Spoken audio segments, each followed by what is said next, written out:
Hello, everybody, and welcome back to the 2023 Nittany Invitational here at Penn State. We are starting the morning strong and starting the morning early with Overwatch Finals, a best of 5. I am Septilence, joined by Ravishing Ravish himself. And Rav, I'm very excited because both these teams came in and they are fully wired, wide awake, and ready to play. Yes, sir, my friend. They are indeed. And the fact that you get them all here, all on time, and make sure that they're not tired at all because they weren't up at 5 a.m. playing ranked at all. Never. That's not what gamers do. No, Never. sir. They're here. They're excited to play once again as we head into semifinals today. Absolutely, and this matchup is going to be a fascinating one as we've got the hometown heroes playing in this best of 5 once again. Penn State coming out here trying to be those victors once again, and they're dominating in every game so far. Overwatch, Rocket League, League of Legends, I'm not sure they've dropped a map across any of them, but Overwatch here, they want to keep that pattern going. They want to try to win 3 maps in a row, and they're really looking good. Same roster we saw yesterday. The roles, maybe not as concrete, right? They were swapping quite a bit. Yeah, because we saw DMT, although it says tank on there, too. Bro was playing Tracer the entire day, so that's just a lie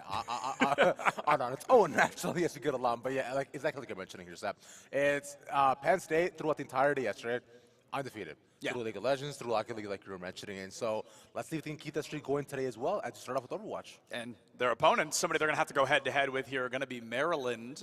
Terps Esports coming into this one, trying to make their way through a grand final, trying to give us at least a map 4, maybe even a map 5 if we're lucky. But this is our first opportunity to see them here on stream, so they're definitely coming in here with a little bit of a chip on their shoulder, right? You know, they haven't been able to play on the stage yet. They're going to be jumping right into a grand final, I believe. So this is a tough circumstance to go into, but they're warmed up, they're ready, they're excited. I had the chance to talk to them a bit before we jumped in. They were one of the first people waiting outside when the doors opened this morning, and they've fully been warming up the whole time. They're coming in 110% A game.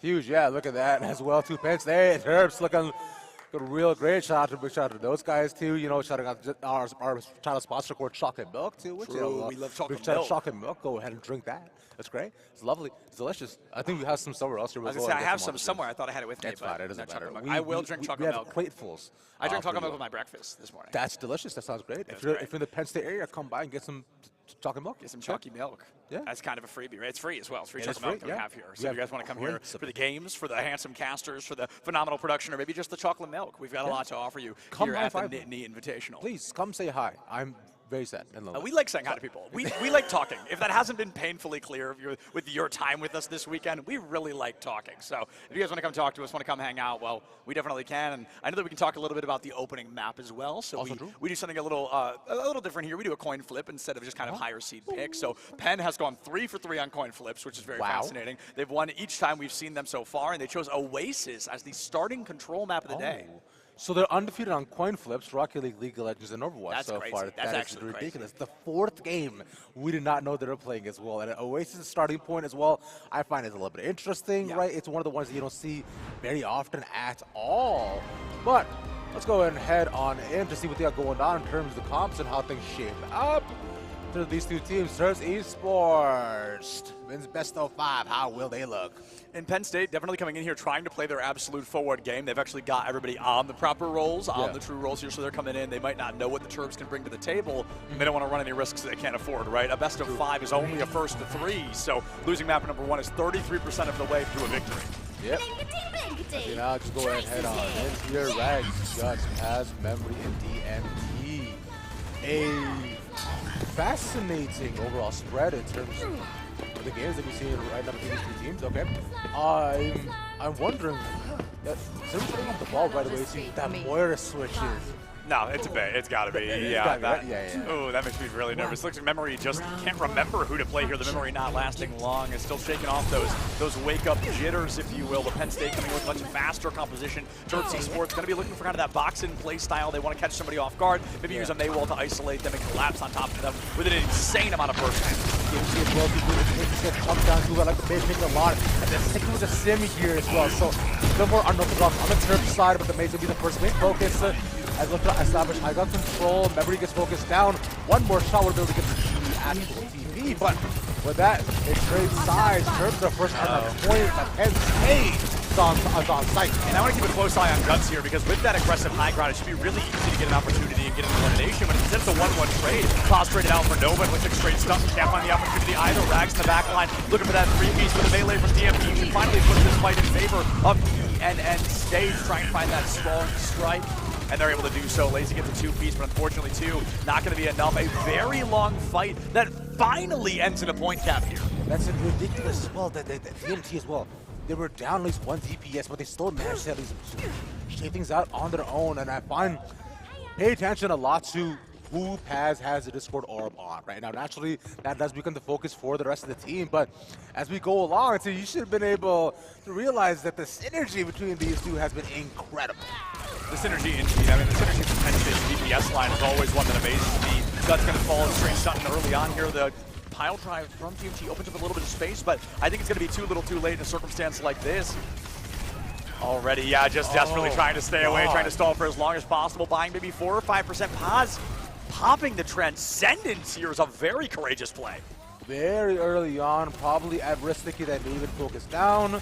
Maybe the bomb to come in as well. So speaking of which, Rags themselves on the side, steering around, delaying second after second, and they still haven't managed to cap the point here, Seth. It's ran up all the way 35 to 50. DMT made it back, but finally they get it. I mean, they buy themselves an additional third of the point almost there by just stalling out the Terps for as long as possible. It starts with the Wrecking Ball. I was unsure about it. Then they go for the Transcendence, a very insanely dangerous play, but instead the Wrecking Ball comes back in, finds that opportunity for success, and now Terps trying to find some success of their own. They've got the point, flip the minefield, comes out, the Photon Barrier goes up, trying to negate as much damage as possible, and it looks like it's going to be able to negate quite a bit there, as that is an overclock fully deleted from Penn State.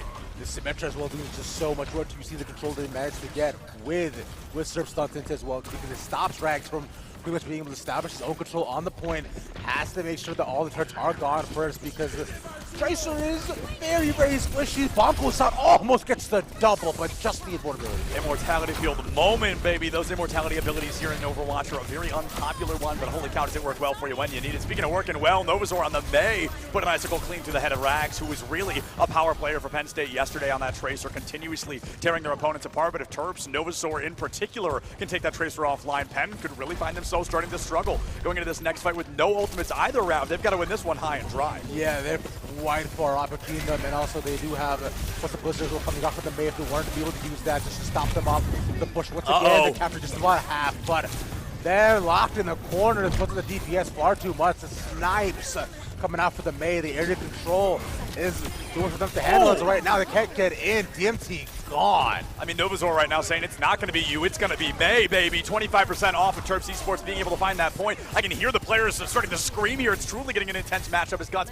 takes Lazy down with that railgun shot. Memory falls to Lazy, though. It's a 1-for-1 support trade. An insane speed advantage. 2 Terps getting that Lucio back into the fight. DMT putting an early minefield down. Rags tries to follow in, looking for an elimination, but just can't get the lineup. Cryo freeze from Novazor. The Blizzard freezing over and buying even more time. Terps desperate to go ahead and force this. There goes Rags, already offline. Penn State has to take this in a 4v3 disadvantage state, and poor DMT can't make it into the fight, and Guts is going to be the last member standing. How much guts do they have? They cannot do it, Terps Esports. 100%. They're taking Penn State down a peg for the first time this entire weekend. That was an incredible start off too. The first time that we might see Penn Esports have to actually go the full distance on an actual map. I am totally surprised by the Terps overall squad and what they've been managed to accomplish too. So I am waited on to see if perhaps Penn State can pick this back up, but because this unorthodox picks that we've seen so far coming out from Terps have really worked out. Yeah, I mean, this is definitely Terps Esports playing into their advantage state, right? So often I talk about how playing a character comfortability can be notably more important than just playing a quote-unquote meta, especially when Overwatch is in a situation like it is right now where there's not that one set meta. There's characters you're more or less likely to see, but overall you're going to be seeing several characters instead of just like, you know, a GOATS composition or something like that. Penn State playing what has been kind of the post-medal ranks meta, right? You're seeing this a lot. It may be in Masters, maybe higher than that as well. The ball with the Zen can do an absolutely just ridiculous amount of damage, but Terps Esports, the separation they were playing, the calculation, the focus they were utilizing against Penn, constantly taking one of the supports out of the fight was beneficial. Now Terps getting a taste of their own medicine, Rags taking Lazy out. And I think so far, maybe the ball may not be it. Maybe they need a bit more of a substantial front line, but has instead alongside Guts. The focus down is incredible. But one more shot to trade by Novazor. That's how they get you. Get the cap. A good example that Sojourn is actually a projectile character when it's not that railgun, so she is able to get that just barely from behind the grave. Memory absolutely stoked to be able to cap that point here, or a lot earlier. And then we saw him back on University. having the point advantage makes this a little bit easier for Penn State as they're now playing a defense, and with the composition they have, defense can work really well, at least in terms of stalling and separating the team. Looks like they're going to go ahead and separate themselves. Moose high into the back line, both supports taking a lot of damage, but is it going to be enough to take them down? Paz, 14 HP, drops down to that 0, and that robot is sent to the scrapyard. Lazy traded out, Paul falls, and Terps no supports in hand. Gonna turn into a team kill. And Rags well through outside DMT as well. They managed to focus on the rest of them. Oh, almost Strauss managed to get away, but I like the initial play from Terps that did come out. Yeah. Because they managed to really go around to focus down onto Paz and Memory, but just the fact that Memory got out alive is going to clutch part a lot of that, and the main reason why they were not able to cap off the entire fight. And then past that too, Guts and DMT alongside Rags have been doing the most just to make sure that they're getting good, even trades. But also coming right now in the favor of the Terps. Yeah, this is going to be a situation in which I'm looking to this minefield from DMT to be one of the most impactful ultimates if it comes out, but unfortunately Lazy takes them down, so already Penn State going to be losing their tank, losing their space maker as well. It's going to be up to the rest of the team to try and get out as fast as possible, look for a full reset. Zenyatta cannot run fast enough. Ana also with no mobility, going to get punched by one angry monkey. Terps Esports able to flip the point finally in their favor, and Rav, this is exactly what happened on University. They lose a majority of the point, they flip it, and they never lose it again. Are they going to be able to make that happen here in a 2-peat? Rags has fallen, DMT looking for the stall, and Penn State losing point for the first time here on the second stage of Oasis. But they finally managed to at least push it to a 76% here, Steph, so there's a lot more room to work with at least for the side of Penn State. Yes. As they did last time, lose it at about 51. Right now, Matthews goes down first. Musi, deep in the back line, focus on support. That's what you'd like to see, but straight back once again, the rest of the team is dying, and it is just a tank left alive. Now, this is going to be really fascinating because Penn State, they throw everything they have out the window there, every single ultimate with only 24 seconds left. The Terps might not even be able to give a full recontest, and maybe a bit of a sloppy turnaround, and the Terps truly overplayed their hand there. An overclock, a Primal Rage, a Pulse Bomb, and only a couple of ultimates to work with moving forward. Penn State just won. That is notorious for doing absolutely no damage, Rav. So let's see what Penn State can do and what they can survive against the Terps' final fight of Oasis Stage 2. Last fight, territory, you continue on forward. DMT still managed to stay alive, but he's gonna need some healing soon. Brag's gone. A big pickup, but maybe because he gets an equalizer too. That's 1 DPS, 1 DPS. Well, that's 99. They're all locked in the choke. They need to get on the side. It's taking no T. You gotta touch, you gotta touch. There's no touch. Oh, they touch it. Oh my goodness. I mean, as close can be there, but Terps Esports are able to keep it alive. Not only alive, but actually tipped in their favor there. Novasaur, it's a 2-piece. The flip hasn't happened quite yet. DMT comes in, has to go for the recontest, but it's a delay of the inevitable. Terps Esports has this point flip on hand. Rav, they cannot make a single mistake for the rest of this map. This is just simply it. Final fight territory indeed, but this right now is going to go for at least one more. Terps Esports staying alive. They want the 2-0. Penn State going to be looking for the memory swap here onto Brigida. Not a character we're seeing particularly often, but I think it works well because it can counter the Tracer, the Lucio, the Winston, and Brig, but she's about to get a whole heck of a lot stronger, but not strong enough to survive a pulse bomb. Memory sent back into the spawn room before he can even participate in the fight. Pass goes down. Penn State losing the fight. A bit of an overextension from Moose High could cost them. DMT has the minefield locked and loaded, and looks like he's going to hold on to it for just a little bit longer. He wants to make sure they can something back into the point, because that from there, that focus is going to be incredible. But as of right now, we'll see the Tracy themselves. Going to see step up possible pick. Sneaking around. Not spotted, but just still left on the outside. DMT looks to move in. Box one, no knockup on any of them. If they get the Lucio, it would be nice, but he gets away to drop the minefield onto nobody. Bomb in the middle! They're all still alive!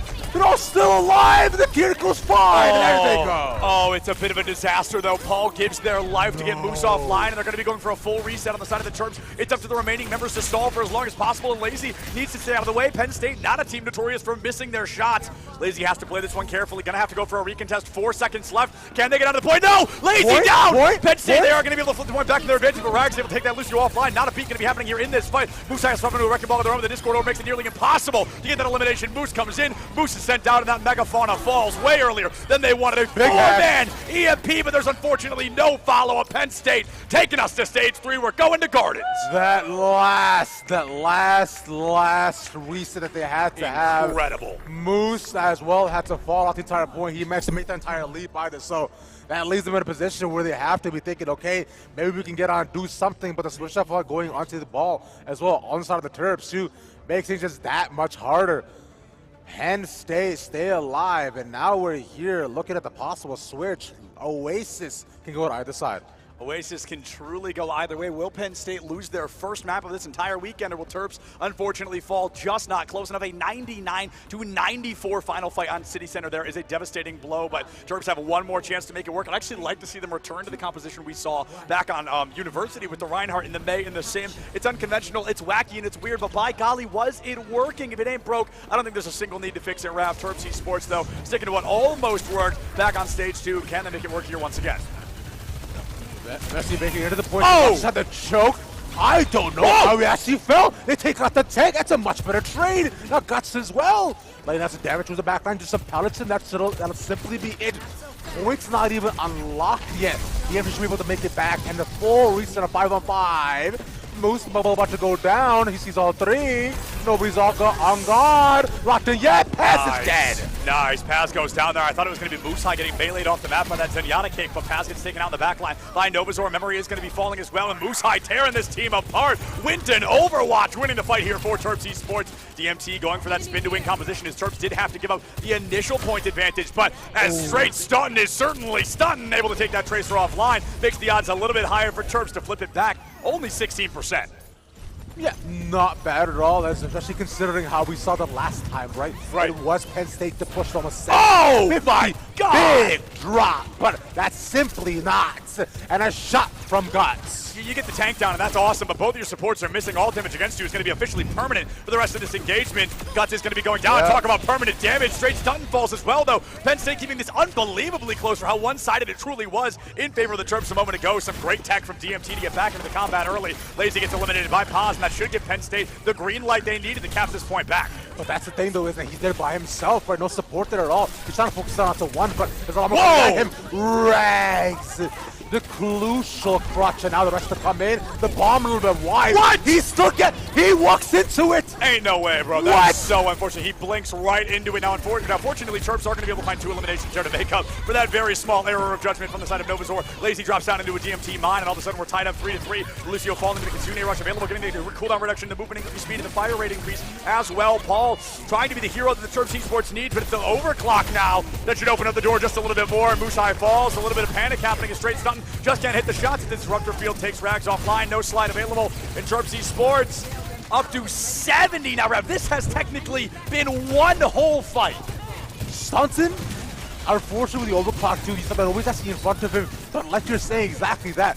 The fact that they haven't been able to cap this entire time is the best part for Terps, because this is almost the exact same situation that they were able to be in the last map as well. And as of right now, the delay after delay, 84%. I mean, that's absurd. There was a fight win for Penn there back around like 30, I think 28%, but the recontest came through, and then they were able to stall an additional 30, what's that, 60% online. Terps Esports, 84% in total with a full-blown apocalypse on the side of Penn State, fully ready to use everything they have. It's up to the Terps to lose this fight high and dry. You want to get out as many ultimates as you can, and you want to make sure you make it a close fight, but if you have to lose it quickly. However, it is not lost quite yet. No sign of a pulse bomb. The minefield comes out from DMT. It's going to open up the site a little bit. Guts takes Novazor offline. It's going to be Paul not far behind, and Terps definitely need to turn themselves over. 3 ultimates used by Penn State. Losing this fight's essentially a good thing.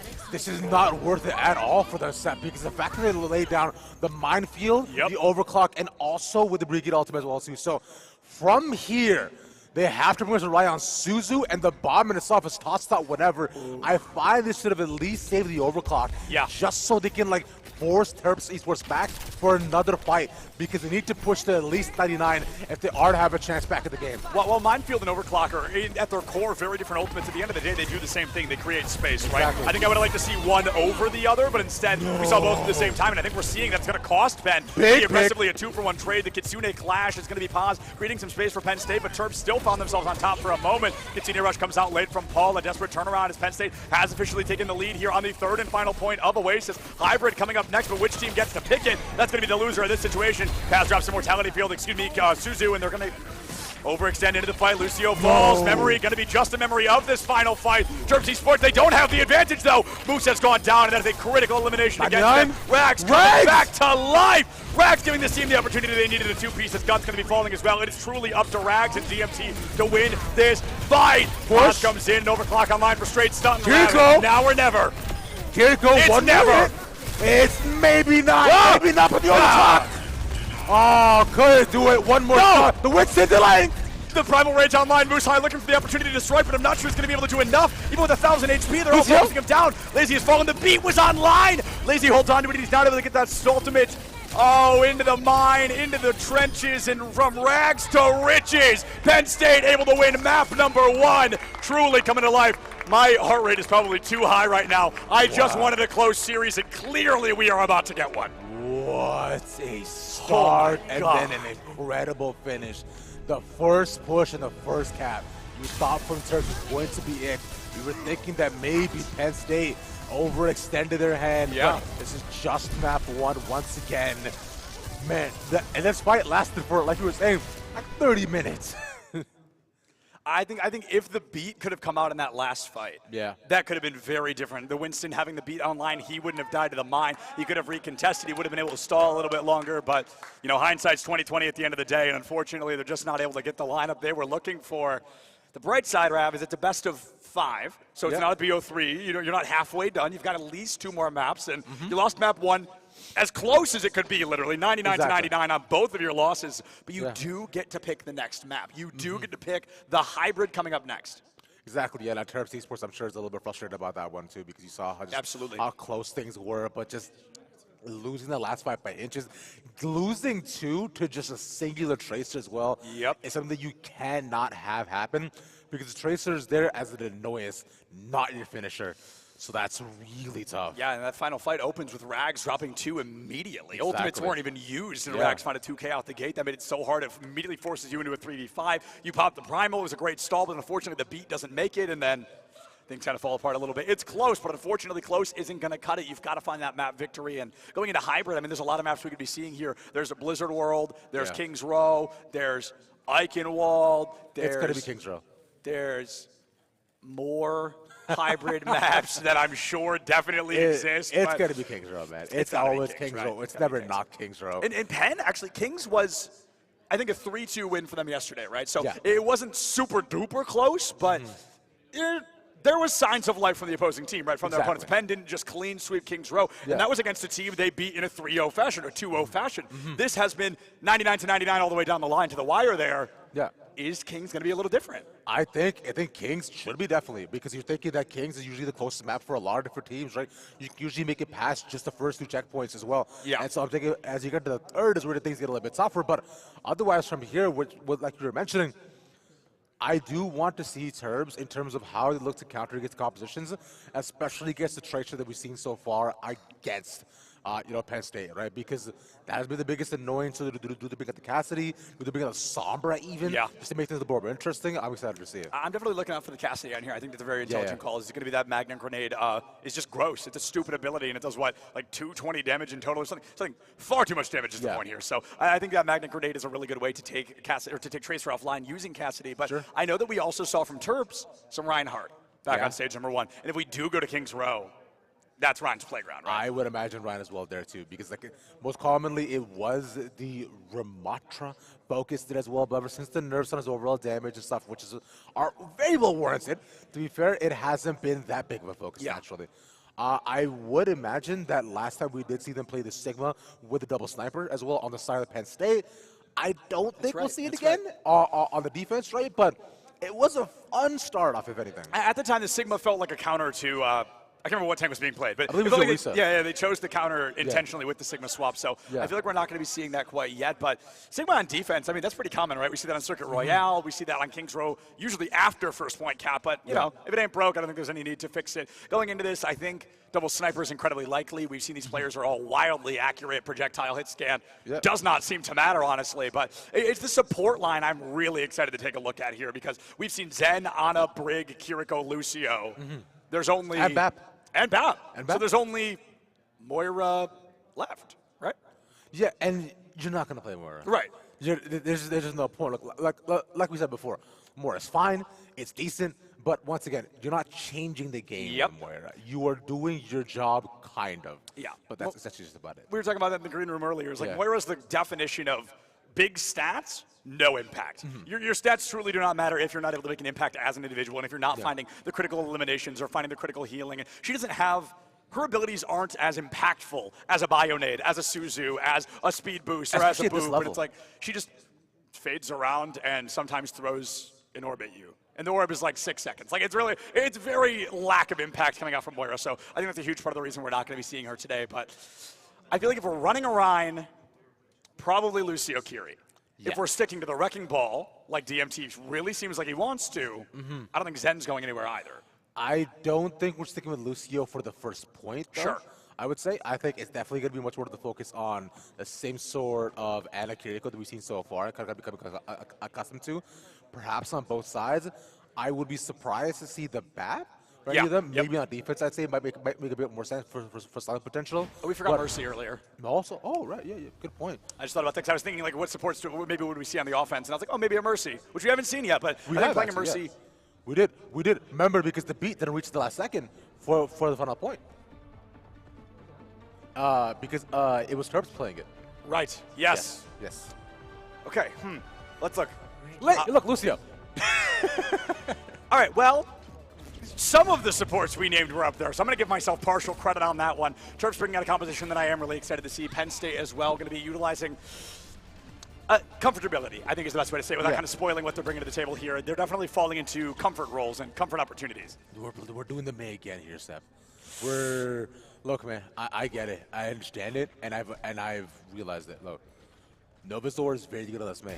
This May on the first point that they had last time as well too was such a difference maker for the entire squad. So I'm gonna wait with bated breath to see what difference they can make, because the May last time too against Penn State, they did not know how to counter it. But right now on the side of Penn State, pretty standard stuff so far for what we've seen previously throughout the other days, and even on Oasis right now too, as they hop out of the defense. Defense coming out early here, and Terps finding themselves walking directly into the hotel. A dangerous spot to be with a Wrecking Ball on the other side. Slow and steady is the name of the game. You want to burn every available second here when you're on the defense. The Terps taking a very long time on this rotation. This is one that I'm not particularly fond of, as it takes anywhere from 40 seconds to a minute. And Rav, it's going to take even longer as you've already got a player offline. Poor Novazor can't make it into the rest of the fight. And I'm not sure what the Terps are going to try to do here, as May can't just walk herself back in. She's going to be the target. The issue is that they go all the way up and around hotel, and the immortality field is now down for at least another 8 more seconds, so they cannot delay it any farther. They have switched positions and they come all the way back to be able to just end up right where they started as well. So a little bit of switching around. They decide to go for a small reset. Let's see if they make this push after once again. DMT takes out Lazy in the blink of an eye, and poor Nova just can't play the dang game right now. Just falls in the blink of an eye. DMT a two-piece right now, and I talked about the comfortability and the importance of this Wrecking Ball, and I mean, DMT just drops a 3K in that opening fight. Already Terps have half the time bank they started with. Yeah, really, really rough stuff for themselves so far, but you've seen that. I think that the Novazor May pick too was interesting that we saw in Oasis, but probably it's a lot better for more so of those type of calls. The Maid so far, they tried to be the hotel push, could have actually walled them off, and unfortunately they get focused. So Penn State are learning. They've already built themselves up to the bomb as well. And Rag's looking for an angle, not gonna find it. I think May on the defense can definitely work here, but Terps trying to bring it on the offense is going to be difficult. The May utility is utilized to kind of isolate and single out a single player, but when the defense is playing together, they're traditionally grouped up in a lot of impactful ways just like that. Paul deleted in this hotel room once again, and Penn State continuing to play the hotel room. This is exactly why you don't do that, because when a pulse bomb's online, you walk right into it and 3 people go down to it. Novazor looking for that revenge kill, but unfortunately not going to be able to do quite enough to keep that match up and running. DMT sends them back, and with only 2 minutes left, I mean, my prediction really feeling like it's about to come true. We're either getting all 3 points or a complete full hold. Really tough start so far. Terps need to get at least 1 to 2 of the ultimates online. They're a little bit away from the pulse bomb as well for Novazor. And maybe that once they get the once they get the beat, they'll be able to do it. He's focused, he's gone. That's such an overstep. Yeah, DMT a little overzealous there as Penn State was trying to regroup. They did lose a couple of people in that fight, and they had to go to a full 5 before recontesting, but DMT trying to stall. Unfortunately, didn't have any cooldowns and did not have the grapple to recontest. I know Penn State's going to be trying to play this in a way in which they stall for as long as humanly possible. The Terps desperate to try and not let that happen. Overclock on the high ground here could be critical, but got to know is going to, wow, the Nano even. They're fully committing to this fight, and that's exactly why. It's a double kill from Guts. A 3-piece just around the corner and 4 straight done. Just cannot slide away in time. Talk about reaction time, talk about talent, and talk about Guts from Penn State. Oh my God, the overclock from up high, complete focus and open shooting range, and only one tick given over the Terps Esports. 45 seconds left.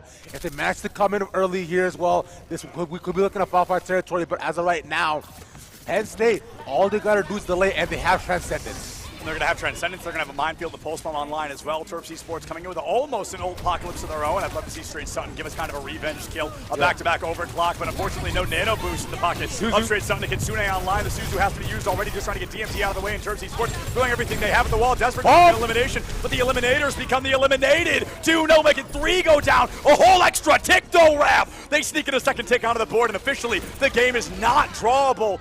Terps Esports, only 5 seconds left. They're not going to be able to touch. We need the full hold of all full holds here in the second half. They capped 67%. This is winnable. Ridiculous defense from Penn State. I can't believe that.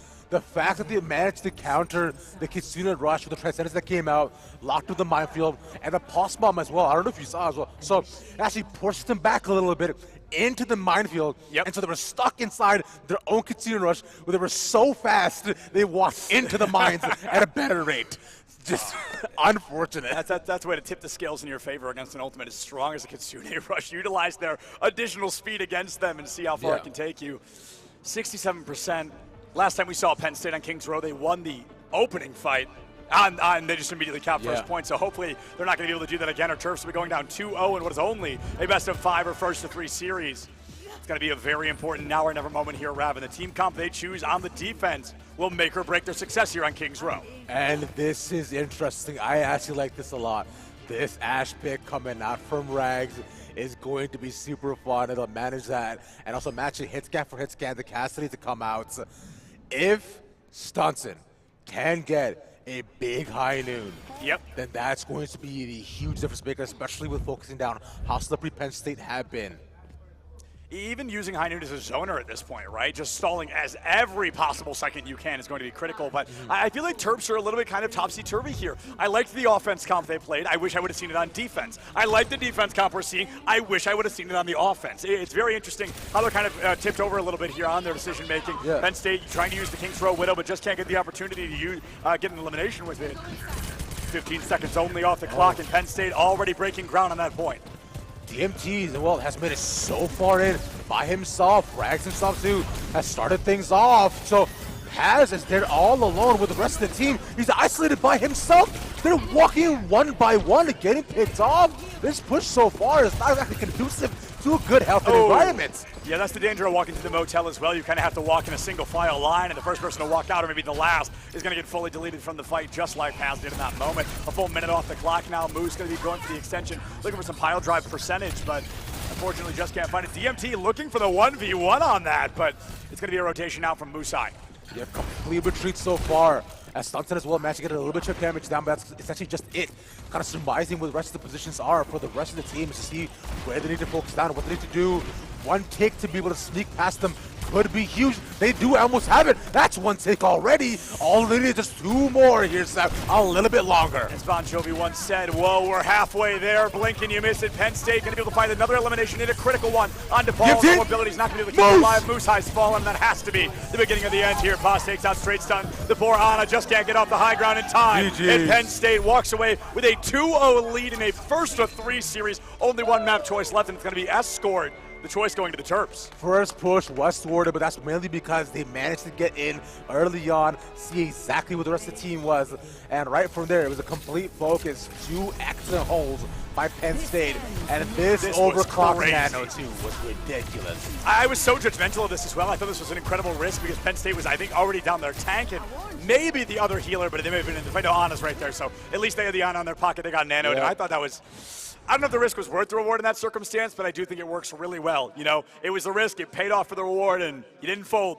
You got to know when to hold them, know when to fold them, and when to walk away, but it wasn't about walking away, it was about walking in to that fight and finding a 3K to seal the deal for Penn. Yep, exactly that, and Reza right now, for Terps Esports, we're looking at final map potentially, right? This is the B05, this third map's going to decide it all. I do wonder where they do manage to go, because I believe it is after this, it is Escort next. So, so the Escort I find has a lot of really good options. I wonder where we'll go. Dorado is most likely. No, yuck. I think Dorado's the map we're going to be ending up on because there's Dorado, there's Rialto, there's Havana, there's Junkertown. There's. I hope we go to Rialto. I like Rialto. It's one of my favorite maps in the game in terms of pure aesthetic. Yeah. I think it's beautiful. I think it's a fun map, and it just looks very pretty. And sometimes that's what matters to me. A lot of high guard options too. You see Penn State Lions smiles across the board for themselves, looking real happy about the results so far. It's us in the back. Hi, hey guys. I don't know where the camera is. You can see us in the back behind Penn State, but I know that Penn State definitely feeling good right now. Map 1, very, very close. Map 2, not as much. Not as close, unfortunately. And I feel like Escort is closer to Hybrid than it is to Control, right? So Control was really strong from the Terps, but unfortunately Escort or Hybrid wasn't their cup of butter. What? Yeah, it wasn't a comfortable blanket, no. Well, it wasn't a cup of butter. That is actually a fact. But I know that Escort is going to be very similar, and I'm wondering if we're going to be going. I think Dorado is most likely. I think Moose probably wants to be playing Winston, and Winston can get a lot of great value on that. I feel like maybe we can be going to Rialto as well. Same kind of advantage, same kind of rule, right? As Winston can utilize that high ground. Mm-hmm. So we'll see how the rest of the shifts out in terms of esports. Just deep in thought for what kind of options they have right now going into the next. Looking for a possible reset, right? They want to send this as far as they can. There's a possibility of doing a complete run back to pushing us to the next 2 maps afterwards. But right now, though, we're just looking to understand what they want to try to accomplish because their backs are against every wall possible. Yeah.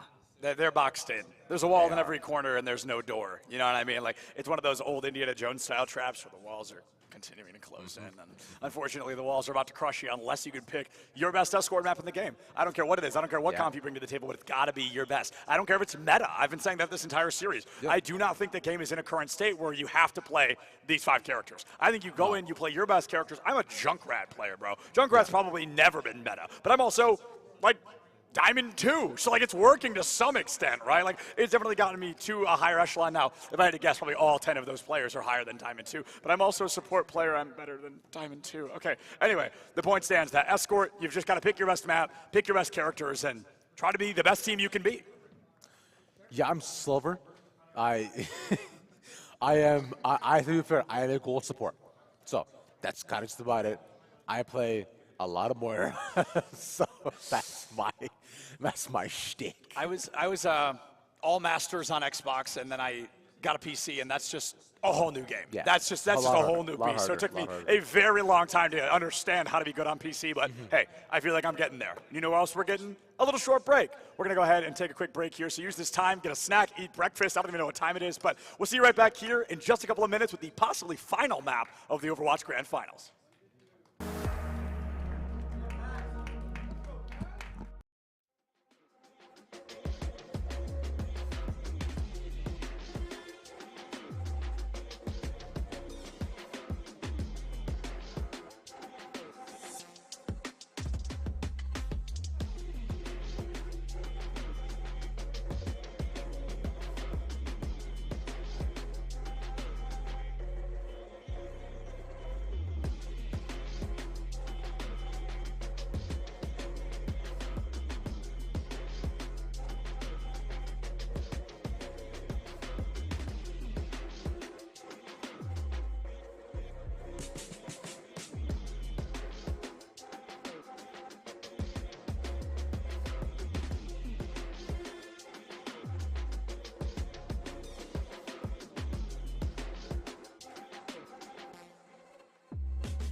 Well, hey there, everybody, and welcome back to the Nittany Invitational here at Penn State. I hope you missed us just as much as we missed all of you. We're jumping into map number 3 here.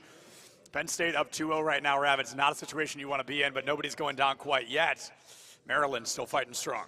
Indeed, they are. Step by step, map by map, they have a little bit more time to do, but no more time to waste, unfortunately, because this could potentially just be it as we head on over to Escort, and I believe we're going to be going to a fun one. Yeah, indeed. one that I forgot. A pretty critical one, honestly. Probably the most popular since we jumped into the existence of Overwatch 2, and whichever one of these teams, you know, if Penn State is going to be able to win this, they could consider themselves royalty. Yeah, perhaps they can Wink, wink. go ahead and lead us around the circuit that's there. Just like really just give us the ringer for their high-standing members of society. This would be hilarious if it wasn't Circuit Royale. Like if we were just fully gaslighting the audience. No, We're going to Eichenwald. Yeah, it's another hybrid. We're actually just playing 2 in a row. But no, we are going to Circuit Royale. Hybrid. And I'm excited about Circuit because I feel like you can play Wrecking Ball here. But this is one map that isn't solved, right? There's definitely a variation of compositions you can play here. Yep. What we've been seeing most often is Sigma double sniper. Yeah. And I feel like there's a very good chance we see that, at least on the defense, as Sigma double sniper continues to be huge. This map has some of maybe in the longest sight lines in the entire game. I think Junkertown first might have it beat, but otherwise, some of the longest sight lines in the entire game. So snipers can really have a field day here. Yeah, and I find with Circuit Royale, too, is what I've seen just across the board between just these two of these teams is that snipers aren't super prominent on either side. I've only ever really seen Penn State play it for 1 point on defense. Yes. And it was because of the both sniper as well, too. So with both the Hanzo alongside the Widow. But there has been a small propensity on the side of Terps because I saw the Ash come out, too. So I think that could definitely come out again. Yeah, I definitely would. I'm almost, possible hot take, I'm almost pro Ash over Widowmaker unless you're a very good Widowmaker. Because Ash can just get more damage, notably. Widow, you've got to be clicking heads, you've got to be hitting Venom Mines, you've got to have better positioning. But with an Ash, you can move more with the team. You've got the Dynamite, you can do an insane amount of damage. You can do the, what is it, it's like the scope shot and the double unscope shot. Yeah. Does more damage than a Widow headshot. Like, and also, because Bob in general is such a difference maker in so many of these fights because you're going to add in the knockup. Plus, that's on the DPS, which you can heal, mind you. Yep. So the knockup can also be set up for more combo as well if they want to. But as of right now, we'll see Terps early on what they decide to bring out. It is Widow on both sides, kind of like we expected, so they're feeling confident about the ability. Yeah, the Widowmaker is going to be a current swap on both sides, and Penn State going to be trying to play something a little more conventional on the defense. Actually, exactly what I predicted. I hadn't said the supports out loud, but that Zen does traditionally come with this lineup here in Terps Esports. Feels like, you know, they're on the offense. They've got time to change, but for the time being, it looks like they might be taking a little bit of my advice, which is always a good thing to see. Okay, don't mind at all. Terps going to start off by attacking out first to Penn State again with the defense. The Junker I'd be excited. Hey. We see her a lot on push, you know, and there's really not that much of a difference between push and escort. Yeah, I'll be honest, I love the mantra on this one on defense. That's valid. So for Penn State as well too, it just adds a lot of space control, but Sigma in general, this has been a lot more meta. You can do a lot more, and then there we go. That's a walk on in, holding in similar position of the high ground to be able to get past the first corner, just small damage put down. Nothing significant with the Orisa just ducking behind the cart, which is smart.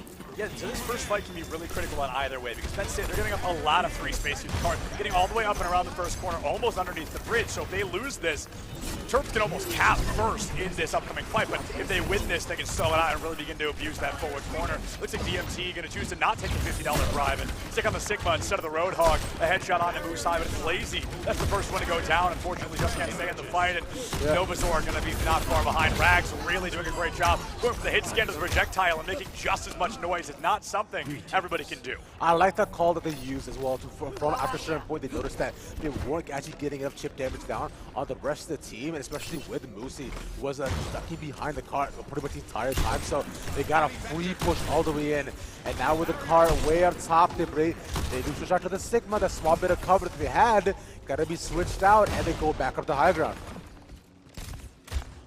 Penn State really playing this pensive. They were going to be looking for an opportunity to play the forward corner. Wow, what a read from Mr. Stunton there. Stunton indeed, a headshot on the way down even. Going to hit DMT, unfortunately not an elimination, but DMT will fall to those annihilation hands not soon after.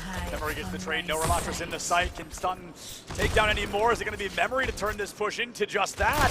There it is, what a cleanup from the support to the front line there. Cuts on the Zen, but Memory cleaning house here. Paul taking supportal combat into their own hands. Memory one more could do it, but Paul waking up. Rags, the log takes out not one, but two. Oh my goodness, what a beautiful play there. Rags really making sure the Penn State can keep this card unlocked. Back and forth we go between Rags, Nova, Paul, and Memory again. They keep up the positions to this. They still know they're all stuck in the corner. Don't want to push out just yet. Lucy does have the overall damage profile up percentile. And as they make it out of the hotel side once more, they know they need to get past it, so crucially so. They put up the ultimate, and that's the nano, but Lucy not being focused now, waiting for healing. Oh, this ultimate is just so good, man. The stagger here is going to be critical as well because Rags has gone down. The Immortality Field was used by Pass, so if the Terps just storm through this Invocation Matrix, they could annihilate, but it looks like Moose is going to go ahead and try to wait it out. No nano to boot this time, so they've really got to watch out for that Discord or for that additional damage. And here comes that big old purple hug, baby, with some dragons to boot. Rabbinic Plus puts them up, and everybody's going to go down. Still standing. Accretion misses Moose high, and it buys a lot of space. It's not enough for a free cap, though. Transcendence from Paul can't keep everybody alive. Straight Sutton has fallen. Rags gets traded out, and the Immortality Field offline for Pass once again. Penn State does not have the numbers advantage they were looking for in Terps Sports.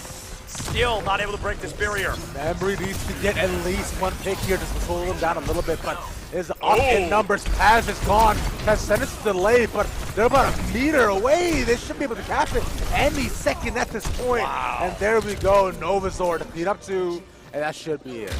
Novazor feeling like they were back on Oasis, able to count that first point. Terps playing a very slow game so far, right? They're taking each fight as they can. They were running out of time. They can, but I think just a little over a minute left on the clock, but it works. If it ain't broke, don't fix it. You've got 3 more minutes to use moving forward, and it looks like Terps are going to try to buy themselves as much space as possible, putting that Rom shield up very far. Yeah, they want to make sure this 2 jump back into the point, because this right here going up past his initial little walkway as well can be a really tough part for somebody's team. Memory has not gotten to the better of that battle anytime. Lucy's focused down, and Rags as well getting beautiful resets. If they can stagger the Zen, that would be nice, and they're doing exactly that. I mean, when you go for the trick shot, there's a chance you get got. You know what I mean? You send yourself straight into the air, and that free fall is incredibly predictable for any character that plays this game long. But Stunton does get that vengeance kill onto Memory. Unfortunately, it's a little too early. Rags goes down to Novazor, a double kill there. Penn State has a 3v5 disadvantage stage. Terps, let's see how much space they can take in this numbers game. Unfortunate as well. That Improvement just gave that away for free. And there you go, Ramattra goes in on their own, going up in a big old like obelisk form as well. He is nanoed, and now that entire field is pretty much cut off. They pushed them back so far. This should be another easy cap. Easy cap, indeed. Easy cap. No cap right now, unless Penn State can turn something around. That purple hug, devastating. The annihilation is something you have to run from, or it will do damage whether you want it to or not. Memory out of the Tracer wants to go for a fast recontest. DMT going to give it a try as well. Here comes the Dragons to boot. 2.99 meters online. Ballheimer Transcendence keeps all the numbers up and sending Amplification Mission comes out a little bit later. Novazor from Dragons to their own. The space has been made in the cart. 0.9 meters here, Rav. It's close, but it's close enough. He didn't get the shot from behind. Sutton was behind. They're not even looking at him. He's still there. They don't even care about him. They're focused on the rest of the fight. They have Transcendence. They're staying alive. No one has seen him yet.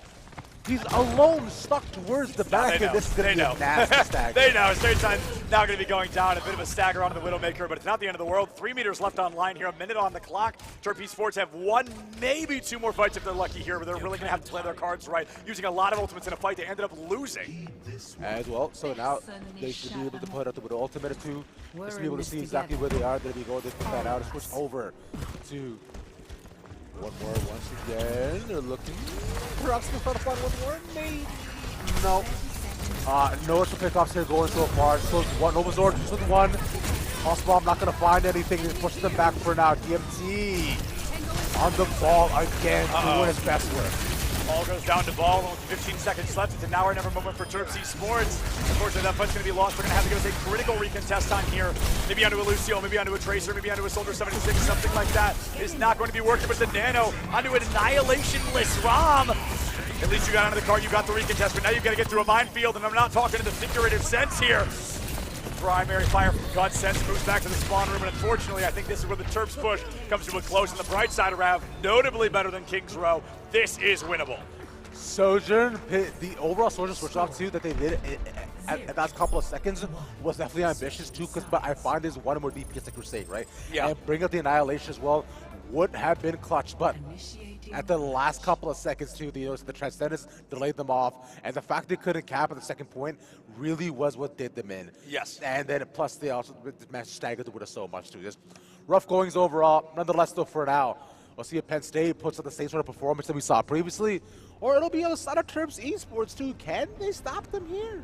I do want to double check something real quick. So, Obs, if we can stay right here until we hit 0 seconds on the Assemble Heroes thing, I want to take a look at where the golden box of victory pops. Okay, perfect. So I did want to double check on this. Yeah. It is as far as the card goes, not where the card is when it ends. Right. So essentially what Penn has to do here is cap that second point to be able to find a victory. So, I mean, this is a very winnable circumstance. Teams getting full held on first point Circuit Royale is incredibly common. And this start off as well should be really cool, because I like the symmetric start off too. They want to make up the initial space because they know they're probably going to be holding high ground here as well. And I think they're going to stick with the Ramatra here too. So before we start off, we saw the Ramatra do a lot of work. The space that was made just unfortunately was just not enough in the last couple of seconds. Nonetheless, Terps Esports, same double sniper that we saw last time, and it is going to be matched by Penn State. I'm glad the sim wasn't going to be an actual pick here, because I was kind of considering what they were going to do with it. They've got a lot of long range, getting closer might just not work very well for you, but looks like we're going to be seeing a complete and total mirror matchup, except for Lazy on the Ana and Paz and the Baptiste here. A lot more damage from Paz traditionally, but the anti-heal from Lazy could be very beneficial. First blood is going to be critical here, pivotal even. And nobody's able to find it yet, but look at how much space Penn has gotten already. And they needed to make it past his bend initially. This was where we saw Terps Esports get stuck in over and over again too. But they were stopped here once more. They're already under the bridge. They're pushing them back. There is the one on the attack somehow, and some way Terps Esports just giving them all the space to acquire. They're being chunked. No resource gone. He doesn't even have shield up, nor does he have health, and finally he gets taken. Finally, Busai takes DMT offline. DMT really just full sending into the front line. They're trying to farm as much of the ultimate as possible, but it's good that DMT was the one to go down there, because Terps were just holding S. They were just backpedaling. That's not what you wanted to be doing.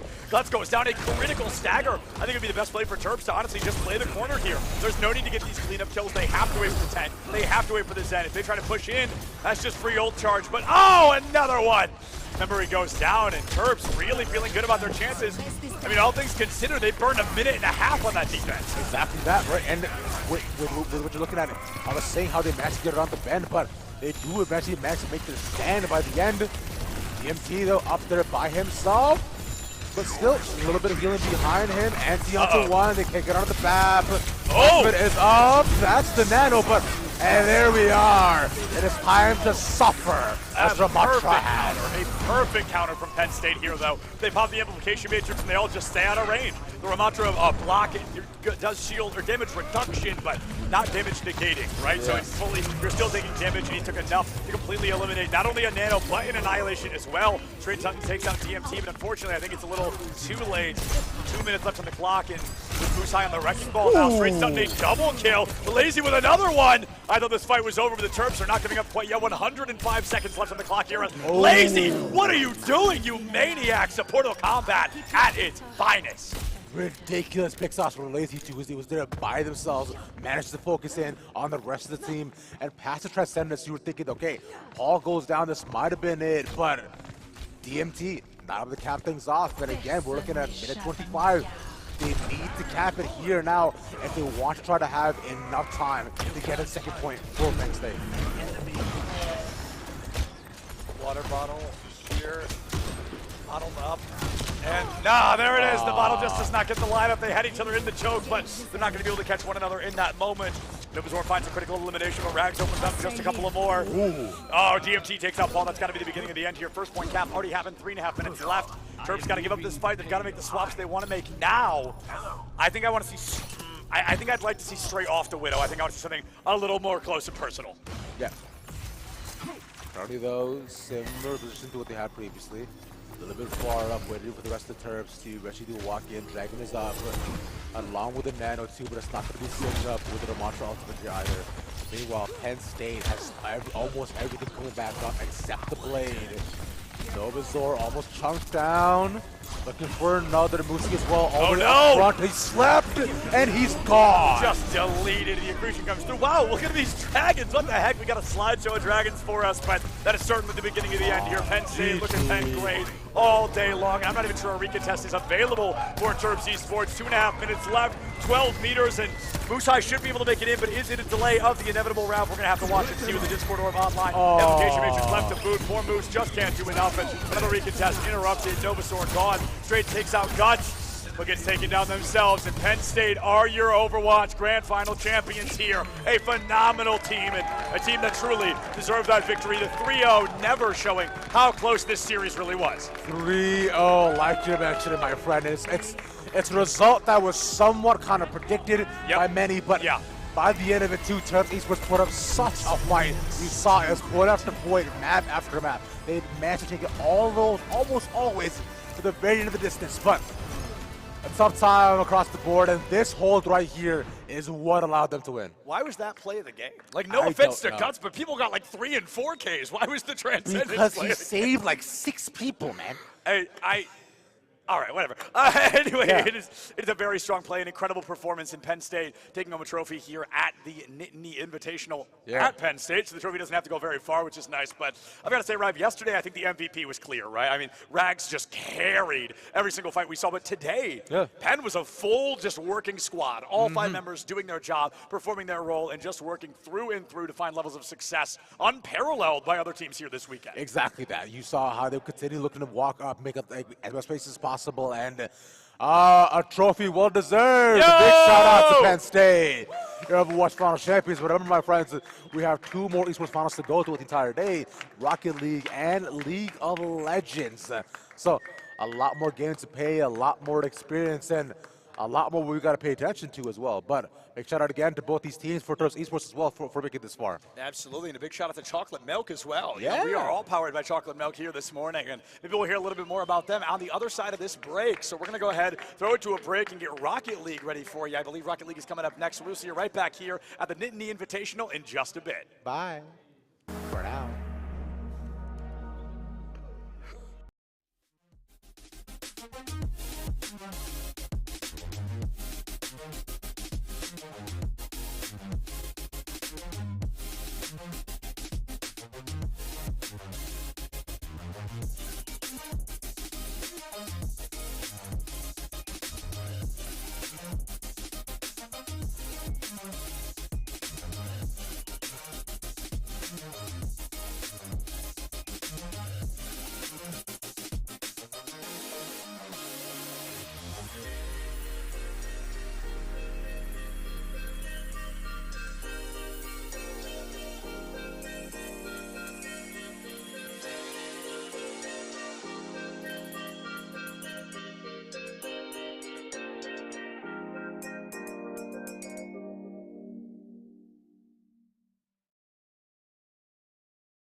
right, guys, and we're back at the Nittany Invitational. The first game's just wrapped up. We're here with our Overwatch winner. How are you feeling about that?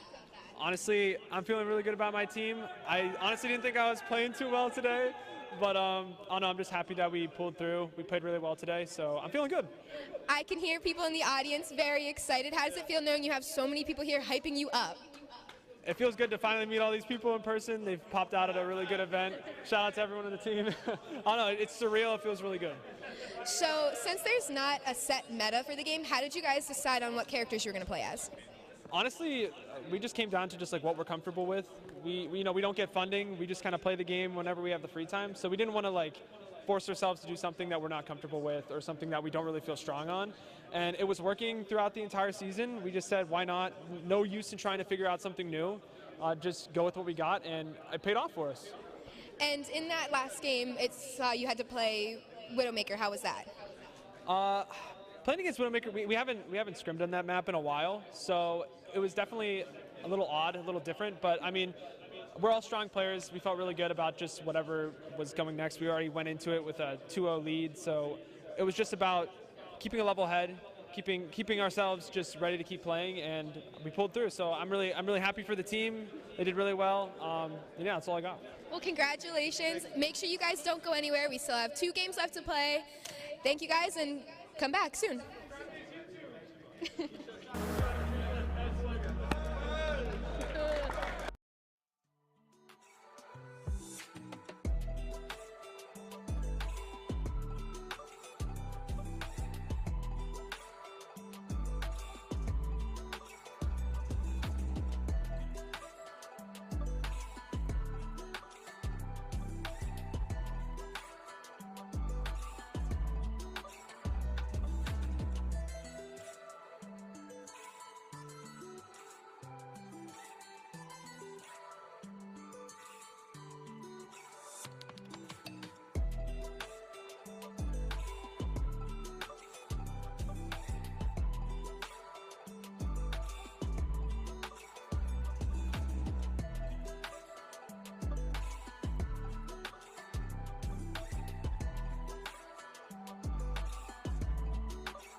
guys, and we're back. I'm your host, Jordan Spagnoli, and I'm actually here with one of the people that helped set this event up this year.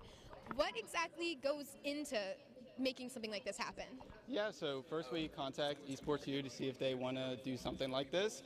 We then go to the school, we ask for funding for the event.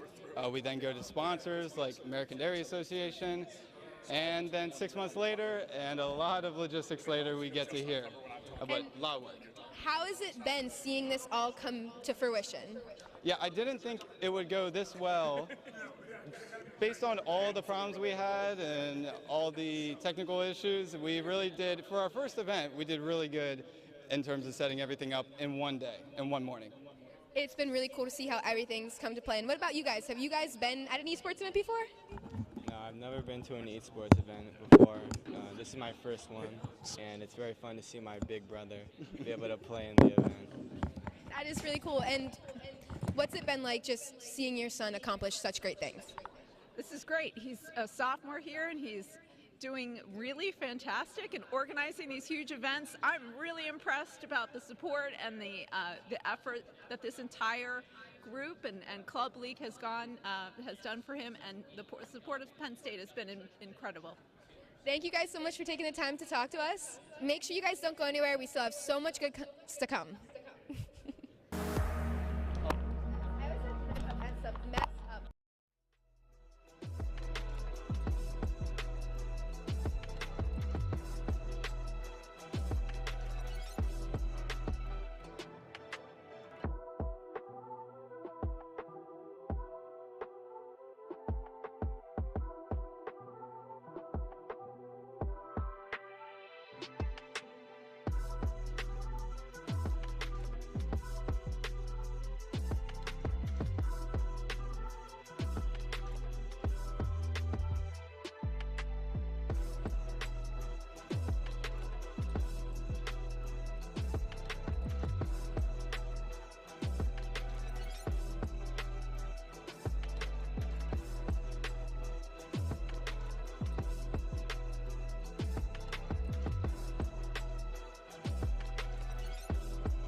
What is going on, everybody, and welcome back to the 2023 Nittany Invitational here at Penn State. If you're just joining us, Penn State themselves, a 3-0 victory there in Overwatch, but now it is time for Rocket League. I am Septilance, joined by Vinny here, a student caster at Penn State, and very excited. We're throwing him in trial by fire, joining me here for grand finals of best of 7 matchup. Vinny, how you feeling, man? I feel great, Matt. I'm really excited for this. I'm really excited to have my first casting experience be the grand finals of the Nittany Invitational for Rocket League.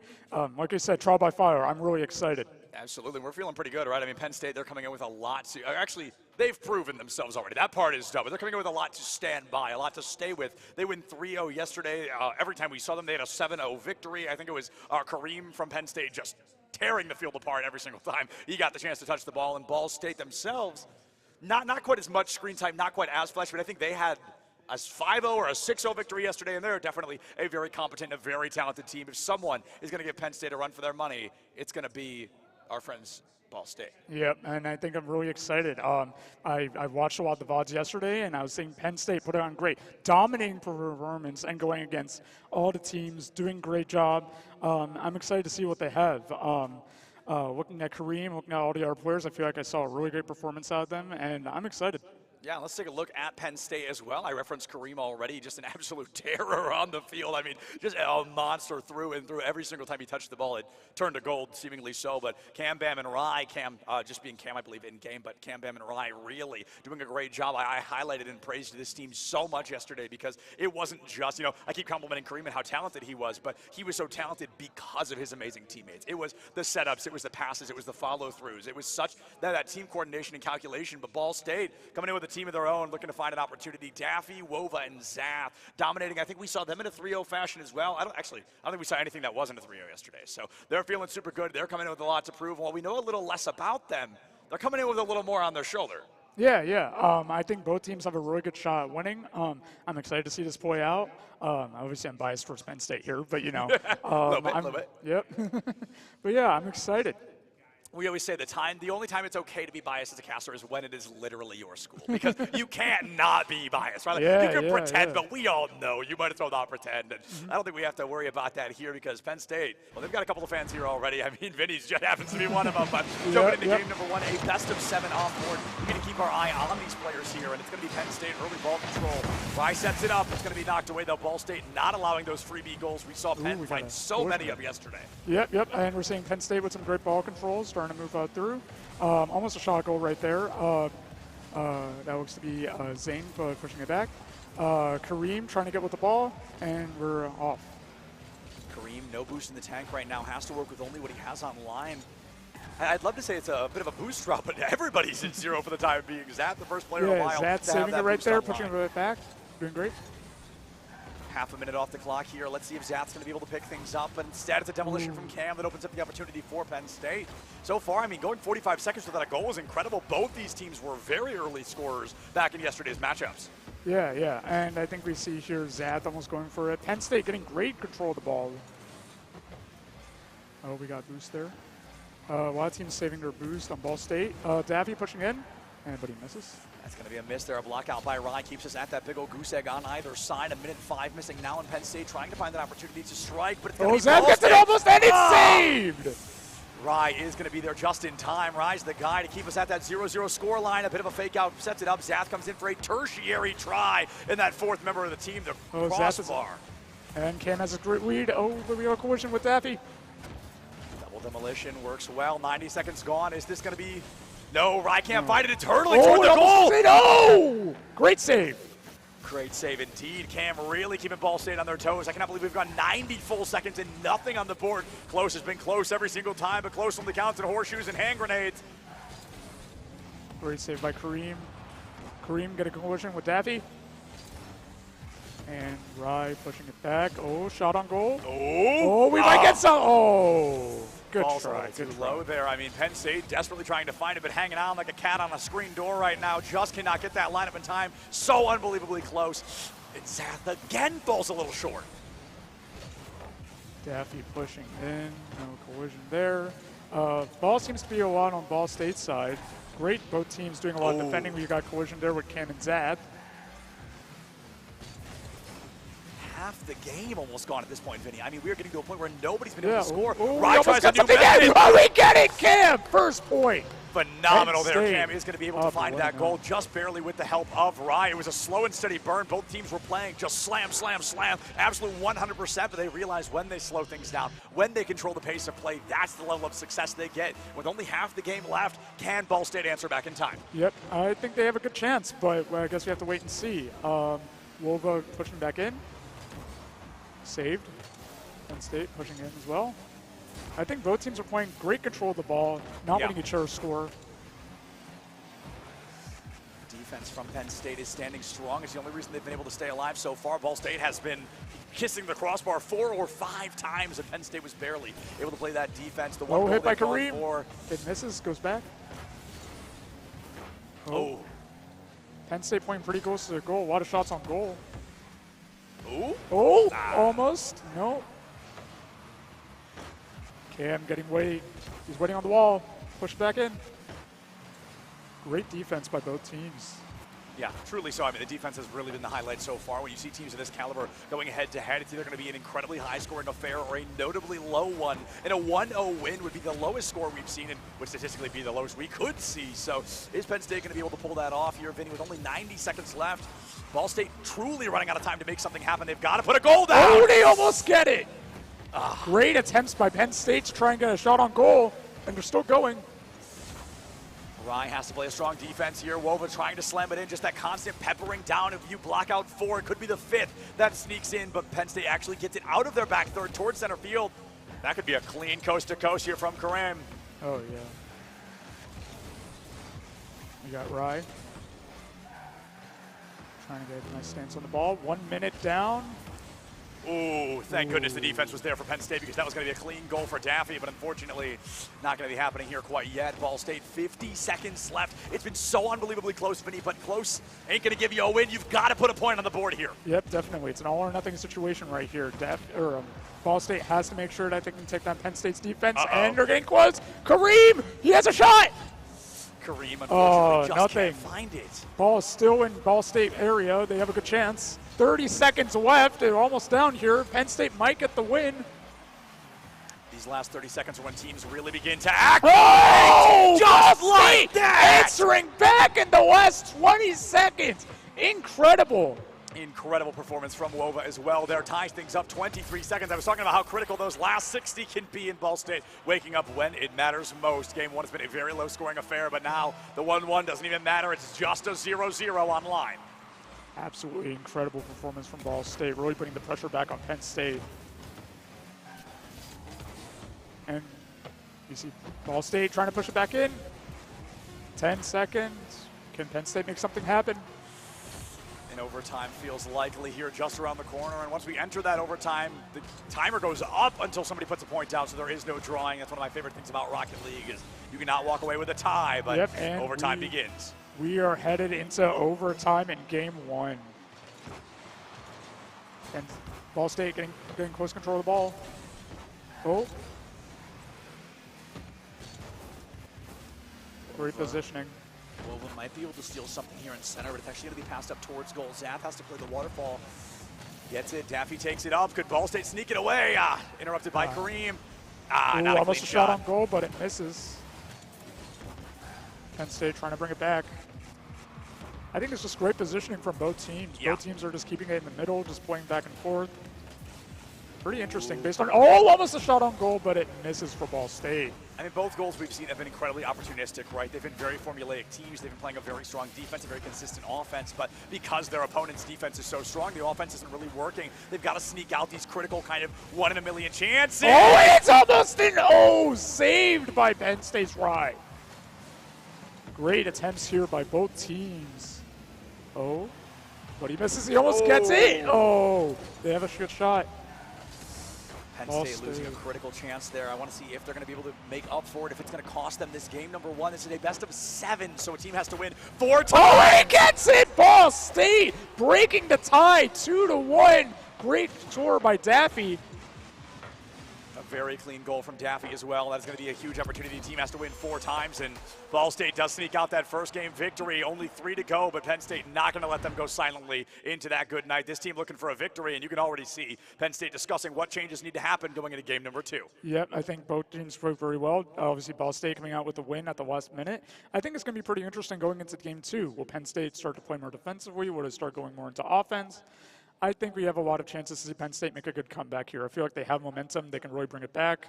Let's see what they do. Undoubtedly so, and even when you go to a best of 5, I talk about the lack of importance a game 1 can bring to the table, right? You've got at least 2 more chances. In this circumstance, you have at least 3 more chances to answer back. So it's not about losing or winning game 1. It's about taking what you learned in that first game and implementing it in games 2 through 7. Penn State going to try to tie things up early here 1-1, but if they fall down in a 2-0 fashion here, Vinny, that's where things get a little bit scary. Yeah. I think Penn State has a great chance to come back. We can just call game 1 just as a pass, a good time just to see how these teams are doing, get a feel for both teams.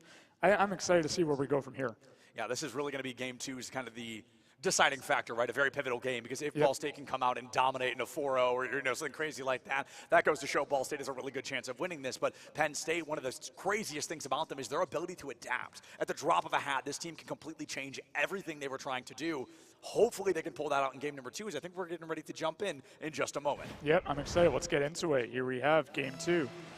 Penn State versus Ball State. Already an early demolition here from Rye onto Daffy. Gives Penn State a 3-2 advantage for just a little more than, I think, 3 seconds online. So it's not going to be huge, but it does allow you to get ball control early. And ball control can be critical because of reasons just like that. Amazing job from Zad. First point for Ball State. Great clean goal by Zad.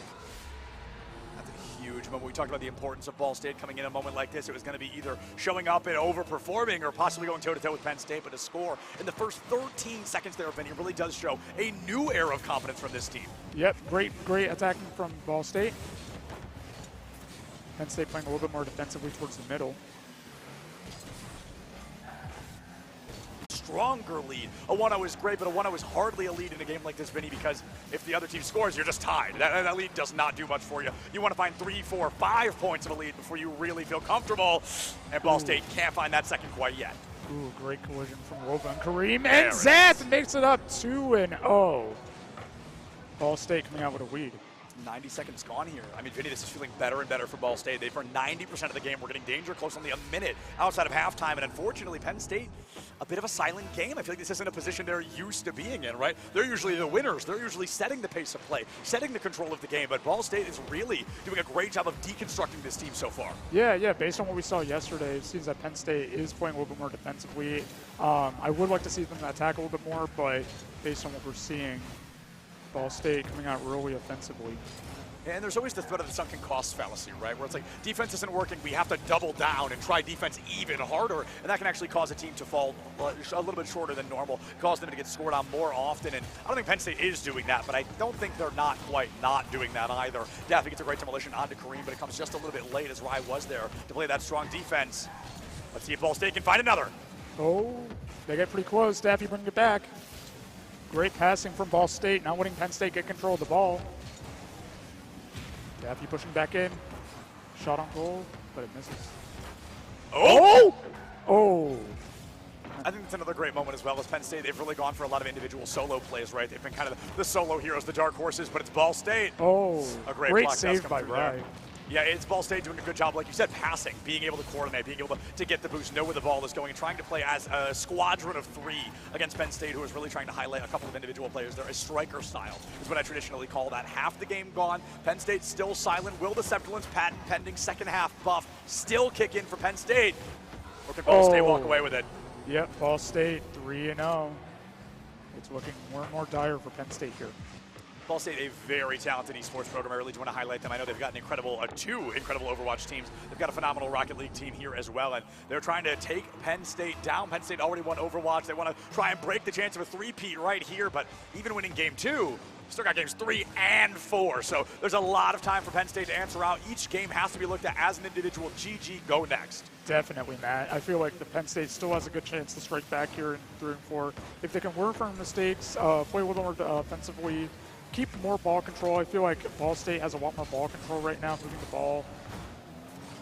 I feel like Penn State has a good chance to strike back, but they need to change their tactics. With only 100 seconds left, can they change their tactics in time? A 3-0 disadvantage with 100 seconds left. That's 33 seconds per goal, so they've got a lot of time to work with. Cam gets a great demolition onto Zaf. Oh, thank goodness. I thought that was a free coast-to-coast. Oh, yeah. Trying to go for the ball. Penn State trying to get a little bit more ball control where they can in the last few seconds of this game. Trying to make something happen. Maybe they can try to regain some of that momentum. What do you think, Dan? Okay. It's not looking good for Penn State. Yeah, a bit sloppy there, honestly, from Ball State. I'm going to be honest. I think that was a bit of a misplay from Wova, but when you're up 3-0, does a sloppy play really matter? Like, you're probably fine. Daffy was there to clean it up, and now with only 78 seconds left on the clock, Ball State certainly feeling good. It's funny, Vinny, at the beginning of this, I said, Penn State really still has a good chance of winning this. It'd be amazing if Ball State could come out on like 4-0. I didn't mean to predict it. I really didn't think we'd be seeing such a dominant game against Penn. Definitely. Ball State coming out here, dominant performance, like you said, 4-0 in game 2. This is interesting. And as I said before, the ball control, 1 minute remaining. It feels like all I've seen this entire game is that. Taking the ball, bringing it back. Yeah, Zath, a very talented all-rounder right now with only less than 15 seconds to score per goal. Speaking of Zath, there you go. An exclamation point right at the end of the statement from Ball State there. They want to show us just what they can bring to the table. 48 seconds left. I mean, that's less than 10 per goal. I think Penn does, unfortunately, have to call game 2. A GG go next. Yep, I think that's what Penn State needs. It needs like a breather, reevaluate, and go again.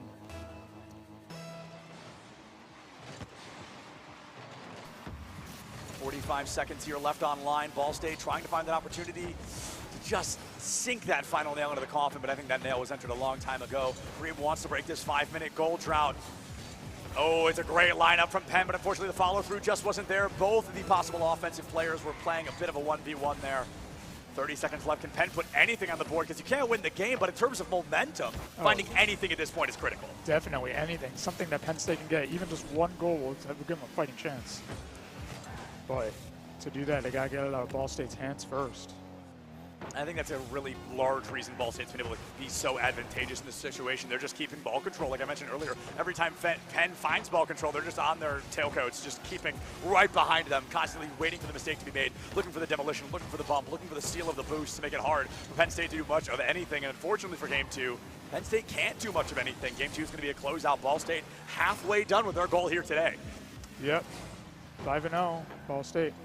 I'm excited to see where this goes, though. If Penn State can just work on their movement a little bit more, I feel like they could have a fighting chance. I think you bring up a great point as well. I think Penn State, unfortunately, just didn't have the proper, I don't want to say communication, because I don't know what the communication sounds like, right? I know they're a very communicative team, but as of right now, it felt like we saw a couple of individual plays that could have utilized themselves better as a group attempt, right? As a group effort. But unfortunately, hindsight is 20/20 after all, and the scoreline itself being a 2-0 in favor of Ball State. 2 games left here, Vinny. Can Penn break through and at least give us a Game 5? I think it's possible. Like I said before, and I keep on saying, just ball control, ball control, ball control.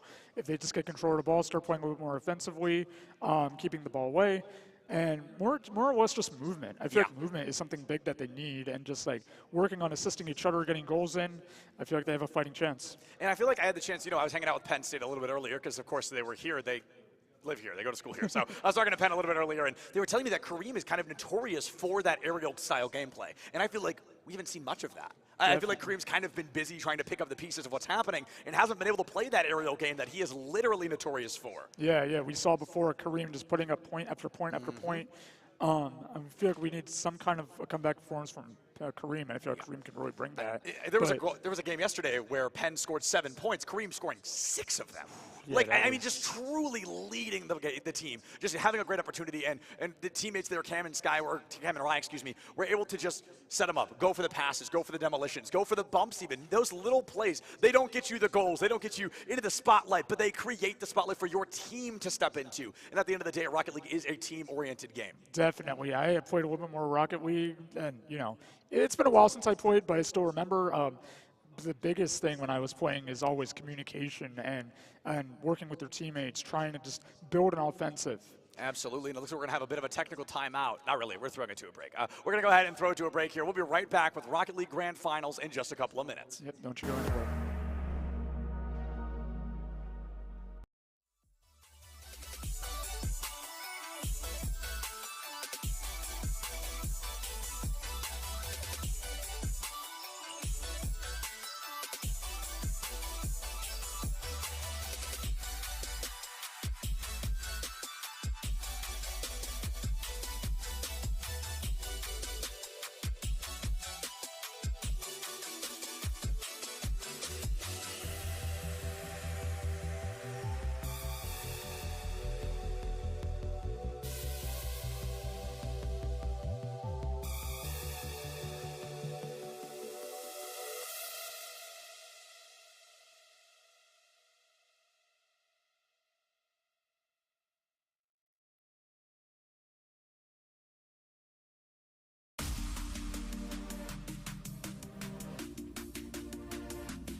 Hello, everybody, and welcome back to the 2023 Nittany Invitational. I hope you missed us just as much as we missed all of you. Septulins and Vinny still here on the desk for the second half, and maybe more so than half of this Rocket League Grand Finals here. Ball State currently up 2-0 over fan favorite and statistical winner Penn State. Unfortunately, not the strongest Grand Final so far. Yep. We're seeing a great dominating performance out of Ball State. Really excited to see how Penn State could strike back here, and I'm excited.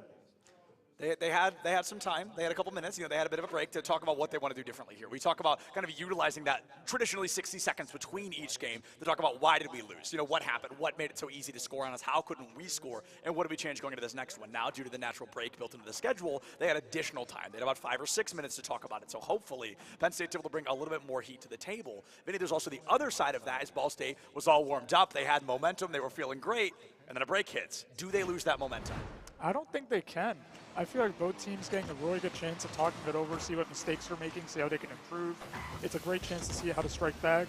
I feel like Penn State has a really good chance to strike back specifically. Going into it right here, we could have a chance, and amazing Penn State up 1 already in the first 2 seconds of the game. Well, I think we're seeing Penn State start to come back. Yeah, unfortunately, Zath wasn't able to get enough of a touch on the ball, and Kareem just took a freebie. As a wise man once said, we absolutely take those. So they want to get those online. They want to get Penn State up early and talk about momentum, right? That's all we've talked about today. The momentum is critical for success. Kareem takes it high. My man heard me out. I want to see him up in the sky because that happens, baby! That's what I'm talking about. Penn State up 2-0 in 19 seconds. That is amazing. What a change that we're seeing from games 1 and 2.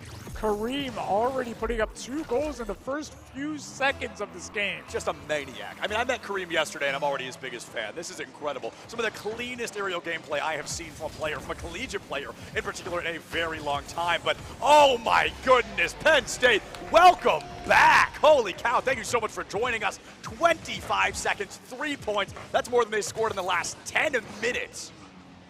Absolutely amazing performance we're seeing from Penn State. Great momentum. This is exactly what we talked about. I feel like that talk worked. Great momentum. Seriously. They are keeping it interesting for the fans, but it looks like the gloves are off and Penn State is swinging loud. 30 seconds gone. They're already up by 3. This could be a very defensive game for the rest of it, but knowing how flashy these players love to be, I feel like everybody's going for any goal they can find.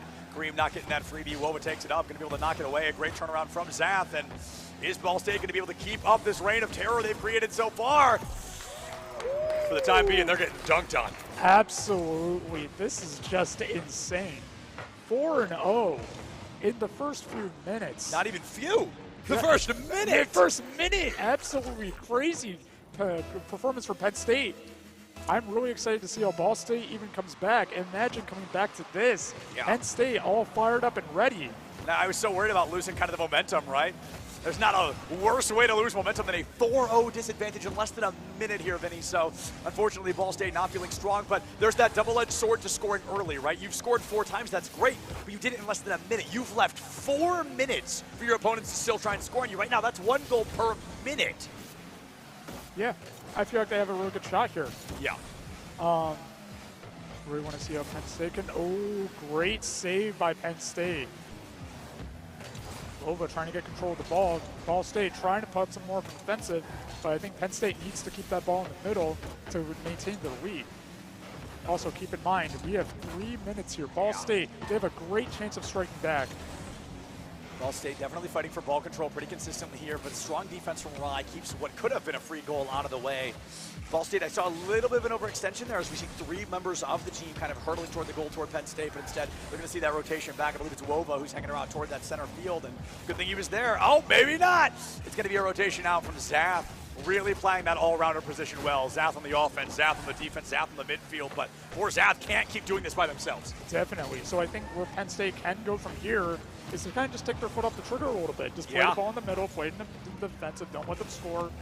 You already maintained a great lead, 4-0 in the first few minutes. You just got to keep that lead up, don't give them the confidence, and just keep pushing. And there's that fascinating thing, right? Where it's like you can score more, but like you said, you don't have to. You can totally win this. You don't have to score. You just have to make sure they don't. Oh, and that's just one of those unfortunate ones. A technical own goal, but in reality, not really, because there's nothing you could have done. That was going in either way. So Penn State going to be able to find their 5th point on the board. A full coast-to-coast shot, Vinny. 5-0. What a performance from Penn State. Nothing like we saw from the past 2 rounds. I'm really excited to see if Penn State can bring it back here. We have renewed confidence in them. Rye takes it up and oh my God! There wasn't even time for a call on that one. That was an immediate kickoff goal. Rye takes it up and just puts Ball State down here in game number 3. Game number 5 at least, almost a guarantee at this point. What a performance! Wow, 6-0. I don't think there's any way Ball State can come back from this. They just got to do GG go next. I was going to say, the only hypothetical you get is, oh, Penn State scored 6 in 2.5 minutes, so hypothetically Ball State can too, but scoring 6 in 2.5 minutes, like you said, that's tough. Like, that is very, very hard, especially with the defense Penn is bringing to the table. So, I think that's a great call, man. I think this may have to be a GG go next for Ball State. The ball begins to roll up a little bit. They get a little bit on the board. With 2:18 remaining, can they score 5 times? It's not impossible, but by golly, is it improbable? Yep, I feel like both teams still have a chance. You know, you got 2 minutes. You can make something happen. But it is a long hill to climb, like you said. Is it possible for Ball State? I feel like all they just need was a little more ball control, and they got a good shot. But for Penn State, like I said before, keep that ball away from the goal. Just wait in the middle, and both teams have a good shot. Great use of the by Zad. 6-2. Are we seeing the return of Ball State? I mean, get those brooms out, folks. Don't do much with them yet. But keep the broom nearby, because a reverse sweep of game number 3 could be incoming here. We saw 6-0 with 2.5, right? Or now we're at 6-2 with 2. So 2 per 30 seconds right now is absolutely achievable for Ball State, as they've proven to us now. They're really starting to wake up just a little bit more. They've dissected the composition that Penn State wants to bring to the table, but a great catch from Rye towards center field puts Penn State in the driver's seat once again. Definitely. Kareem trying to go back for the ball here a little bit more, trying to push back. Rye pushing it back towards the goal. Maybe we can go 7? A 7 here would be critical. Unfortunately, wouldn't be a Brazil, but it would certainly be a dastardly lead for our friends at Penn State, and they certainly need only 90 seconds left here on the clock, and they could cut the lead of Ball State in half. They could make it a 2-1 series. Definitely. Rye trying to go back in for the ball. Can we see Ball State trying to get some more control of the ball? Penn State, like I said, playing defensively towards the goal. Oh, a huge aerial play from Cam is going to be disrupted towards center field. Rye is there for the toss-up, but doesn't have the boost. It's the demo! Could not demo them both, unfortunately, and the defense from Ball State stands strong. Now, unfortunately here, Vinny, I think we are getting danger close to that realm of impossibility. Ball goes into goal! Sad! 6-3! So do they have a chance? Yeah, so never mind about that impossibility comment. All of a sudden, 3 in 65 seconds. You're looking at 1 per 20 point some odd seconds, right? But it's doable. They've shown us that. They scored 2 in 20 seconds. Now 1 per. It feels achievable. Can Ball State answer back what was a 6-0 lead? Yeah, I feel like there's a good chance. 1 minute on the clock. Both teams, both eyeing. I feel like it's possible for Ball State to come back. But just have to wait and see. Wova trying to go in for the ball. Trying to play a little bit. Oh, we got another question there. Zab and Kareem. But I feel like the positioning just plays like a great role here right now, what they're doing. Just trying to keep the ball in the air, not let the balls fall down. Wova trying to push in. Nothing. Oh, it's a goal! No, nothing like that. Unbelievably close, but unfortunately, as we enter the final 30 seconds of the game, I think Ball State, they keep it way closer than I think we anticipated after that first silent minute, but they are going to have to kiss game 3 goodbye. Penn State making sure we got a full-blown series on our hand. We will not have a 3-0 or a 4-0 here like we did in Overwatch, and with 10 seconds left, Ball State has to say goodbye to game number 3. Can Penn carry this energy forward? They scored 6 points, that's great, but did they burn too much energy? Did they run the sprint instead of the marathon?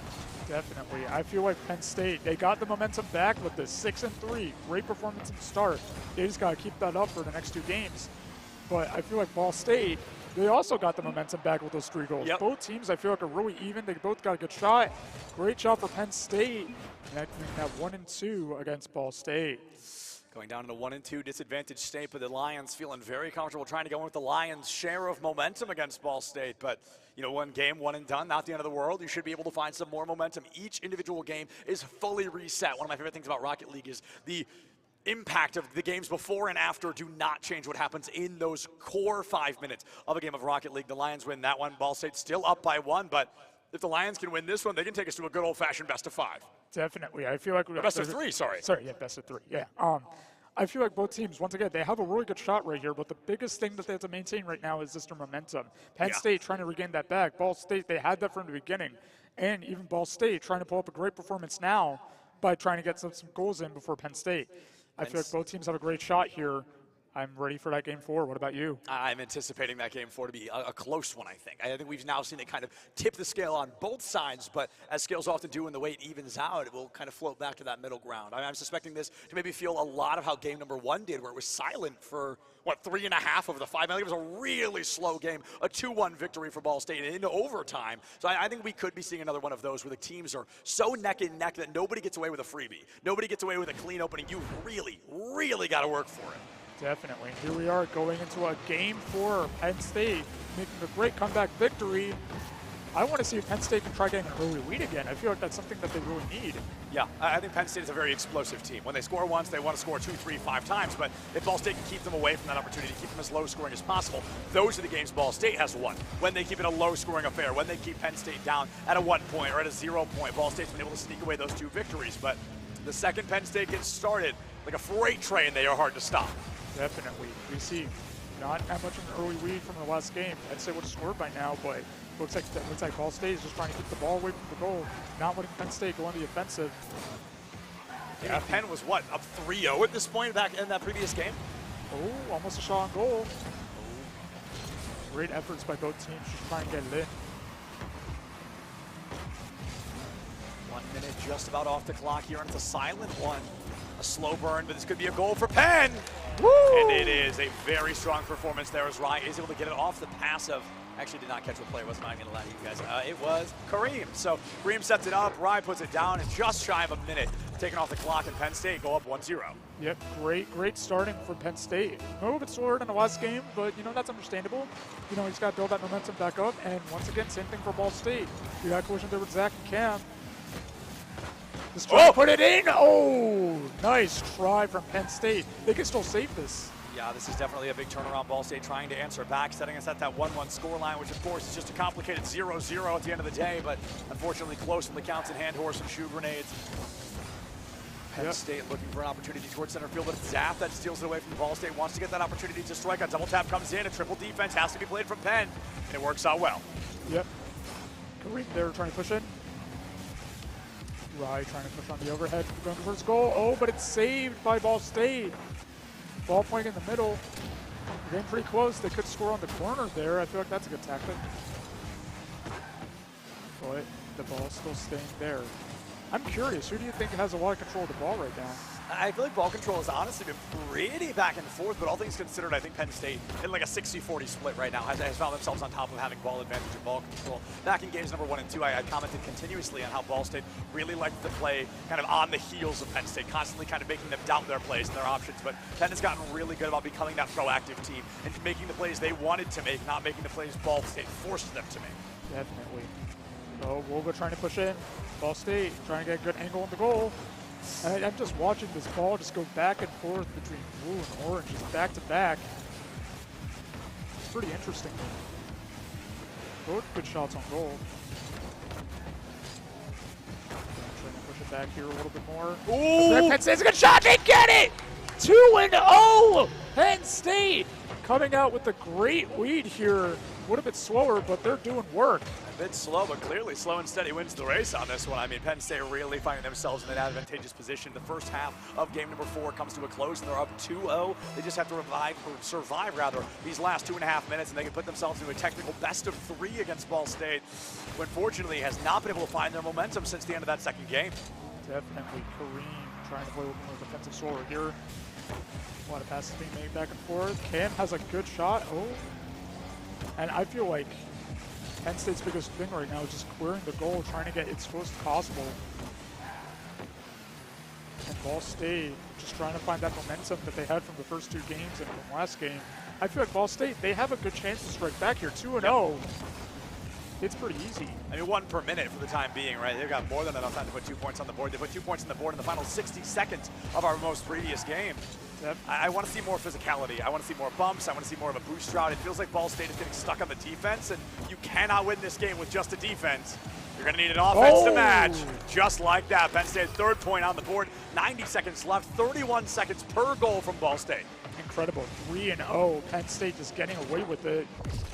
really interesting performance I'm seeing here. Penn State once again dominating, although I'll say before, a little bit slower, but you know, so to a game 6, which could be very exciting, but we've got to get there first, and all of a sudden it feels a little more likely. 90 seconds left, 4-0 for Penn State. 4-0, just doing great work. Rye with a great score there. Penn State just taking every single opportunity they have against the goal. Ball State needs to answer back quick if they want to try and save this game. But obviously time is essence, and they're just running out the time right now. Yeah, and sometimes you get to a point in this game where you're almost playing more against the timer than you are your opponents, right? It's like, yeah, we can score maybe 4 times, but can we score 4 times in 80 seconds? That's notably harder. 20 seconds per goal now, and Kim goes for one, the nail in the coffin against Ball State, but just can't get the lineup yet. Wova has ball control, passes it down into Daffy, who goes for a waterfall shot, but Kareem is there to catch it. It disrupts that play from Ball State. I think Penn State is really starting to play more offensive here. I think they're just looking for, you know, again, we don't have to score. We just need to make sure they don't either. Definitely. Got collision there against Zap and Kareem. 4-0 still Penn State. Nice. But Ball State is going to answer back. Finally, Ball State trying to build up the lead a little bit here. 4-1. Something about the final 60 seconds here for Ball State really seems to activate them over and over, but now they've got 1 goal per 20 seconds. Is it doable? Yes. Is it probable? A little less than that. Can Ball State put themselves on series point, on tournament point in these final 50 seconds, or are we going to be guaranteeing ourselves at least a game 6? I feel like we could be going to a game 6. Penn State 2, Ball State 2.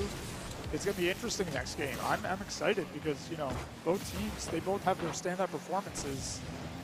But, 4-2. Okay, Ball State trying to slowly come back here, waking up a little bit more. Like I said, that game 5 is going to be interesting. It's always these last 60 seconds here. If Ball State could play like this in the first 4 minutes, then things could be a very different game. But something about these final 60 seconds, the esports factor at its finest, where a team waits until the very last possible second to remember how to play the game and answer out their opponents. But unfortunately, 1 goal per 15 seconds right now necessary from Ball State just to force an overtime. Now, they do have a 100% win rate in overtimes, of course, being the fact they only won 1 of them. But oh no, 20 seconds left here, Vinny, and it's going to be close, but close only counts in hand horse and shoe grenades, and none of that involved here in Rocket League. Definitely. We're seeing Penn State playing a little bit more defensively. You know, they got the points. We got 10 seconds left. I don't think Penn State has to do too much. I think they just got to get ready for that next game.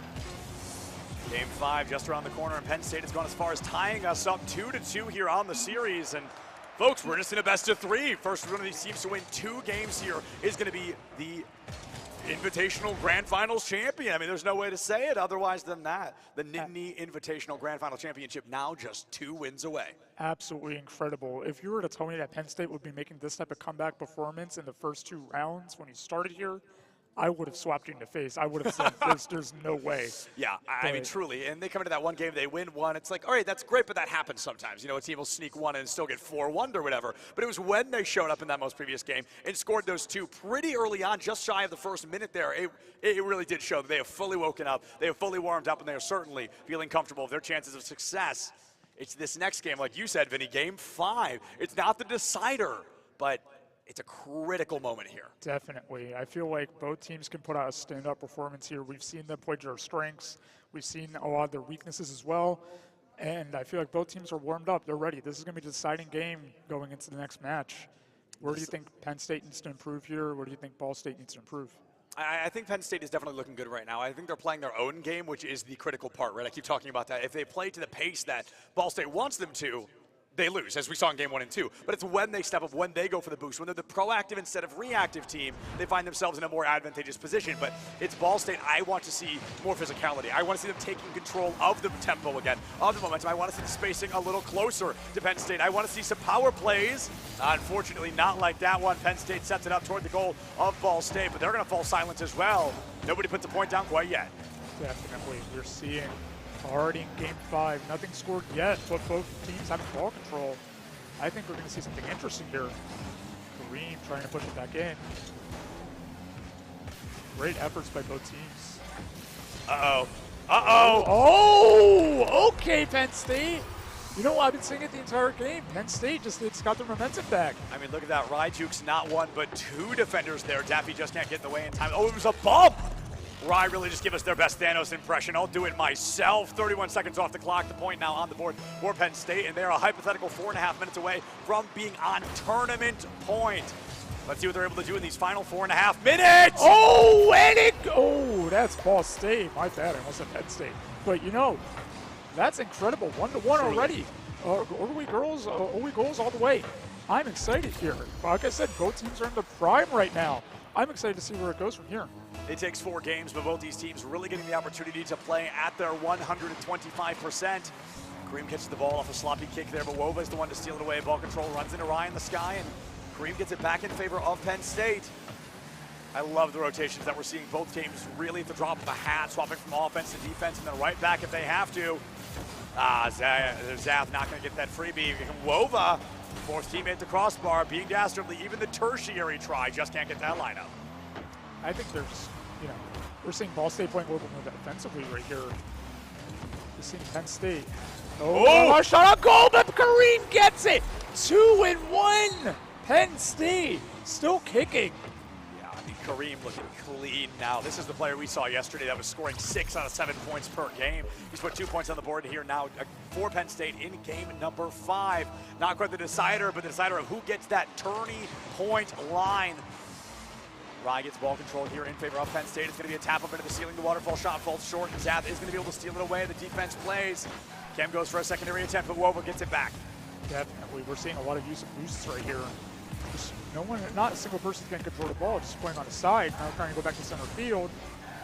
I feel like Ball State is just trying to get control and set up the next goal. But Penn State already up 2-1. I feel like this is going to be a really interesting thing that we're seeing here. But Penn State just trying to pull out more points. Ball State trying to just keep it in the middle, trying to get control back. Oh, we got collision there with Rye and Daffy. Kareem wants to get it back, but Ball State is doing a really good job kind of closing in the walls a little bit, forcing Penn State to play in their back third, notably more often than maybe they were anticipating to do. But Wova clears it toward their own goal here in Vinny. I'm never particularly a fan of this play because it kind of sets your opponent up for greatness, right? Look at that. Rye steals it. They're already in the back third, and luckily enough, a clear is there. Kareem puts it up past 1, no 2 defenders, and Daffy gets the tap away. Half the game has come and gone. Penn State still up by 1. Yeah, we're just seeing, looks like a lot of in the middle right now. Penn State just trying to maintain that lead as much as they can. But Ball State, they have a good chance to come back. Just one hit, we're up 2-1. And we have a lot of time left. We have almost 2 minutes. Anything can happen right now. 50% of the game left to be played here in Penn State. Like you said, only up by 1, a 1-point lead in Rocket League. Pretty much means nothing, honestly, because the second your opponent scores, you're just tied up and you've lost the lead. You work so darn hard to get. Kareem stealing ball control away, and Penn State really starting to slow things down a little bit. Kareem a double tap beats it to Zath, and it looks like we've got a double rotation from Wova as well. A hard defense from Ball State brings all 3 of them into the back third. Definitely. We're seeing Zath trying to push back in. Ball trying to go between 2 goals right here, but we're not getting any action. We're just seeing a lot of defending, just moving around the middle. And I feel like that's something that Penn State needs, just to keep the ball in the air. And we got a shot on goal by Kareem, but it's not going to make any contact here. Same thing for Cam. Penn State trying to make a lot of shots on goal here, but, Ball State trying to make a lot of shots on goal here. Daffy trying to put in the net, not getting anything. And we have 1 minute. Almost down here. Oh, collision. Kareem gets that demolition early, takes Zath out of the equation, but it's been a very slow game, and I'm glad to see my prediction was correct, that this was going to be a very back-and-forth scoring game. Almost in! Close is never gonna be enough, folks. You gotta get that ball 100% of the way across the goal line, and Ball State not able to make that happen. Sorry, Penn State not able to make that happen quite yet. Ball State, though, a chance of their own. Wova gets the demo, too little, too late. Definitely 2-1, like I said. Any team can go in! But Ball State trying to make something happen, but it's just not working. I think this could be close. Anything could happen right now. Ball State just needs 1 more goal to tie it up. But it looks like Penn State just wants to stick to their guns, just keep on playing defensively. They got a good lead right now. Incredible job right here from Rye. Trying to push it back in the middle. 30 seconds left. Time is running out for Ball State. This is so scary. This is incredibly reminiscent of game number 1. It was going to be a 1-0 win, and then Ball State was able to score in the final 20 seconds to force an overtime. Oh, that would have been crazy. That would have been a full-blown Oracle moment, but instead Ball State not able to find it. Penn State trying to box it out. Kareem sends it down toward the goal of Ball State, and scoring doesn't matter, but he'll do it anyway. The third point goes down, 8 seconds left on the clock, and the nail in the coffin here. Penn State has all but guaranteed themselves that tournament point. Yep, 3-1. I think it's over. I don't think Ball State has any chance. It would be a miracle. 2 kickoff goals in a row. I mean, that would be, it's incredibly unlikely. Definitely, yeah. You know, I doubt it, but 6 seconds, we're almost down here. I think we're going to get 3-2. The 3-1 is going to be our score unless Ball State can make something happen down to the last second. Ball State trying to make it, but it's over. 3-2. We are up to tournament point. Ladies and gentlemen, here at the Nittany Invitational. Wow, from the beginning of the game, Ball State, who had control of the entire match from the beginning, here we are, Penn State trying to make that comeback performance. Penn State trying to do the back-to-back as well. I mean, I know this whole school looking for the three-peat, right? Made it to grand finals in every single game. Overwatch, Rocket League, and League of Legends.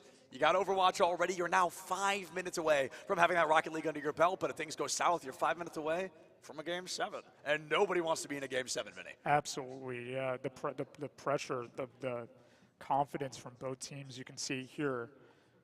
I don't think there's any way to decide a winner at this point because both teams are just playing so well. Separated by 2 points there in that most previous game, but basically 1, right? I mean, you score in the last 8 seconds. Yes, it's technically 2, but it was just danger close and neck, breakneck speed of play from both these teams, consistently so. And Game 6 just around the corner here. I'm going to be anticipating a little bit more physicality from Ball State. I think that's kind of the one thing I'm comfortable to predict here. I think they recognize they need to be getting the boost, they need to be getting the demolitions, and they need to be getting at least bumps here, Vinny, because they're giving Penn State a lot of space to work with, and that's exactly what Penn wants. Definitely. I feel like both teams, they both have a good shot here. Ball State just needs more control. Just what we saw from the first 2 games, just Ball State just taking over. I feel like they just have to re-bring that confidence back. These seconds that they're talking it over are going to be one of the most crucial talks that the entire team is having. Both teams saying what they did well, trying to bring that momentum back for both teams. I feel like, we're going to see a great performance in this last game. Yeah. And I feel like we're also going to get some great vitamins out of our sponsor, Chocolate Milk. Big shout out to Chocolate Milk. We love chocolate milk. Yep. Going into this last game, I feel like we should reference our sponsor, Chocolate Milk. I start my day every single day with a nice glass of chocolate milk. That's true, he does. I've known Vinny for an hour, and I know that he wakes up every day and drinks chocolate milk. That is a fact. Yep. Septuagint certified fact.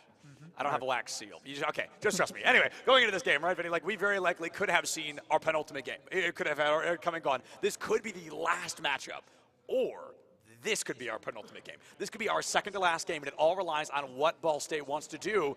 And what they want to do is get a little bit more time to talk about what they want to do. We're going to go ahead and throw it to just one more break here, folks. We'll see you right back here with the possible last game of Grand Finals Rocket League in just a couple of minutes. Don't you go anywhere.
Hey there, everybody. Welcome back to the 2023 Nittany Invitational. Just one more time here for Rocket League. We're going to be in a 3-2 best-of-7 series right now. Penn State up by a single game. They lost the first 2. They've won 3 in a row, and they're trying to make it a clean sweep here. I am Sepulence, joined by Vinny for what could likely be our last game of the 2023 Nittany Invitational Rocket League Grand Finals. Definitely. We're seeing some great performances here out of both Penn State and Ball State. But Penn State has a really good chance to just take all of this away. Ball State needs to answer back if they want to keep the series going. I mean, every game I think that Ball State has lost, albeit one, has been separated by 1 or 2 points. I mean, it has been so unbelievably close every single time, but close is never going to cut it. You've got to find that lead. You've got to find that victory. You've got to find a Game 3. You've got to force a Game 7 here, or unfortunately, your journey comes to a close in second place. Definitely. I think we're going to find out here. Penn State trying to get a shot already. Do you think they're going to be able to get like an early lead like they did before? I think it's possible, but we just got to wait and see. Keeping a close eye on Penn State here because it's up to them to control the pace of play. Do they overextend in their own right? Do they look for the aggression and try to kind of force themselves into the proactive slot, or do they allow Ball State to make a bit of plays of their own? Zath gets a 1-1 demo trade, and that was almost the cleanest goal we've seen all weekend with the defense from Penn State, just a little bit stronger. Cam catches it into the air, tries to set up Penn State, but it's a constant barrage of attempts here from Ball State. Another demolition on the Kareem this time. Makes it that much harder. They bump, they get the demo! What a goal from Ball State. The calculation there, the team communication was flawless. Wow. Look at this. Boom. Incredible. Great collision there. Just lets the goal. Ball State already coming out striking, really reminiscent of the first 2 games. Yeah. Let's see if Penn State can answer back. Only half a minute off the clock so far, and Rye gets an early demolition onto Wovo, but ball control does tip into Zath, so unfortunately, that demolition does not make the waves they were hoping. Kareem catches it, a bit of a sloppy hit into the air. Wovo tries to tap it in, up and off the corner, but Rye really trying to play that front man, that aggressor that Penn State really needs right now. They want to change the momentum, they want to change the tempo, and Ball State really trying to play a song of their own. Definitely, we're seeing Wovo trying to get the ball back in the middle, trying to get something to score for Ball State. If they get one more point, I can say that Ball State has momentum. But Penn State, they have a really good chance to strike back right here. It's anybody's game. Zath does steal it away. It looks like Penn State was going for a bit of a longer setup that unfortunately falls short. Zath takes it in off the corner, looks for an aerial play here. Could be Rye, but it's going to be boxed out by Wova. A 2-2 double commit here from both teams, and they all want that ball control. It tips off into a bit of a no man's land, and Kareem gets it, but not for long. Zath right back into that center field. Takes it up, and messy hit into the corner. Nobody's ball for just a moment. Definitely. We're just seeing Penn State trying to play a little bit more defensively here. This is still anybody's game. Penn State has a great chance to strike back right here. They're playing in Ball State's goal. It's just all about positioning right now. And still anybody's game. Kareem trying to push it in, gets saved by Ball State. Great effort by Penn State. See the ball go back and forth. It's so reminiscent of those first 2 games like you mentioned earlier, Vinny, and it might be a little less so when Ball State puts a second point here on the board. 2 minutes off the clock, 2 points up on the board, and Penn State got to find something here because we've seen each time they start to slip a little bit, it turns from a snowball into an avalanche, so they really need to stop this now. Definitely. Ball State coming out with that early lead. Interesting, just to see how the momentum is shifting. Penn State does have a good chance to play it back here. I'm just excited to see what's going to happen now. Cam might be able, never mind. Cam might be able to get a bit of a defensive play. Zath is going to be demoed in goal, but unfortunately ball control not for Ball State. Right now Ball State on a roll. Half the game has come and gone. They're up by 2. Can they find a third? Off the crossbar, but it's still in. Oh, I know we got to get a relook on that one. That bounces off of a member of Penn State back into the goal. It might be Rye. It is. Rye hits the backflip and rolls it into goal. Ball State now up by 3. Game 7 feeling very possible. Wow, I mean, that just must be like infuriating right there. Seeing Ball State just keep on coming out with an offensive performance here. Cam just trying to get the ball back in the middle, but nothing's happening for Penn State. What do you think Penn State needs to good read on the ball? Oh? I think the real answer is Penn State needs to touch the ball a little more. It has really been 30 seconds total. It has been the Ball State show here in game number 6, and they are desperate to take us all the way to that 7th and final game. They want to set the stakes as high as they can possibly be with only 100 seconds left. 33 seconds per goal for Penn State to try and win this in fruition, but Ball State want to see that lucky number 7. Definitely, and if you have Penn State still has a really good chance to strike back here. Still 3-0. still another minute or something to go. Oh. Penn State has a really good chance. We saw it before in that 6-3 game. Ball State just was able to get the points back. Man, it's going to start right now. Kareem making it 1-3. Did Penn State wake back up? Kareem with the dream, deadlifting the team right now. It's going to be a 3-1 disadvantage, 90 seconds left, 45 seconds per goal. Unbelievably achieved. Cam out of the way, and they try to get clear down toward the goal, but instead of cleared against them. Open goal knocked up by Daffy. Centered. And Wova just not there in time, unfortunately. Ryan tries to bounce it out, and it's going to be another attempt from Ball State that's disrupted. Definitely. Seeing Cam try to push back in, gets saved by Zab. We're just seeing the ball go back and forth here. Penn State trying to make something happen. I feel like even a 2-3 here can make it a great chance for Penn State to try and strike back. Just say that we're not leaving and strike them another chance. That is an open Zab goal. almost. And you whiffed! Oh, So- Seth just not able to find it. Penn State thanking their lucky stars that did not work out against them. 42 seconds left, 1 goal per 20 seconds now for Penn State to find. And it is becoming notably harder. Ball State really feeling like leave a game 7 here, Vinny. Definitely, yeah. We're just talking about all of Ball State here. Just get great control of the ball, and time is running out for Penn State. They're trying to make something happen, but I think it's just going to be too late. I think we're headed to a game 7.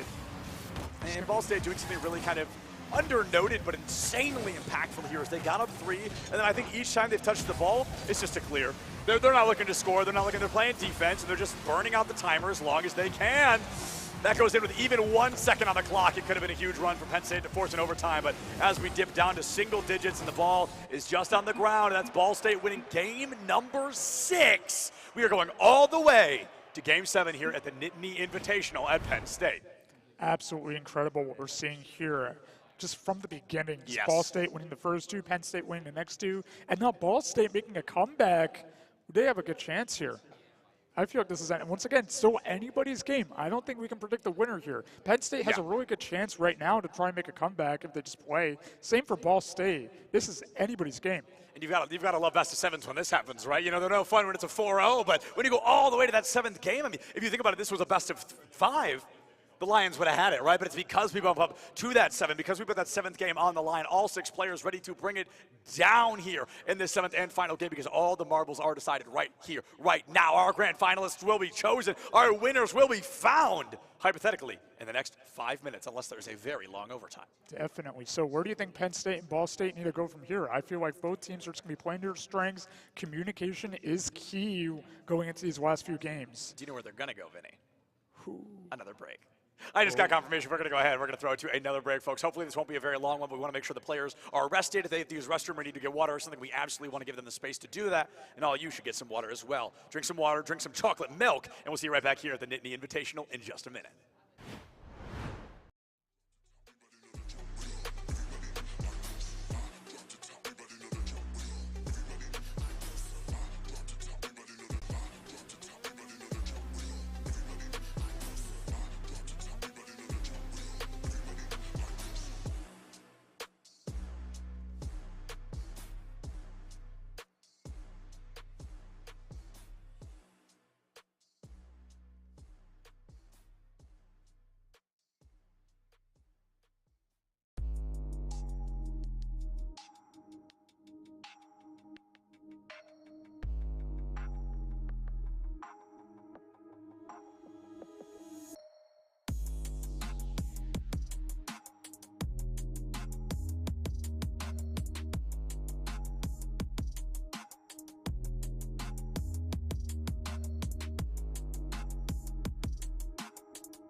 Listen, folks, this is the 2023 Nittany Invitational Rocket League Grand Finals Game 7 of 7. Both these teams have been able to win 3 games respectively, and now they're going into this 7th and final matchup to decide who that Grand Finals winner is going to be. I am Septilins, joined by Vinny, and Vinny, it literally cannot get closer than this. Absolutely incredible. We are here, Game 7, everything on the line. It's only going to be one winner, though. Who do you think is going to win?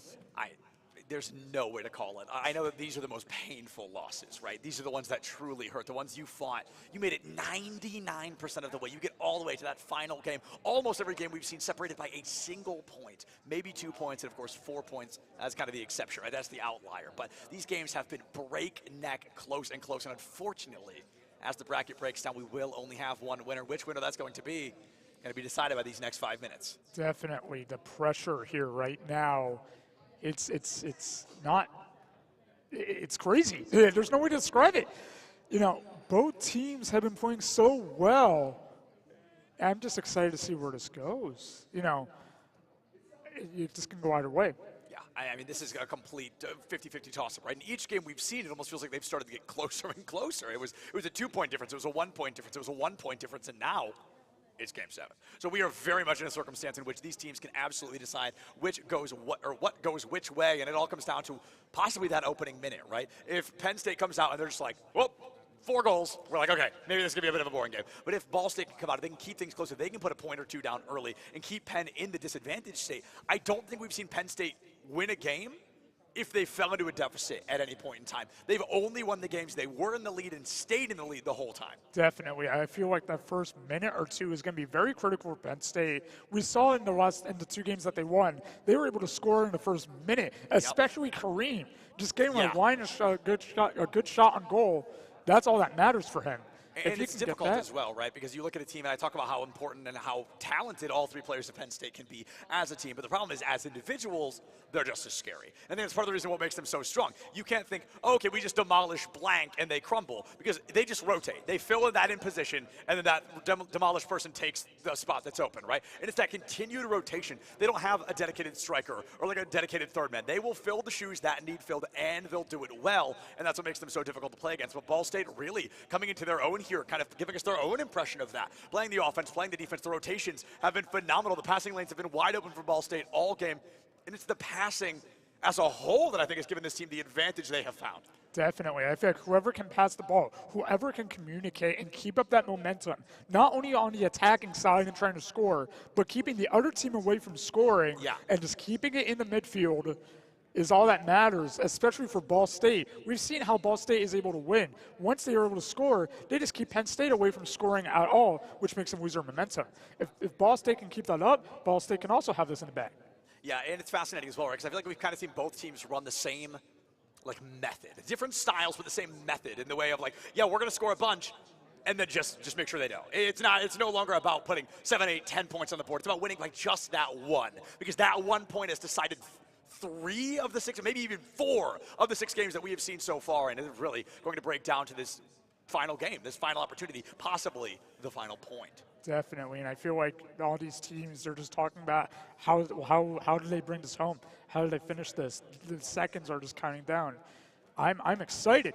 You know, this is an all or nothing game. I really didn't think my first time casting is going to be a Game 7. The beginning of the broadcast starts trial by fire. The end of the broadcast, every single possible minute of every single possible game we have seen so far. Only 1 overtime, which is great. At least it hasn't been 6 overtime games to get this far, but it's really going to be decided by these final 5 minutes. We had a bit of lag on stage. We had to get one of the PCs replaced, but it looks like we are going to be ready jumping into this one. And Vinny, I mean, I am excited. These players, they're coming in. They're powered by ideology. They are powered by camaraderie and teamwork. They are powered by the hours, the days they put in this event. And they are powered, of course, by that yearning for that trophy. The thing they're powered most by, though, folks, is chocolate milk. I mean, we talk about having that lag on stage, and players hate one thing, right? Lag. Sometimes it's the computer. Sometimes it's us. What's a way to change that up? Well, maybe changing out some unhealthier alternatives for something like chocolate milk, getting chocolate milk into the lineup there. And we see more and more gamers as the days go on, as the years pass by, swapping, putting away those other drinks and switching instead to chocolate milk. Definitely. This play is now powered by chocolate milk, and for more information about that, visit poweredbychocolatemilk.info. A huge shout out to chocolate milk, because we could not have been able to do this weekend without them, and the players finding out just how far chocolate milk can take you all the way to a Game 7. Definitely, and here we are, Game 7 getting set. Zath almost getting the ball in! Oh, great shot on target, nothing to make of it though. Penn State trying to play more defensively here. We're just watching Zath trying to get it in. Daffy trying to get close to the goal, but nothing happening. Unfortunate. Rye is not going to be able to find that goal either. Now both teams one shot on goal. No goals to be found. Unbelievably close. Daffy barely going to be able to scrape away from that one. Kareem taps it up off the crossbar, and it's caught out by Cam. A clean coast-to-coast disrupted by Zath on the hard defense, and now turnaround play by Ball State. A minute off the clock. Both teams still silent, but holy cow, has this been an action-packed 60 seconds. Definitely. Both teams playing the length of the field right now. Ball just going back and forth. Oh, shot by Wovas, once again saved by Kareem. Ball State just trying to get it out of there, trying to get it to go their way, but nothing's coming. Oh, it's just going back and forth. It's incredible. Oh, almost another shot by Wova. Kareem coming in, saving it again and again and again. Where do you think it's going to go from here? Possible goal for Penn State, but unfortunately it's not going to be a lineup of coast-to-coast from Zath, disrupted by Kareem. 90 seconds gone, and Ball State setting up another opportunity. Triple defense from Penn is a difficult thing to work with, but it works wonders, not forever! Zath from Ball State. Looking pretty ball great here. That is going to be a minute 45 off the clock, and they're up by one. 3:16 for Penn to answer back. Vinny, it's becoming a now or never moment in game number 7. Definitely, yeah, Ball State taking the first point off the board. Penn State, they still have a really great chance to answer back. Yes. 3 minutes on the board is a great time just to make something happen. And, 2-0. Ball State slowly trying to take the lead. Penn State needs to answer back. Penn State needs to answer back here. We've gone through 6 games with these teams, and the 3 that Penn State lost all started with them losing the lead.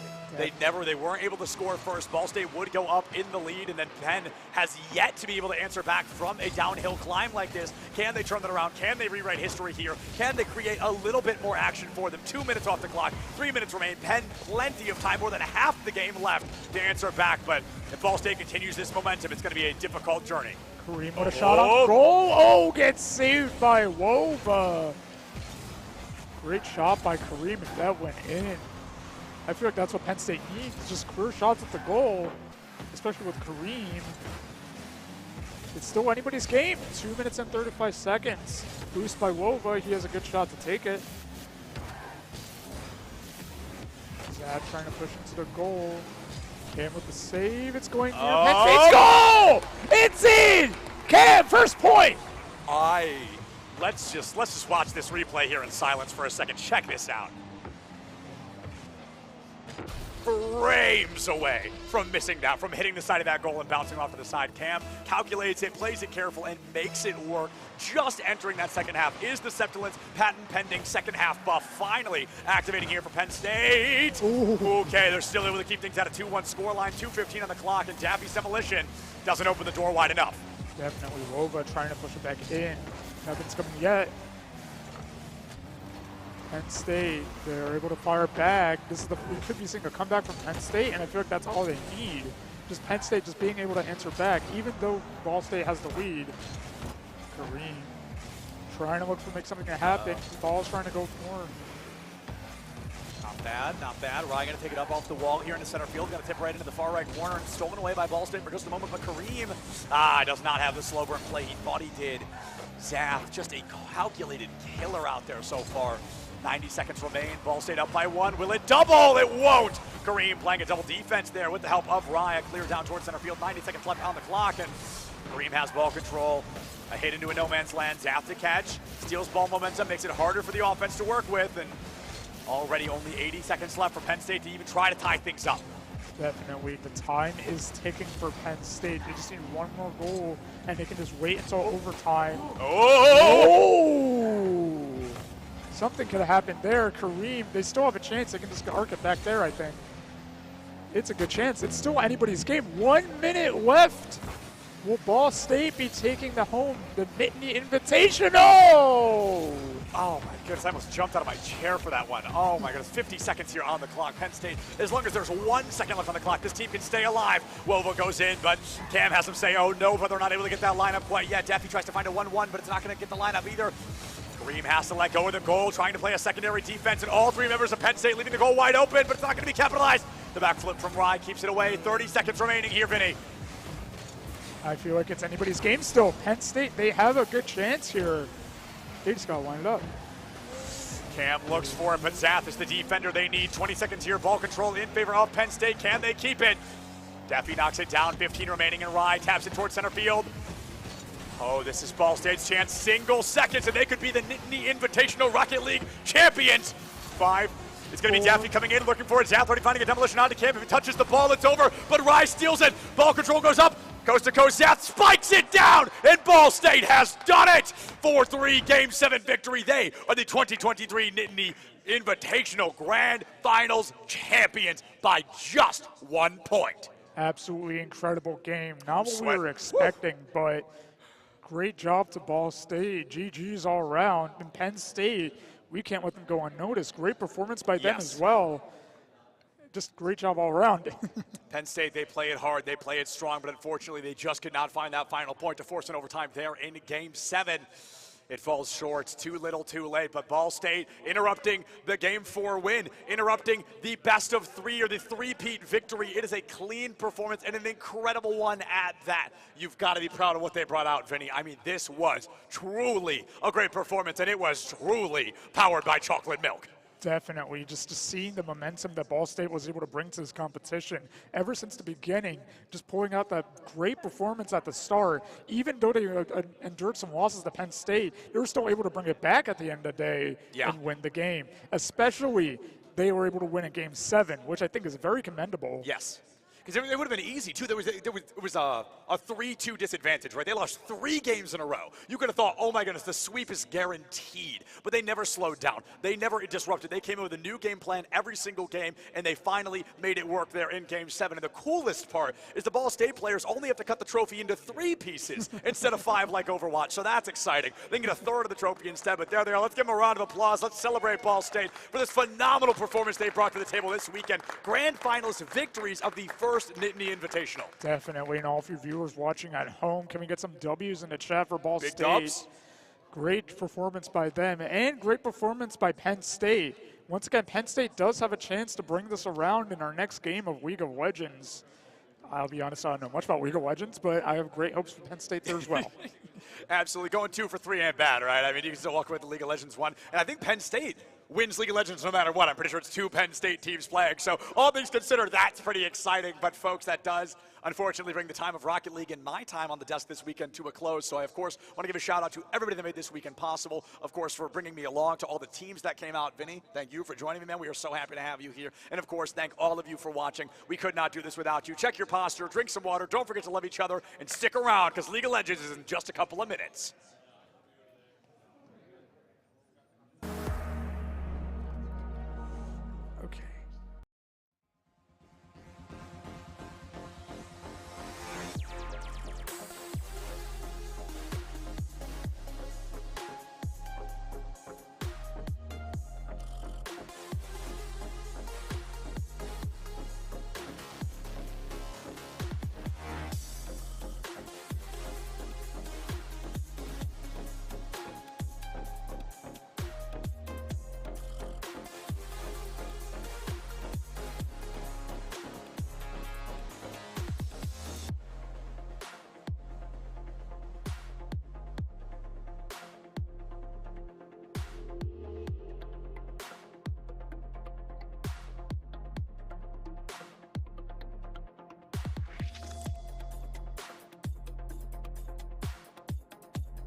everybody. I'm your host, Jordan Spagnoli. We're back at the Nittany Invitational. I'm here with Ball State, our Rocket League winners.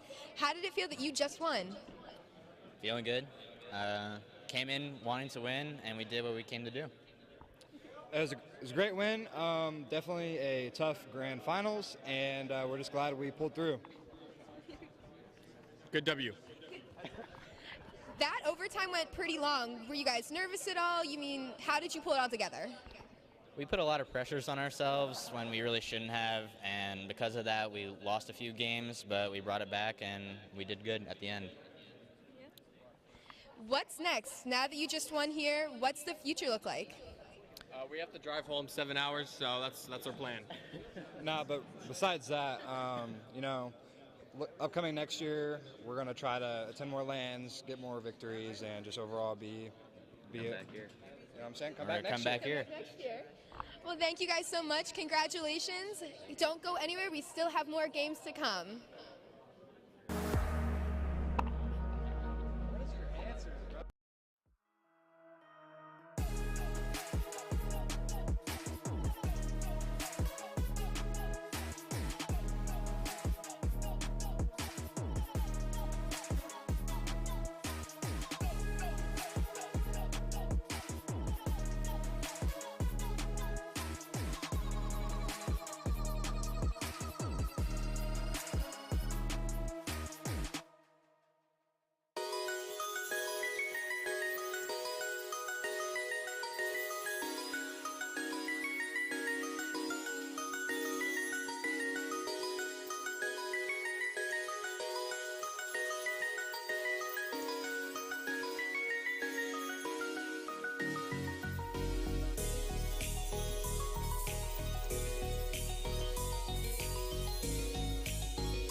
And always welcome on back once again for the final game of the day, right here at the Invitational. I'm Ravishing Gravis, most ravishing out of the internet. Joined here by my side with the homie Grant. What's up with you, homie? Yeah, I'm having a great day. I'm so excited. We are mostly on time, and I think that's the most important thing for everyone. I agree. Yeah, it's just the fact that things have been running smoothly so far. We did have a absolutely monstrous game of Rocket League, going the distance well, the full BO7, two incredible games for both Penn State and Ballpark as well. But for the first time today, Penn State managed to lose the game. But hey, they have a chance to redeem right here in League of Legends. Yeah, they really made it interesting for us. We got an awesome Rocket League match. I unfortunately was not here for Overwatch, so I apologize. I'm a gamer. I have to sleep till noon every day. That is understandable. I realize those are gamer hours. It's also what I'm realizing too more and more. People don't wake up like at 11:30 like normally. Nobody does. No, sleep later and later every day. I haven't been to my 11 a.m. class in probably 4 months. You have an 11 a.m. class. You haven't been able to go. That's to that. my earliest class, and I don't go to that. That is really sad. I have a 98 in that class. Okay, never mind. Weird flex. Sure, man. Good job, bro. All right, but anyways, it's what matters as of right now, though. As you look towards the final matchup of the day, who we got, man? Yeah, we've got Penn State Blue versus Penn State White, also known as our D1 versus D2 teams. We got to see Penn State Blue on 2 of our cast games yesterday. Penn State White going to be making their stream debut for us here. They did obviously play Penn State Blue, lost a hard-fought game, but, you know, they're hungry. They want bragging rights, and they want this here trophy. Indeed they do, right? Penn State Blue has looked unstoppable and indomitable throughout the entire weeks, right? So that's a roster right there as well. He's saying Nate Seek, Orca, Zaltate, Sariel, and Chandris. That roster in itself has given us the max of 20-minute games so far. Pretty good. Yeah, they don't like going to 30 minutes. They don't need to go to 30 minutes, so why would they? Yeah, exactly that. But on the other side, though, for Penn State White as well, too, we got this whole roster of Bane of Hades, Callers, Zekin, Mr. Lazy, and Rays. This is, you know what, also a couple of names I'm sure you're also very familiar with, too. Yeah, I had the pleasure of coaching some of these guys early last semester, so I know them quite well. Bane of Hades, I have mentioned before, is known for his Scion, but is a Grandmaster player right now in the top lane was 800 LP last week. Caller, or Charlie, who just won himself a Switch Lite in Breath of the Wild here, thanks to the raffle, is in Masters himself. Zek and Yuki, who got pulled over for speeding last night, is most well known for going for Masters 176 LP to Plat 1 in a matter of 5 days. Mr. Lazy, we'll see if he is Mr. Lazy, or as we like to call him, Mr. Crazy when he's popping off on the Rift. And Nice. Ray here is stepping in for the normal D2 support Fire Spire. He's a mid laner by trade, but he is known for his amazing Yuumi skills. Okay, all right, so let's see here. I find every mid laner once in their lives has had to support one time or another. So, hey, that's okay. What matters right now is what you're able to do with the time you got going on.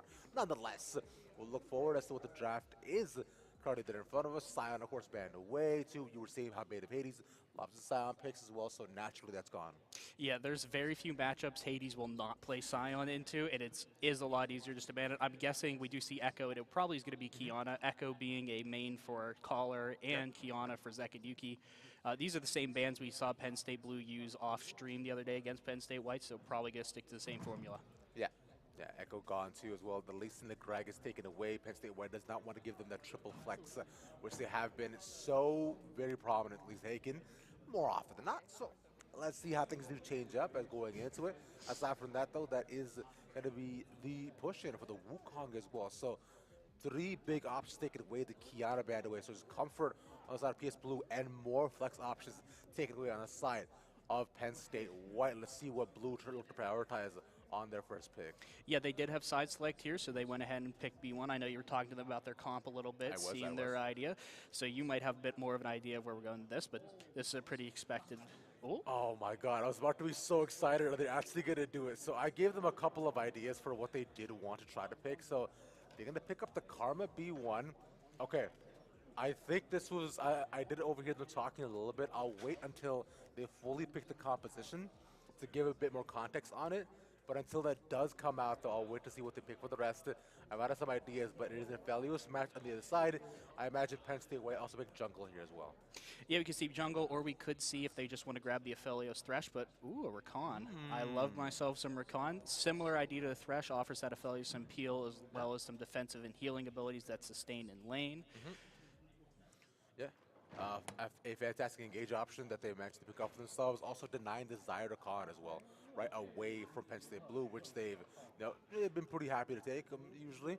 And they're going to take the Neela here. Okay. This is a Sariel special. He loves Neela. He's played it very, very often. He was, in fact, asking for it yesterday.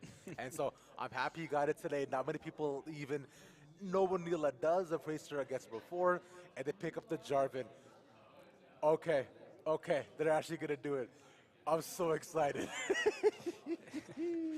Yeah, Neela's an ADC we haven't really seen in the meta lately. I think she's decently viable because her kit is just so strong. Yeah. Not so much at the pro level, we don't see her nearly as much, but as far as solo queue and kind of these semi-competitive settings here, she's a very strong ADC and is really good into a lot of these hyper carry matchups.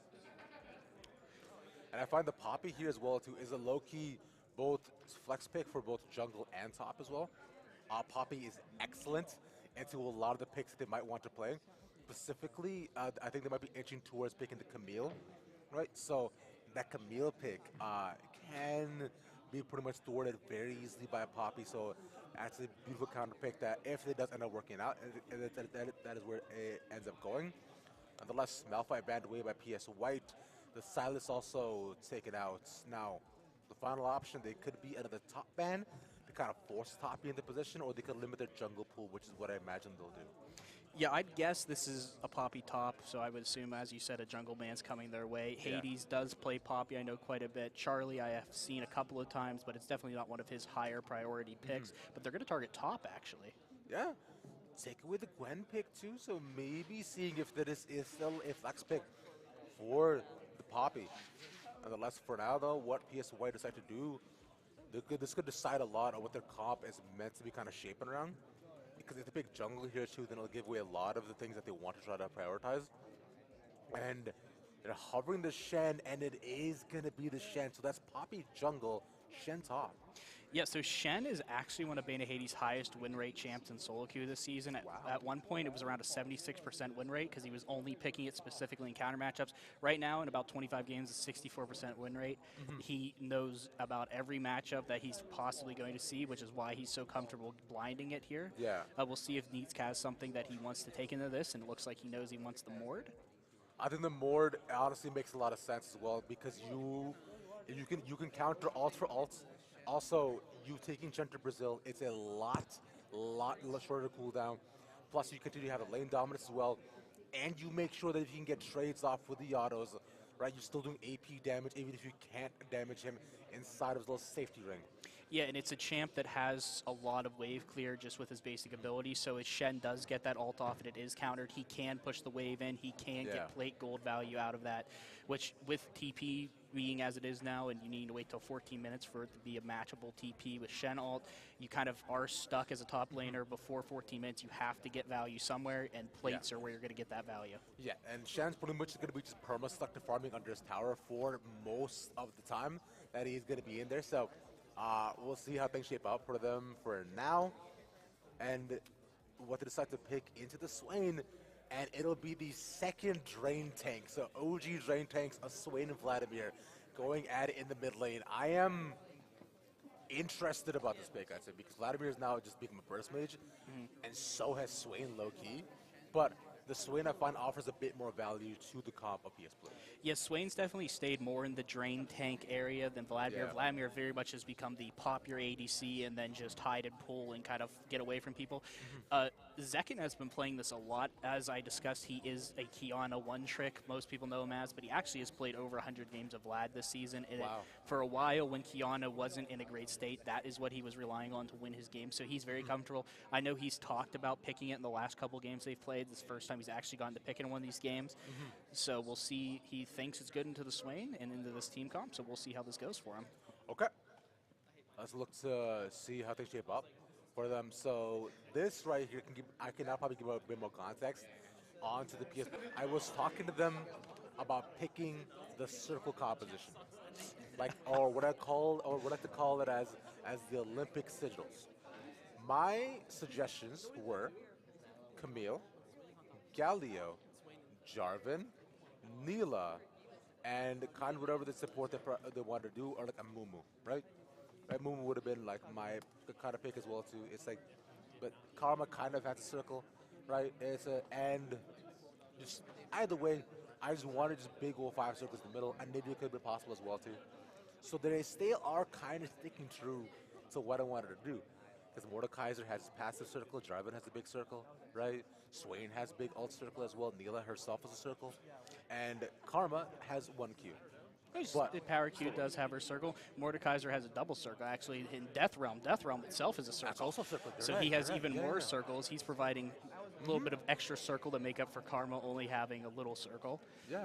But yeah, it's a pretty awesome comp. Yeah, it's great. But with that being said, we're going to actually throw it over to a small interview with Jordan to see and talk and get a bit more context on Penn State.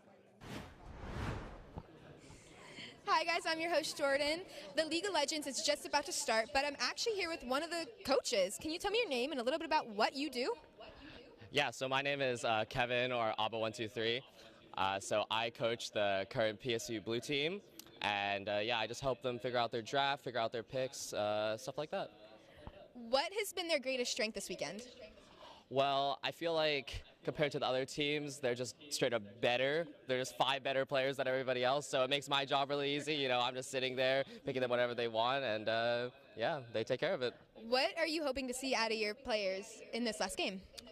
I'm hoping for a nice, clean 20-minute stomp. Make it not very close at all, you know, just the standard delivery. And after this tournament, what are you hoping to see next? Well, it's kind of the end for us, unfortunately, but I hope that each of them get to continue to shine whatever they choose to do in their future. Well, that's really awesome. Thank you guys for watching. Stick around. The games are just about to start. Thank you so much, Jordan. That was a fantastic context. Appreciate that. I was thinking maybe he might have mentioned about me, you know, also being a secret, like kind of hiding coach, but it's fine. It's okay. That's fine. It's just it's not like I only have to decide the entire copper. I think I didn't though, but still, we would have to get some credit. Yeah, he's got to find some way. Like you said, the players do most of the work for him. He's got to get his credit somewhere, and you know he takes that from team comp a little bit. Fun fact about Mr. Ab. I was gonna say that is one of the stat facts that was mentioned over the weekend, that this is kind of it for the team, right? It's after this tournament, they'll all be going in their own separate paths. Maybe they might stick around for the school. Maybe they might go into coaching. Maybe they just might leave League of Legends in general. Which we're hoping to see what they can accomplish for themselves after once this tournament does eventually just go on. Right, as we're just kind of waiting for spectator delay to go ahead and wrap up and allow us to get into the game. I was wondering if you could add a bit more context on the PS White side. Yeah, so the white team, we call them D2 or Division 2, but it's not to say that these guys are worse players. They all have been master in the past. There is a D4 minimum, Diamond 4 minimum for any competitive player at Penn State, with a little exception for support because we have a bit of a support issue this year. These guys are no slouches. Abba said, he does have 5 better players, and by the numbers, he does have 5 better players. But these are guys who are great friends with each other, work together very well. 4 of the 5 of them are actually Mandarin speakers, and on comms we'll kind of leave Bane of Hades out as he does not speak Mandarin, and we'll talk in Mandarin for a lot of the times. Luckily, Hades is the weak side top laner, so it does not impact him too much. But these guys are really good friends. They're a really good bunch of guys, not to say that Penn State Blue isn't, but they're great guys. I'm rooting for them. My bias, not just for Penn State, but for those guys in particular, might show a little bit this game. All right, love that. As I believe we're pretty much about ready almost to head into the game, my friends. So let's get into it. League of Legends final esports of the day.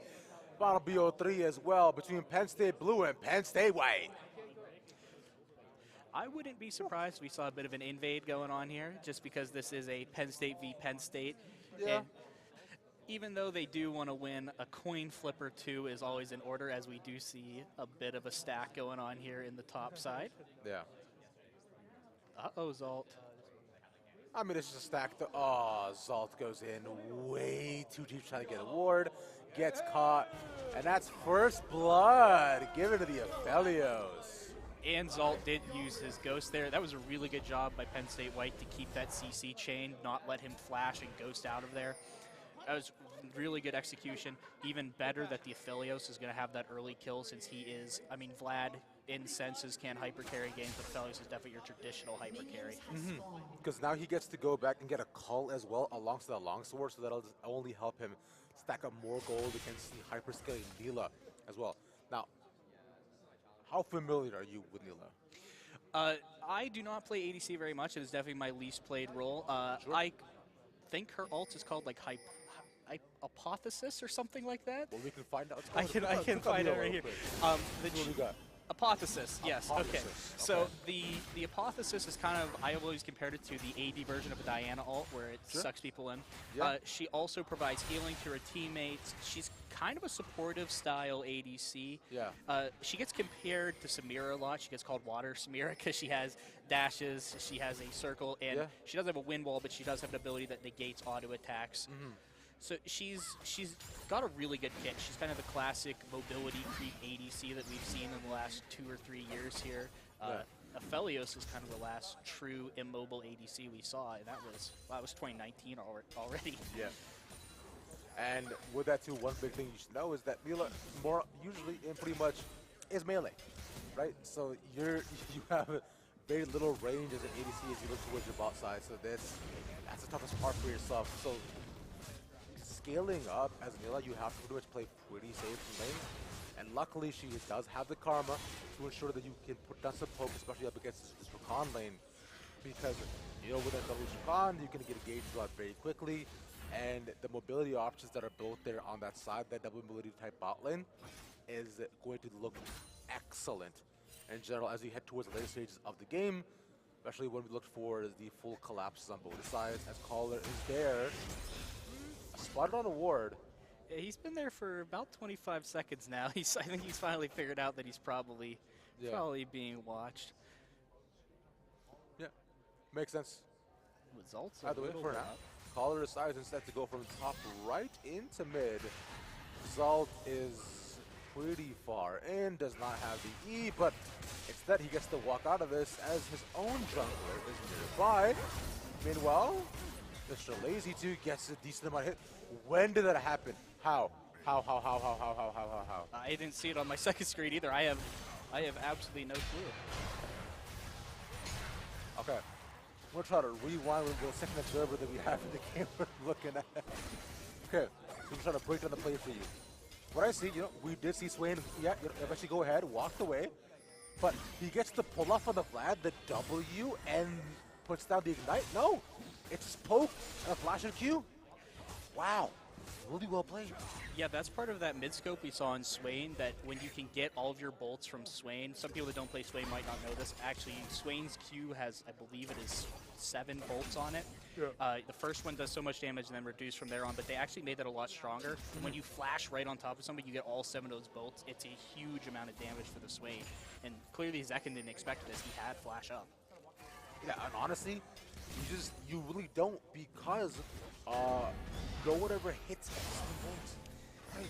Yeah, because you don't expect, I mean, Swain is kind of, as we said, a drain tank. He's more up in your face, but how often is a range champ going to really get right on top of you like that? Usually never, but as of right now, it's Ariel. Right, looking to go in, Ignite down, a little more healing, one more auto, trying to find it, cannot! Caller there right on time, almost gets the double. Yeah, Caller coming in there, getting that push at just the right moment, is able to keep his ADC alive. And now this Aphelios did not get the kill there because he had to be saved, but he's having a good time. His call's almost halfway done. He's got a kill up. He's almost 20 CS, or he's 10 CS up here. So I don't think it's showing us here, but there is a dive going on in the bot lane right now. And Karma gets the double, in fact, bot lane. But top lane, though, it should just be a pick, a Basha Flash, knock up not there. And Orca 3, nice little trade-off as we now look towards the bot lane, which, we'll back up a little bit. They're trying to dive them under tower. The empowered Q. The circle was just too strong. Wow. That's kind of cool. Enchanters are very hard to dive, and we don't think of it traditionally because they don't have easy access to CC. But, I mean, Karma, Lulu, all those, they do a lot of damage. They have healing in their kit. They have shielding in their kit. They're really hard to dive. It was so close to Mr. Lazy getting that kill. He just barely couldn't get it. No, it's tough calls overall. I wish that I'd gone, at least, or an assist had gone to the Mila. Right, but no, nonetheless, right, it's a position to be in.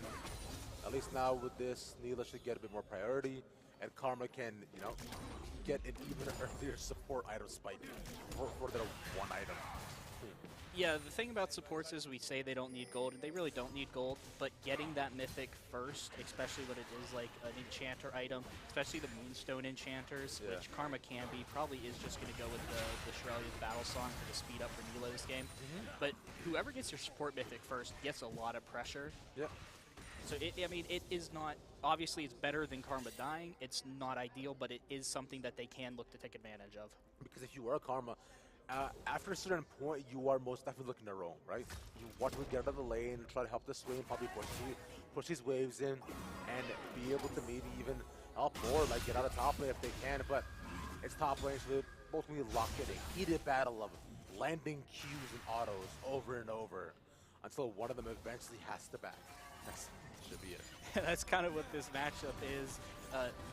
Needs can't really get auto attacks in because Shen does have his shield to keep the autos from happening. So it basically is, like you said, jump forward, Q people, Mordekaiser presses Q, and then they walk away.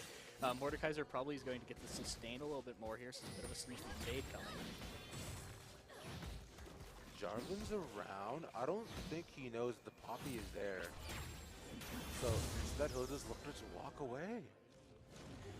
Okay, I think he had a bit of an idea just because the blue buff is coming up soon for Caller, but decided ultimately not to go in. Zalt came down there, didn't see anything.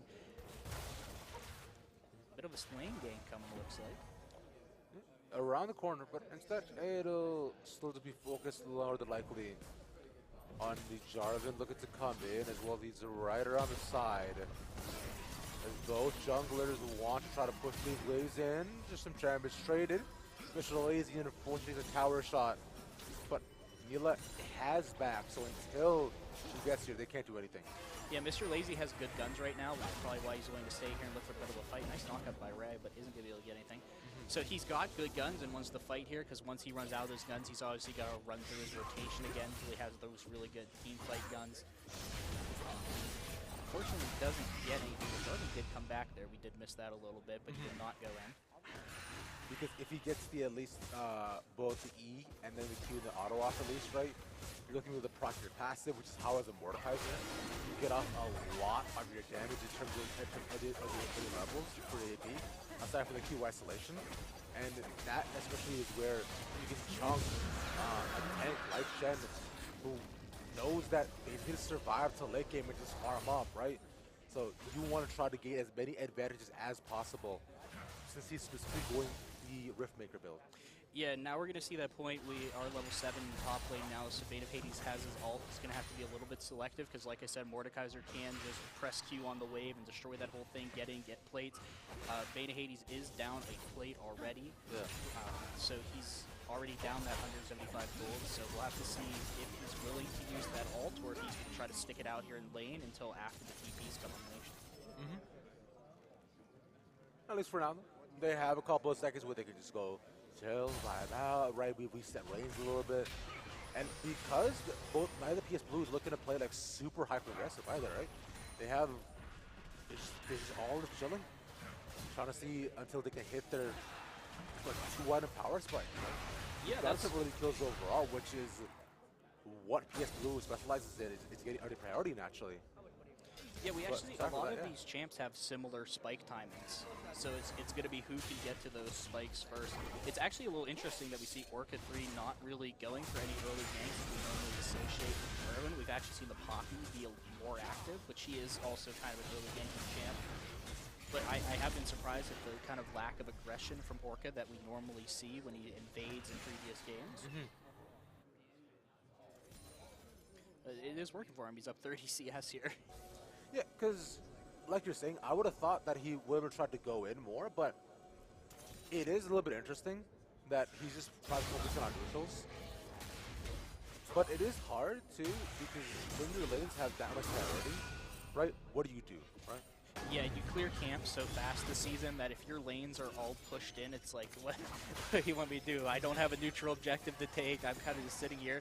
I could invade, but it's probably not worth it because we're winning everywhere else, and I don't want to coin flip that. So he's just got to farm. He's just going to do his camps and just sit back and let his laners keep doing what they're doing. Exactly that. Just chill and wait for the laners to go in. As Caller makes his way around and through the grove, they're going to let the Neela push in. There is the ultimate available for her if they do pick it up, but as the wave pushes in against the Neela, Orca 3 is also around the side. So they could do this, bumps the ultimate to go around the side. Or also one more to dodge everything. Aphelios ultimate down, but from the green gun though, Sariel not survive with the shield, but the Ignite not going to get in. One Marauder from long range. That's Mr. Lazy for one. Yeah, Jaden or Mr. Lazy did not have very good gun tier. Uh-oh, Zolt's coming down here with the Ghost. Yeah, there you go. Cataclysm onto 2 as well. And locked in all 3. Rakan actually forsakes himself inside of the rock, and they'll die. Well, I was going to say that was a really good trade-off there, but then Zolt was able to come down and pick up a big kill for himself. It looks like Karma actually did get another kill off that. I'm actually just noticing Neela went Collector first item. That's a crazy thing to build first. Now, I know the ADC position in Neela, but I feel like you need to get like some sort of AD before you go full lethality, my man. But I do respect the pick. You know, he knows what he's doing a lot better than I do. And I find Neela just scales off of just the more AD you get, the stronger you can be, and you also quit for a ton. So only crit items priority. Yeah, and because you're so low range, generally we will see them go for the shield bow just because it offers you that little extra security net when you're getting in there in case you get locked up and you can't get your healing off. But I mean, I guess his logic would be the sooner I get Collector, the sooner I can take advantage of it giving me gold back. It does give him early lethality, which we normally see ADCs that want that just go the Dirk and then go into the mythic item, but he could also have just had a really good back that he could get that rather than going for his mythic. Yeah. I mean, he's deciding that, you know what, bro, I want you to fight a lot more, and I want to be able to at least execute a couple of kills away from the rest of you. Well, that's an ADC's job, is the last hit the kills, so he's made his job a whole lot easier. He bought the last hitting item for champions. Let's go. He saw his Karma has 3 kills, and he's like, I want a couple of those. Yeah, I mean, I get it, man. The Karma's been doing work, and it just sucks. Definitely has been caught out like, so early on, so often. But as of right now, though, they're going to put up the Rift Herald, and this should just be a pretty easy double charge. Poppy versus Caller. But Orca's here around the corner, so is the Swain. Tons of damage, that's the pop. And it's going to continue to nail down on more of the members of PS Whites. Once again, Aphelio's gone. Shenna's made his way towards the bottom lane. But the tower not being there, Mila definitely wants this and finally gets the first kill of the game. Yeah, the Collector finally paying off right after we mentioned here. Yeah. Zek and Yuki was not able to get down here faster than the Swain. Was just having to sit mid after he's been pushed in for so long. We saw Hades was down there though, as Eats just is able to TP back top and get plates here. Hopefully here he's only got 3 seconds actually, so he's not going to be able to get plates. Yeah, neither is me, honestly, either. It's tough, but yeah, it's just, you're hoping to get maybe one nonetheless. Light's not all gone away. First tower of the game as well. On the side of PS Blue, they continue to push this second. And the mid tower is also being sieged upon as well. This is, okay, as soon as they hit the first item power marks, they're like, okay, let's run this, let's fight. Yeah, and Zalt actually just got shut down there in the bot lane while we weren't looking. Looks like that kill went over to Zek and Yuki, so he is hopefully going to be a little bit more back in the game here. Unfortunate, give me a broad prior. Not able to stack up with the dragons unless they try to go in 4v5. Orca, this would be a bold play, but one that I can see that neither team wants. And that's an objective bounty as well for the dragons that they get. Yeah, and that was a 500 gold objective bounty, so 100 gold for every single member of that team. They're in a good place right now. They've closed the gold gap a bit here. Obviously, they need a back and before they look for another fight here. It looks like Orca and Neatsk are taking camps here from Caller, though, so he's going to be in a little bit of a tough spot here after he finishes his bot clear.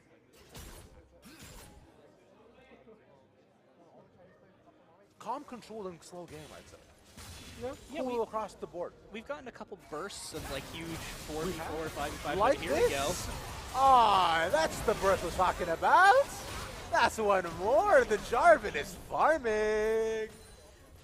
Yeah, we were saying he was inactive. He's actually become more active after laning phase. He's going against the Jarvan mold here a little bit, but he's all of a sudden 4-1-6 after he really did not have much kill participation at all, and now he's in a really good spot here.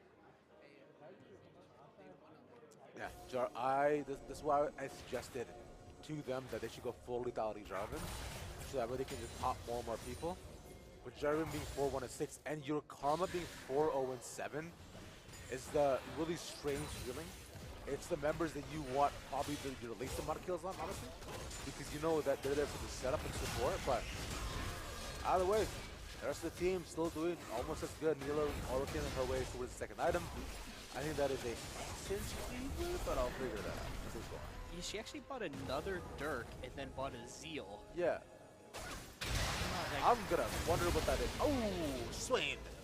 Not enough AP yet for the pop, but the Shen ultimate was blown to save their ADC. Yeah, I couldn't quite. I think that probably would have killed Mr. Lazy Bears, so it is a good decision. Luckily, there isn't a drag up for another another couple minutes here, so Hades is probably going to be okay to use that there. He doesn't have TP or ult now, though, so he's probably going to have to hover around that mid lane more so than he would be going top. I wonder now is when that pop will come, right? Because we're waiting in anticipation for all that to transpire. But in small picks for PS White, one after the other. As we head towards the mid stages of the game, 17 minutes, 13 kills to 6. Gold lead, now almost 6,000 in between them. Yeah, it was up towards more 7.5, so it is better than it was initially here a couple of minutes ago. True. Mr. Lazy here does not have great guns right now. He has Calibrum and Crescendum, so he just lost his Severum. That Severum Crescendo combo, or red-white, is where you generally want to be on Aphelio, so he's hopefully going to get his rotation through. He should have enough time here before Drag, as long as the pin zone opportunity of these waves here. Yeah, what they say, green and whites, take a fight.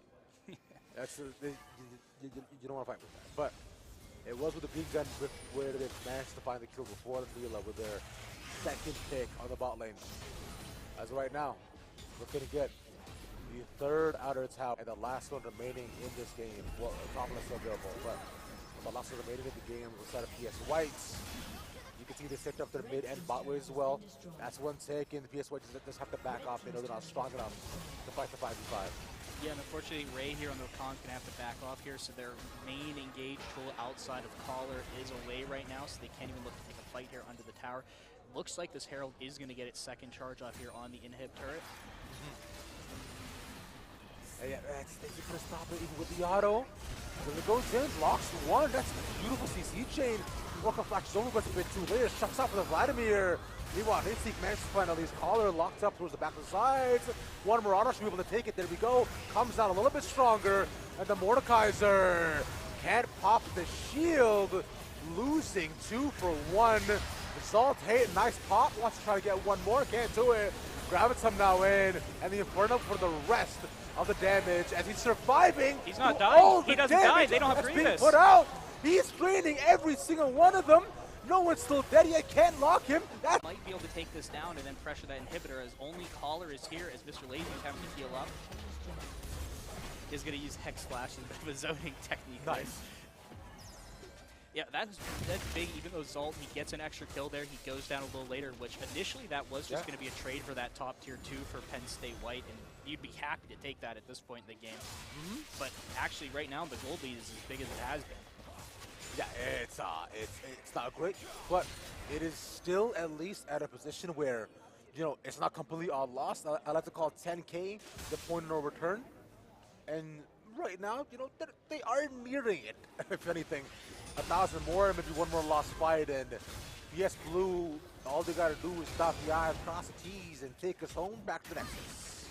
Yeah, the only silver lining here for Penn State White is it looks like about 2,000 of that gold lead is on the Karma, and another about 2,000, 2,500 is on top of Jarvan. Yeah. So there's about 4,500 of that gold lead is on characters that, as you mentioned before, are not who you would want that gold to be on. So it's not as dire, but it definitely is an issue, as it looks like Rakan did pick up the Grievous here after the bot lane incident here. Yeah.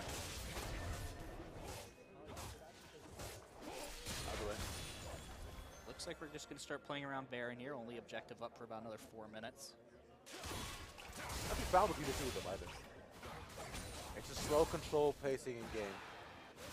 20 minutes in, looking to see if we get the Nexus. Mr. Lazy takes a big chunk with a fourth of their health. I will the shielding and healing that they have across the board. And Shadow Flame is going to do work if it can for a second. Yeah, he's happy with that Shadow Flame. I mentioned it earlier, or yesterday rather, when people aren't building MR, how useful that Shadow Flame is on top of Sork Boots. It gives you pretty much all the pen you're going to need until late game. Bit of a stack here, but Penn State White's not even going to test it. Yeah. They don't fall for it, and with the wards that they have already, I think they could just take the Baron, right? They go around the corners, they hug the wall. There is a ward in the bush, but now the control ward is in, so they should spot it.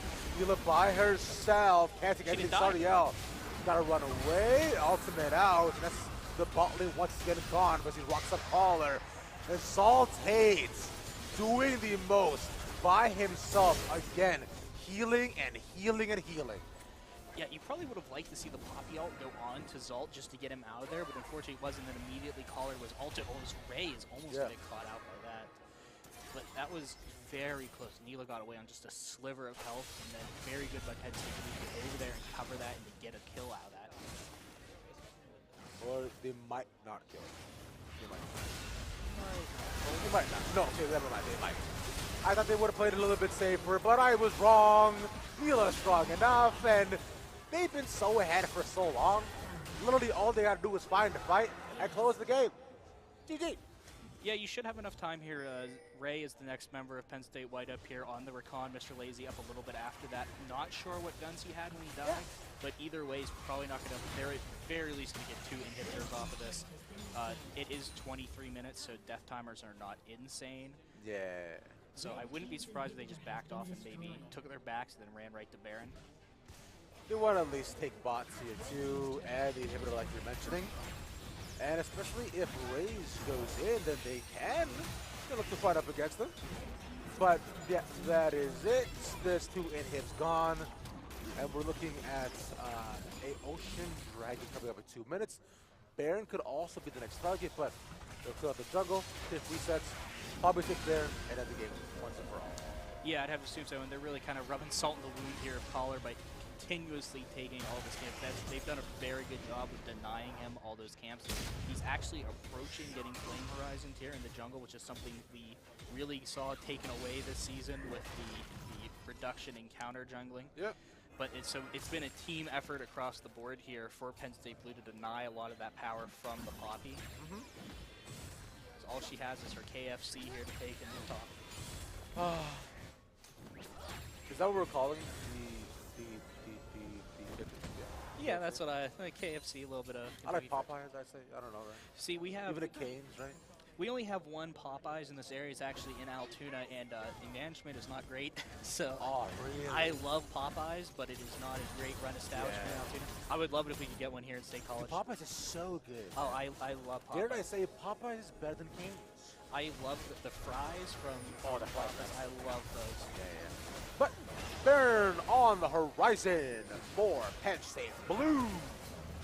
Zaltated around the side and chucked it about half. Collar can use the ultimate to toss them out of the pit if they wanted to try to stop this, but with all the shielding they got going on, it's Nittany can try to chunk them down 1v4. It's nice isolation, the fake 508. Instead, they'll leave the Baron, find the fight instead. Big ultimate onto 1, Yuki caught, and Sariel 1v2 with the back line. That's Collar to be taken away as Bane of Hades and Mr. Lazy run away. They're just going to change this Poppy. Going to chase him as a big old wave comes into the base. Bane of Hades is gone, and round we go. Can you find Collar? I don't think so. poor Collar's getting chased around here by the Neela. Is unable to back here. Yep. That's 2 really good jobs using Baron to fade out a fight that you don't need to flip an objective off of, that you can just turn and kill everybody and go to end here. There's really no wave clear here, so they're just a bit of a last gasp effort here for Penn State White. Yeah, can't do much more than this, honestly. They're actually doing a pretty good job. Yeah, they're also fighting under tower as well. That's the biggest issue. They don't have a clear wave. They need to get rid of the tower and then try to do something else from there. Can't see. Knock up onto 1. Nittany just has the shield, and look how big that is. Beautiful pull in on 2 members. And as Orca now also dives in, there's a tower gone. So is the shed. And Penn State Blue take game 1 of the BO3 for League of Legends. They dive in the tower. One of them is gone. Oh. Just get the guys, please. Nexus. Thank you. Come on, the pass. Okay. All right, yeah, they get 3. Then 1 more. All right, there we go. Woo! Game 1. that was a little bit of Penn State v. Penn State trolling there. Yeah. Just knowing who you're playing with the game to mess around with your friends a little bit. Yeah.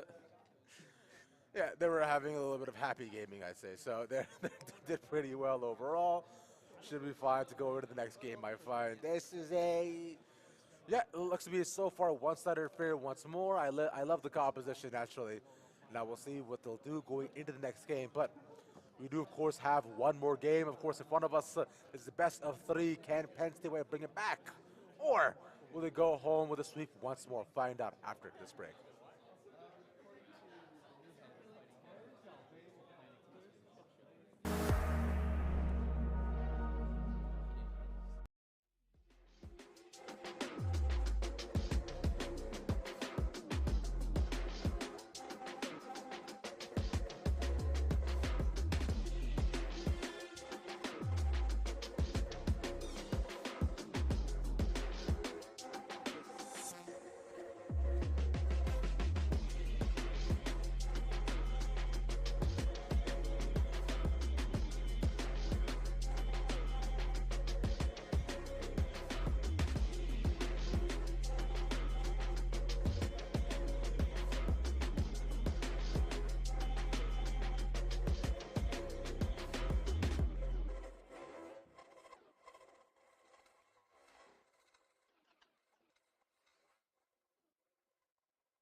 Two teams enter the stage. Only one shall leave victorious. Welcome back to the Nittany Invitational. I'm Ravish shown here once again. Well, my man Croc, what's up with you, bro? You know, you are right. Only one team leaves. Fortunately, no matter what team leaves, it's going to be Penn State. That's true. So while I mentioned I am rooting for my Penn State White fellows, I am going to be happy either way, as I'm so thankful we get to end this evening with League being my favorite game, topping off what has been a fantastic event for us. I'd say I agree, my friend, indeed. Penn State Blue, talking to the guys beforehand a little bit between the break, they seem very, very confident after that game, naturally. I was talking about the composition. They were saying that, you know, we tried to do what we could, man, but we just simply could not, you know, just completely execute your vision. So they couldn't pick my comp. It's okay. But going into this one, though, I believe they have some other ideas. The Penn State White guys, you know, looking to recuperate for what they can. Bot lane, I find, was a little bit more on the rougher side for themselves, because after the first little bit of them getting the advantage, they just could not find ways to get back in as we look to head into draft in just a little bit as well. Yeah, I was getting to talk to Ray here, playing support for Penn State White as we go in the draft. He admitted he was getting a little bit gapped there, being off-roll, doesn't feel completely comfortable, so I was getting to talk to him a little bit. He asked me a couple questions, being a support player myself. Yeah, tough calls across the board, but we'll see what Penn State White decide to prioritize, and they immediately take out the Neela so quickly. I mean, I get it, man. Neela can be a very, very impressive ADC, especially when you don't know what she does. Yeah, it's just really funny because we saw her be 0-2 and collect her first item. She was not what we would have considered the problem that game, but she's who's going to get banned first here. So I actually asked Sariel about that, and he was saying how it is the most stat-efficient item you can take on Neela, because you want to be able to get crit first early on, and then you get Dirk and then you get Dirk and Zeal on purpose. That's pretty much just how you path and build for early game. Yeah, I mean, it did make sense to me a little bit, just because Collector is cheaper than your standard Mythic item, being 3,000 instead of 3,300 or 3,400 as most of the AD Mythics are. So I figured that was what it was, and that's what the Dirk and Zeal were, is they were just looking to push their advantage and get the stats. So we didn't really need it. We see some champs like Gangplank will do that sometimes, where he'll just buy like 3 crit cloaks to get himself up to the 60% crit threshold. So it's just something like you said, a lot of people are not, such as myself, are not familiar with the champion, don't know all the build text. When there's over 150 of them, it's kind of hard to be familiar with all that. Yeah, it is definitely a tough cookie. Either way, we do have of course, with the Malphite and Swing being banned away, and same bench on the side of PS Blue. We'll look to see what they do with the Grags being locked in for PS White, that ultimate flex pick, and that is a Kindred locked in for Penn State Blue. Okay, all right, P.O. Schick, let's see it. Yeah, so that's actually an Orca 3 special here. Last year, he actually hit Masters, mostly playing that is what he played most of the time. Wow. Well known for playing till 5 in the morning. This is actually another signature pick here. This is one of Chandra's most played champs in the Seraphine. Since she came out, he has been one of the top Seraphine players in NA. Okay, yeah. I'm fascinated to see where this is going to go, because I imagine this is most definitely a support Seraphine, right? So going for the Enchanter bot lanes again. I can't imagine Zalt plays this mid either, and so we'll change things up by bigging up this area. All right, all right. Yeah, so this is what Mr. Lazy was playing most of yesterday, as well as in practice matches with Penn State White. Like I mentioned, we didn't get to see it, but this and the Yuumi. Ray told me he refused to play Yuumi today as he was warming up on Fiora and Riven to play support.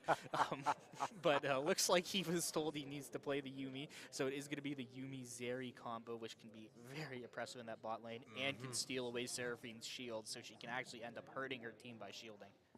Yeah, which is gonna look really tough for the rest of the team. So I wonder what they decide to pick.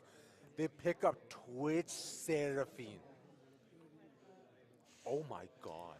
If I would dodge this game, if this was a solo queue game, I would be gone so quick. If I'm White, yeah, I'm asking teams right now, all right, who doesn't have a timer? Please, who hasn't dodged today? Dodge, yeah. Take the loss. We're going next. Dude, yeah, this cannot be happening. Like, this comp so far just seems so toxic. Yeah, they're going to get rid of the Yasuo here, which is something Zekiyuki plays that Twitch gets pretty hard countered by. Windwall can destroy his entire ult duration. And they're going to get rid of his brother as well here, looks like, in the Yone, also a Zekin pick. The Win brothers now also gone, and the Jack's been taken away too. They're trying to limit the option that Nittany can also play too, because he was saying that Jax has been one of his specialties, considering he has been probably, if not the most impressive top laner in the meta so far, especially ever since his changes, that he hasn't really been touched since then either. So the Jax would have been a pretty good pick just for the engage options and for split positions as well. Nonetheless, Silas also gets his ban on the side of PS Whites, so we'll see what Blue decides to pick. Yeah, we've kind of limited out the mid lane pool here a little bit as, okay. I think it's Center Twitch. It's Seraphine mid. It is Seraphine mid. I wonder if Chandris would actually play mid. They might actually roll swap, or it could have just been a bait. But I would just... What if it's Twitch top? Dude, no, wait, hold on.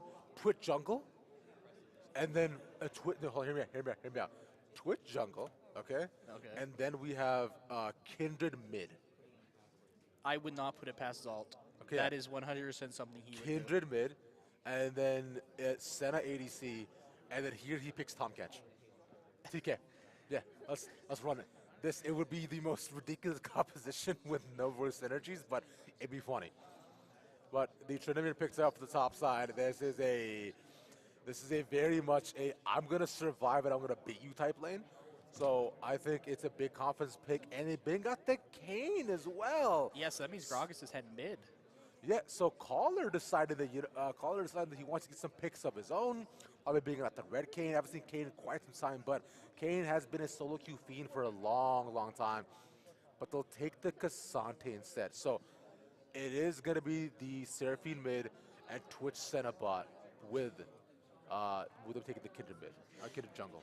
Yeah, so now the only question is, will Senna farm and with Twitch support the roam round? I would assume it will be farming Twitch, but we could see a bit of a Twitch support angle, a bit of a psychotic play here. But Kayn is a pick that, as you mentioned, Caller likes. That's actually in their warm-up game they played here before they came on stage. He did play Kayn, but he opted for blue Kayn. Did quite well in that game, but so he is not just a red Kayn player. He will play both. I don't know if he has experimented with the ever-popular purple Kayn build, but he's open to all options. But I'm sure what he saw is 1, 2, 3 ADCs, and probably says blue Kayn's going to one-shot every single one of them. It was honestly a pretty decent pick, because you're thinking that the early game for you should go really well as long as you're able to get blue Kayn fast enough and farm up there, right? So you have a lot of options for getting one shots on a decent amount of people, especially with the Yuumi, who cannot protect again, who can pretty much counter all the shielding that Seraphine does give out. So as of right now, we're just waiting on the blind pick draft to go through. Oh, it's going to be Tryndamere mid. Oh, the Trend mid against Seraphine. Seraphine's going to have such a bad time. I think it's Zalt playing Twitch mid. We can't see Dames, but I did remind them to get in roll order. So this could be farming Senna, Seraphine support with a Twitch mid. Dude, I'm getting whiplash with how much we're switching things around. You can see the faces on the Penn State White Boys coaches giving them the final good job and good lucks. I'm just going to wait. I'm just going to wait to see what goes on in this game. I think they're having fun, which is why they're picking this. They know they didn't want to go any try-hard competition, so they're just gonna decide to play this. Yeah, I mean, like I said, Kindred is something Orca plays. Seraphine is something that Chandris plays. I can't say I've seen Neats play much Cassante, but it's a classic top layer. Really, only weird pick is the Twitch mid, if that is where it's going to be either Twitch mid or Seraphine mid. It's just the comp as a whole. I mean, you've got 3 ADCs, a squishy control mage, and then Cassante. It is a comp. It is a comp. This is one of the comps of all time. It really is. This reminds me of sometimes my friends that I like to draft 5 ADCs. Yeah. This is kind of reminding me of a similar situation. It's like going 5 duelists in ranked in Valorant. You're trying to get your challenges done. Your challenges done. You got to get the 5 stacks. I'm just thinking as to what's going to go on. Now, we're waiting for spectator delay to eventually catch up for the team that's inside the game right now, right? So I'm going to try to watch their camps for a bit and see what they end up doing. It's fine. Yeah, it should be fine, though, in terms of we end up witnessing. Man, dude, do you think we're gonna see just like It's fight going to be after fight after fight? chaos. I think they're going to look to fight. I don't think you pick this comp on Penn State Blue unless you are looking to fight nonstop. But at the same time, I think Penn State White's probably looking at this like, okay, they picked a bit of a troll comp. They might be messing with us, but we're not going to take our foot off the pedal. The big thing is if it is a Blue Cane and a Trinomir, everyone but Casante on that team late game is going to get killed by 2 autos. Yeah, like you just get popped. And that's the issue, is that if you look at this team for Penn State Blue, they want to scale. They have to. Twitch needs 2.5 items to be relevant. Seraphine needs at least the 1. Senna needs like 100 souls, right? And also Kindred needs 4 marks. Yeah, and I don't know how Cassandra needs also like an item, but still, yeah. Yeah, I just don't know, because normally with Kindred you want to pick a strong top and mid, a strong prio top and mid. I don't know how much prio you're going to get here with Cassante and Twitch to be able to get those marks. Bot lane should have prio just because they have a Seraphine who can help push out a bit. So hopefully the coin flip lands on the bot scuttle for Orca here at the first crab. If it's top, I would not be surprised if we see 6 people fighting in the top lane over that crab. That would be fun. Now, because early Zeri Yumi have very, very low damage, like they tickle you, honestly. And the autos do nothing at all. Plus the very high mana cost for Yumi as well, so that makes things much harder for trying to hop on and hop off again. Tryndamere as well, very, very slow early. As we are hearing some early laughs too, so I'm wondering what's going on and what they're going to do between these two sides, man. But the Penn State White guys look pretty serious, so maybe things may not be going their direction early on. Yeah, I'm pretty sure we heard that laughter come from the white side over here. We did, yeah, that's true, we did. So hopefully that was good laughter for them, and maybe they've got a little bit of first blood here. Yeah. Hey, maybe that means game 3, right? Who knows? Game 3, more time for chocolate milk. More time for chocolate milk, right? Big shout out to Chocolate Milk for helping sponsor this entire stream and more. Y'all remember, bro, gamers across the world are drinking all different kinds of gamer things and supplements, right? That are bad for you. That's too much caffeine, right? Doing the most, but no. Boil it down to one simple thing. Get healthy energy straight from Mother Earth. Chocolate milk. Drink some. The best thing about our chocolate milk that we have today is it's actually from the Penn State Berkey Creamery, which wow. I don't know if you had a chance to hit up there. I have not. They've trained people from Ben & Jerry's and Haagen-Dazs and all kinds of places. Really? Milk here, as well as in all the ice cream there, comes from cows that are raised by our agricultural department here on campus. Penn State actually opened as a farmer's college here. Wow. So all this milk that we've had today is all locally produced here on campus, most of it, some of it off campus. But this is about the best chocolate milk that you're ever going to have, and I'm excited. That is an unsponsored opinion. I am excited. Eventually go ahead and try some too, as we have to the entire weekend. But the game is about ready to go. Let's hop in game number 2. Penn State Blue, Penn State White. Woo! I would be shocked if we do not see some sort of shenanigans coming out here. It looks like we do see all 5 coming down here on the bot side, heading towards that tri-bush. Yep. Unsurprised, because they know with a Twitch Seraphine, and of course with the center, right, getting early poke down to would probably be the priority. But they are not just walking on in. Shanderson reacted to that right away. Yeah, Shanderson a bit too far up. Nice shoot up to the 2 of them. Should just be it. Yeah, if you get seen before you get on top of somebody against this comp just because they are 3 ADCs and a control mage, like they have no reason to really get up in your face. And there is no hard CC on the side of Penn State White except for the Gragas E, which Hades did not even level an ability yet I'm looking at here. So nothing really gonna happen there. But now Neats gets in here and Hades is caught out. He does have to level E to get out of that one, not to use it as CC, but just to escape. It's tough across the board for all of them, man. Now they're going to lose their blue buff. Oh no. So we might have to see a little bit of vertical jungling here, but actually, Caller is going to start on his wolves while his blue buff is being taken. They're just... This isn't even a vertical jungling. They're just side by side. No, I thought we would see vertical jungling, but no, he's going to go there. Oh my god! He flashes and takes it. What a menace! He gets no farm at all. Oh man, that's so tilting as a Kindred. Terrible. Kindred has to go solo, do her red now. I'm guessing that's what the laughter we heard earlier was probably about. That was just a little bit of failed reaction time there from Orca 3. I don't think he even expected there to be a flash smite by Kayn. But I mean, Kayn is not a champ that needs to rely on his smite or his flash, especially early here. Just because he does walk through walls. We've even seen some Kayns that will just go ignite and then run up and ignite somebody to get early stacks. As the bot lane says that they don't want to be outdone, and they're going to start fighting. Big Sauce also put down two. They're just looking to go in. One Marauder should be able to do it. He has first blood for the Yuumi, and a second should be taken as well. A flash out from Sariel. I am questioning every decision they've made up until this point for this comp. This is interesting. I just pulled up, I did just notice here, it is the support Senna here, so it is farming Seraphine being played by Chandras, as I thought it might be. We do have Halo Blades on Zult, so he is going AP Twitch, so he's going to be kind of useless for a little bit. He's going AP? Yeah, he's got Doran's Ring and Halo Blades, which is a pretty good marker of the AP Twitch. Yeah, so you should see him go for the Nashor's Tooth first item here. And he will either opt for Riftmaker or Crown. No way. What am I watching? This is Zalt Hate, semi-pro League of Legends player. Yes, plays for infamous NALC OQ's team's Sea Dogs.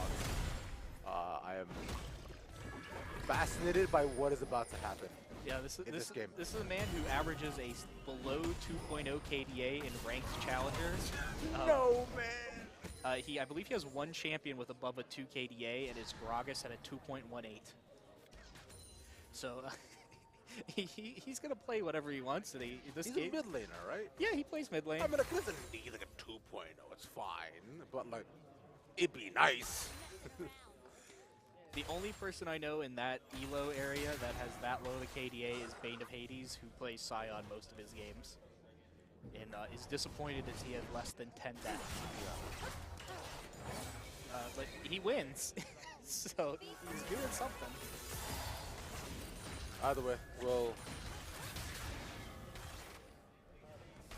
we'll see. If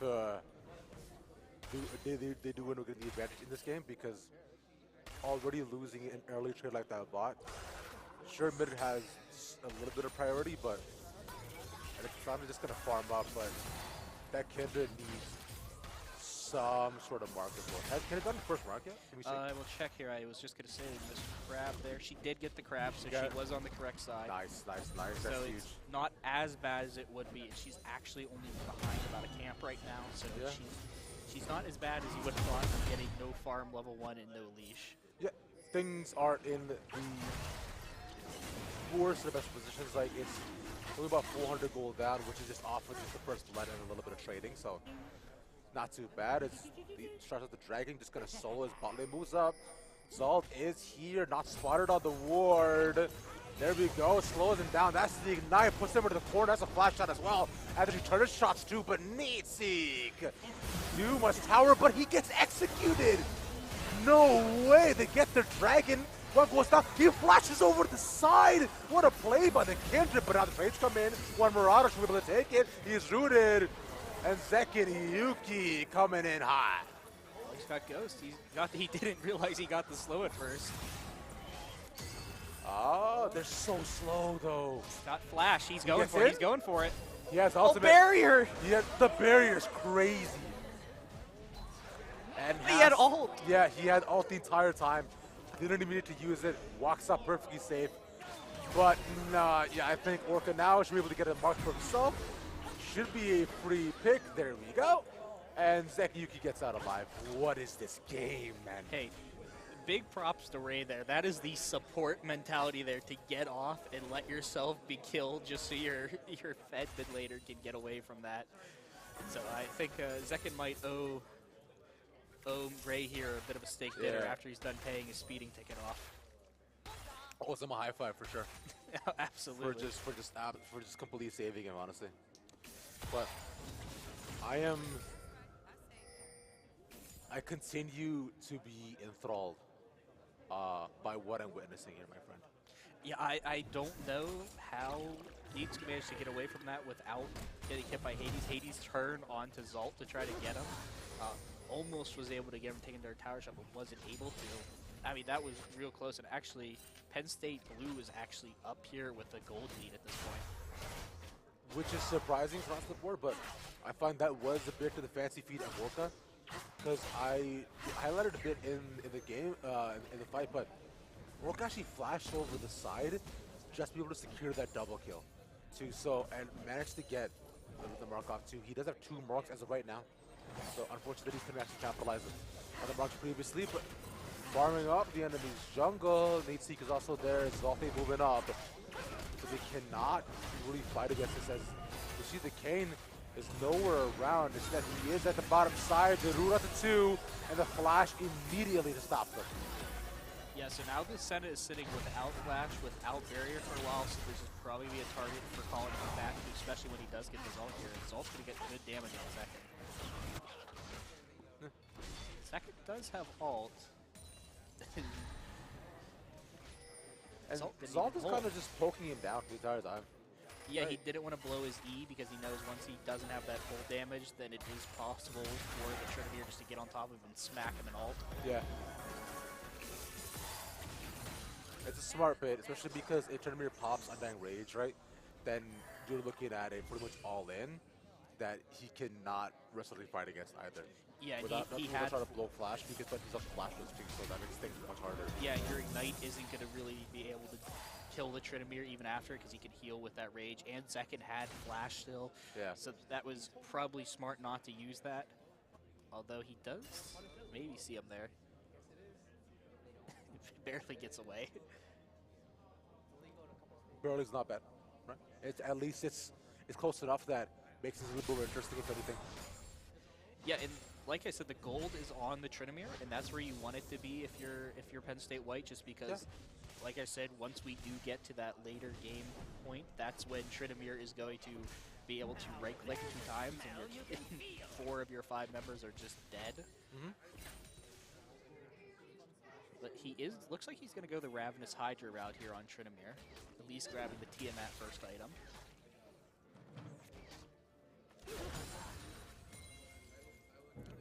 I wonder if now PS White decide to perhaps move elsewhere too, because that's been one of the biggest strengths of PS White. It's just superior map movement and macro, right? Which is how they've continued to maintain their leads, try to get more. And right now, it's even just focusing onto Zalt.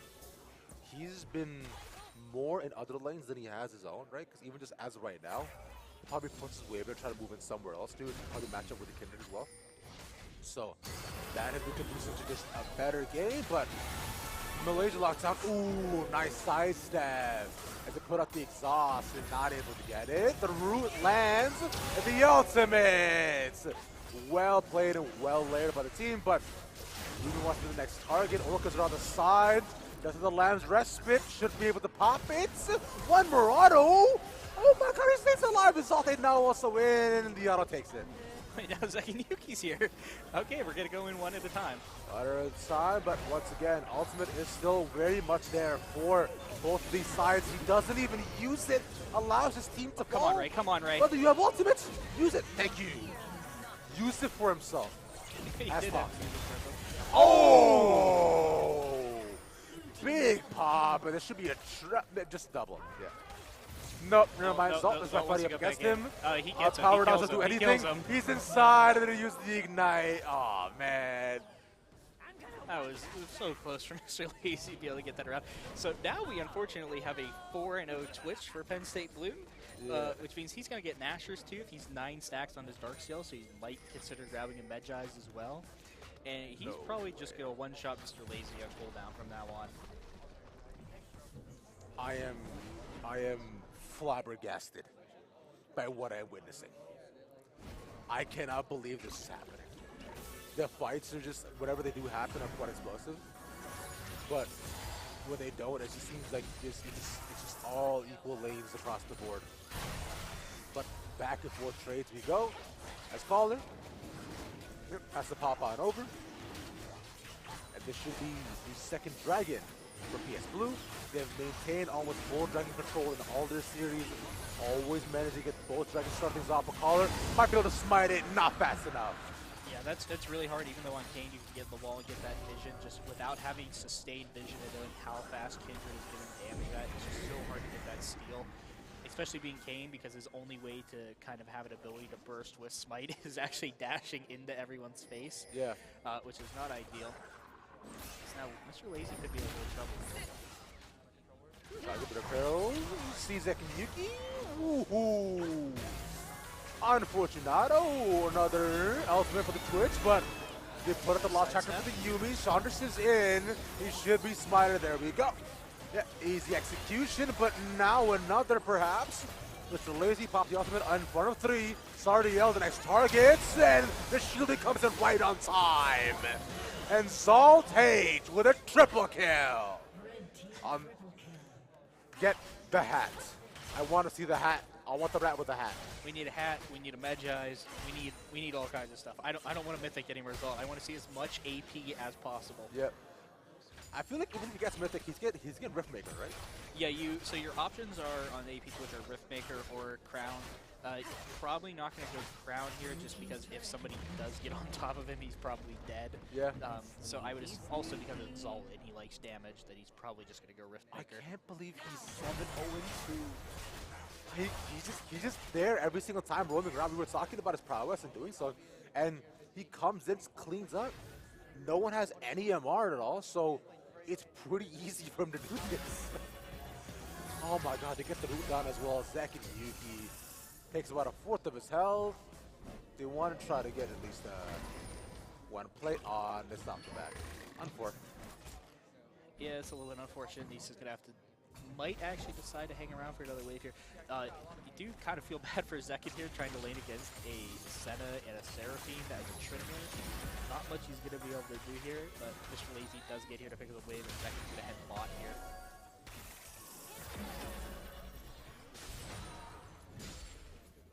I gotta think, man. PS White, in this position, like, if you are there, what do you even do?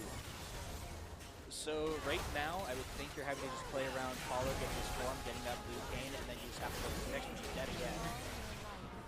Yeah, I mean, the picks would be your big thing, but Collar is just having so many issues with getting to his form. He is going blue cane. I can't even click on him to see how his stacks are going. Yeah. Dead. There's so much presence. Instead of get the pick on the Sardiel, they will get it. But that was off the back of 2 ultimates taken. Well worth. And we'll see if they can possibly try to get more off of this. Looking to siege up with the mid tower. And with no ultimates in their hands, Mr. Lazy and Ray will back up a little bit with Zeki Yuki different support. Yeah, Zekin's almost half health here with no rage to heal up here though, so he does have to be careful because even the Switch could just go ahead and pop him if he gets too close. He does have the ultimate this time. He almost had it that last time he died. I looked, he was 3 seconds off having it when he died. So very unfortunate timing here. Orca is in a little trouble. It's the live vested.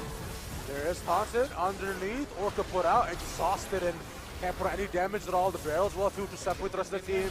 And Saul taken away. Finally a shutdown. Give it over to Zeki Yuki. Yeah, that's going on that Trinamir, like you mentioned, so he's now going to be even more of a problem to deal with. They had been doing such a good job denying him farm, putting him in the lane matchups that he couldn't deal with, but that is 1,000 gold, and also Zult just lost half of his stacks on that Darksteel, meaning it's not efficient to go in the Veg at this point, but he does elect for the Crown of the Shadow. Yeah. Which, I mean, honestly, it's a lot smarter because he's seen the power of the rest of the team. And as they continue to scale up, this will only happen more and more with finally the blue cane being finished off for PS White. And they have the Hydra as well, given over to Zeki Yuki. So they're also now hitting their first item and half power spikes. And PS White can truly try to make a comeback starting from here. Yeah, so now we have reached that point where Trivir is going to be a major issue as long as his ult is going to be up. I would assume he's going to go for the Gale Force here for his Mythic, just because other than Cassante, he doesn't really need the Force from Kraken Slayer, the true damage from that. Yeah. But that Gale Force gives him just so much lockdown ability on these ranged ADC champs. Especially he could even use it to proc Exalt's Crown if he really wanted to. Obviously, that's his big issue. Is going to be he can't really commit to Zalt without somebody else popping that shield for him. Yeah. But we'll see. Zekin is not known for building perfectly. But we'll see how he ends up going here. He's doing something. I'll see what. Well, there's that shield down for Zalt, though, so there is a bit of a timing here. Yeah, it is a decent while, in fact. So, but a solo kill comes in for Nittany at this top lane, so give him priority there. I believe he does not have TP, so that comes down. Another smite taken Sariel. The target once again gets the heal back. Yumi also gone. No, we'll CC to come out, but Caller try to find execution onto at least one. No one found, and the rest of the team gets away. Yeah, Collar's in a really rough spot right now where he is level 9. His opponents are all level 11 except the bot lane. He's even level with his bot lane. Yeah. Mr. Lazy is trying to get into these fights and do something that he really doesn't have much support. Zekin's on a good flank here. Easy Zanias, but the issue is now he's way too far up. They missed Seraphine ultimate once again, but somehow he still wants to fall. Zoka still in the back of the line. He's getting a triple kill by himself. The Kindred for the win. So at this point is when Penn State White is spam picking that Trinamir had ultimate and died with ultimate. Bit of unfortunate for Caller as well. He was not able to get that Uncle Trespass off in order to hide inside of anybody while just getting hit. Oh my god! That's a double lift moment right there. Don't know what Orca expected to happen there. Fits his personality though to go for that. He definitely wanted to probably look for that quadra kill. Yeah. Hades is very good at reacting Honestly, to that stuff. he wouldn't have gotten it anyways. Just a timer would have passed out, right? So it wouldn't even mattered. He wanted to just continue to force himself and disrespect him. I mean, I get it, bro. You ahead, relax, baby. It's okay. Yeah, I mean, I guess the logic also might have been they weren't going to take the inhibitor anyway. It's a mana-less Cassante. Trying to get on Nittany has not much mana, but he's still a Cassante. So he can do enough to survive.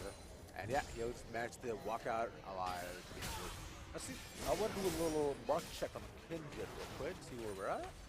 We are at 6. 6 marks? Not bad at all. Yeah, I mean, that's pretty darn good pace even when your team isn't this weird of a top here. Zekin had to pop ult there, so there goes about a 70-second window where he has very little threat. But he could use that to stay alive and walk away. No, Ray. Ooh. Final auto gonna reach just barely where it shouldn't.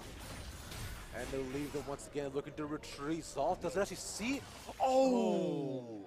Half a second for stopping that match. Yeah, that Twitch W is kind of hard to use just because it only applies your poison damage, so the damage over time doesn't go on right away. So Orca's a little bit weird on spot. Does Orca get the re-return kill onto Beta Hades? No, he doesn't. Hades has Seraph, he's fine.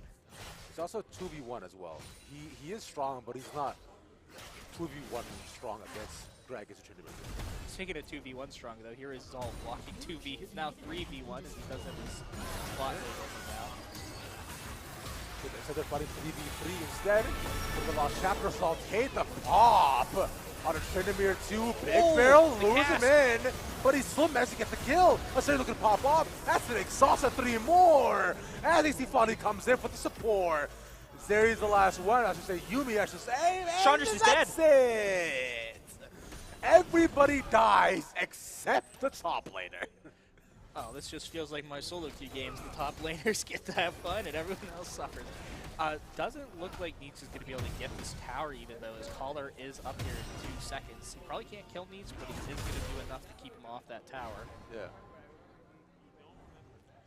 Yeah, you can't do much more from there besides get a little bit of chip damage if anything. Knows that the rest of the team is all coming back up, so instead we'll decide that it's easier and probably a lot better to back on up and find better positioning, link up with the rest of his team, and hope that next time not all of them die. Yeah, but unfortunately you did actually, I talked about this a couple times yesterday, they took the inhibitor a little bit early, which means you are going to funnel those extra siege minions in, which is going to be a nice bit of gold to try to catch Penn State White up. They are down around 8k gold at this point, but they're going to have to fight these dragons since they are down 3 dragons to none right now. Interesting, Penn State Blue might just handshake giving them this dragon and just go to Baron, which is kind of what they're positioning around right now, as we see 4 people topside. I think it's the first time I've actually seen it go to 4 dragons, honestly. In no other game have we seen all 4 dragons be taken, I believe. There was one off stream that I was watching, but it's the only one I saw that we got a soul. But on stream, yes, we have not seen it. It's been so fast. Callers already. The solo kill? Salt is locked in the middle of 3. He can't really fight up against this. So he'll trade his life instead. Oh, finally one Seraphine ultimate lands, but it's unfortunately with them going over the wall and just falling in one after the next. But unfortunate, unlucky for him that the rest of his team is now here. As Orca fighting up against Bay of Hades doesn't win this either. And now it's Sorry Hell and the Cassante left alive. Yeah, so you basically have your support and your top laner with Baron, but Cassante is going to get the pressure. This bot tower has the cannon here as well, so you can kind of stand back, let cannon fire from outside of the tower range. Yeah. I really doubt Caller's going to be able to do anything here, as the Cassante has the Iceborne Gauntlet and Lord Mail, so it's kind of hard to kill him. Yeah, they're just having fun at this point. Yeah, I don't even think Ray, I don't think you're going to be able to do much here. You can stay alive. They'll take the tower, honestly. And they continue to push in, get more and more gold. But they're just also just so tanky that BT kicks back on up. He can probably try to dash over. He's a little bit too far. He's up against 3. That's a lot of damage put down. The shield will help him for a couple of seconds. Here comes Salt, but they see him first. The Vision Ward and a complete turnaround. The slow match to get this area, but that should just be it. The shielding is nice, but they can't chase any further. Yeah, it's actually, Cassante can't go over walls with his dash unless he's dashing to a teammate. Yeah. So he would have had to have flash. Oh! Ooh, nice steal the first time and manages to deny the soul when it counts. Well, I guess we're still not going to get to see 4 dragons yet. Nope. That is a little bit rough here, though, because that was a 40-second death timer here for Caller on the Kane. He's not going to be around, not even able to do that much this game.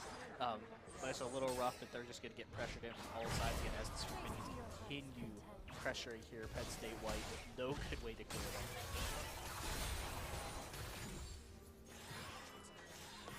The unfortunate thing about this comp and Gragas really being solo AP is, for those that don't know, super minions actually have negative 20 magic resistance, so they actually take increased damage from AP champs, which is why AP champs are so good at clearing them, but I believe they have 100 armor, so they are incredibly tanky against these AP champs, but Bane of Hades unfortunately has to sit in one of the side lanes to match the Cassante right now, so he's unable to help mid lane, which is why every time a super minion gets here, we're seeing either Caller or Mr. Lazy have to get pushed back inside the base.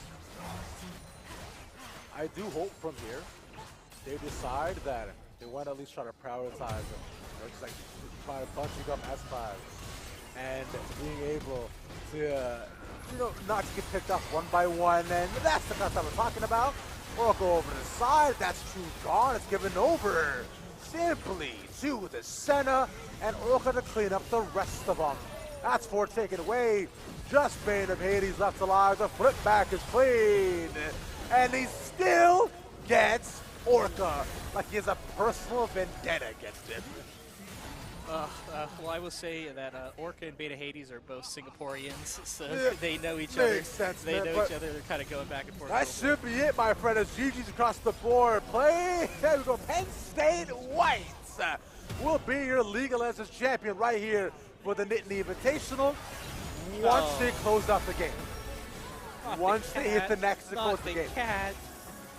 Guys, just hit the nexus to close the game. That's all you gotta do. There's no shot, right? Okay. Oh no. They're not doing it. Okay, no, there we go. Now they get it. All right.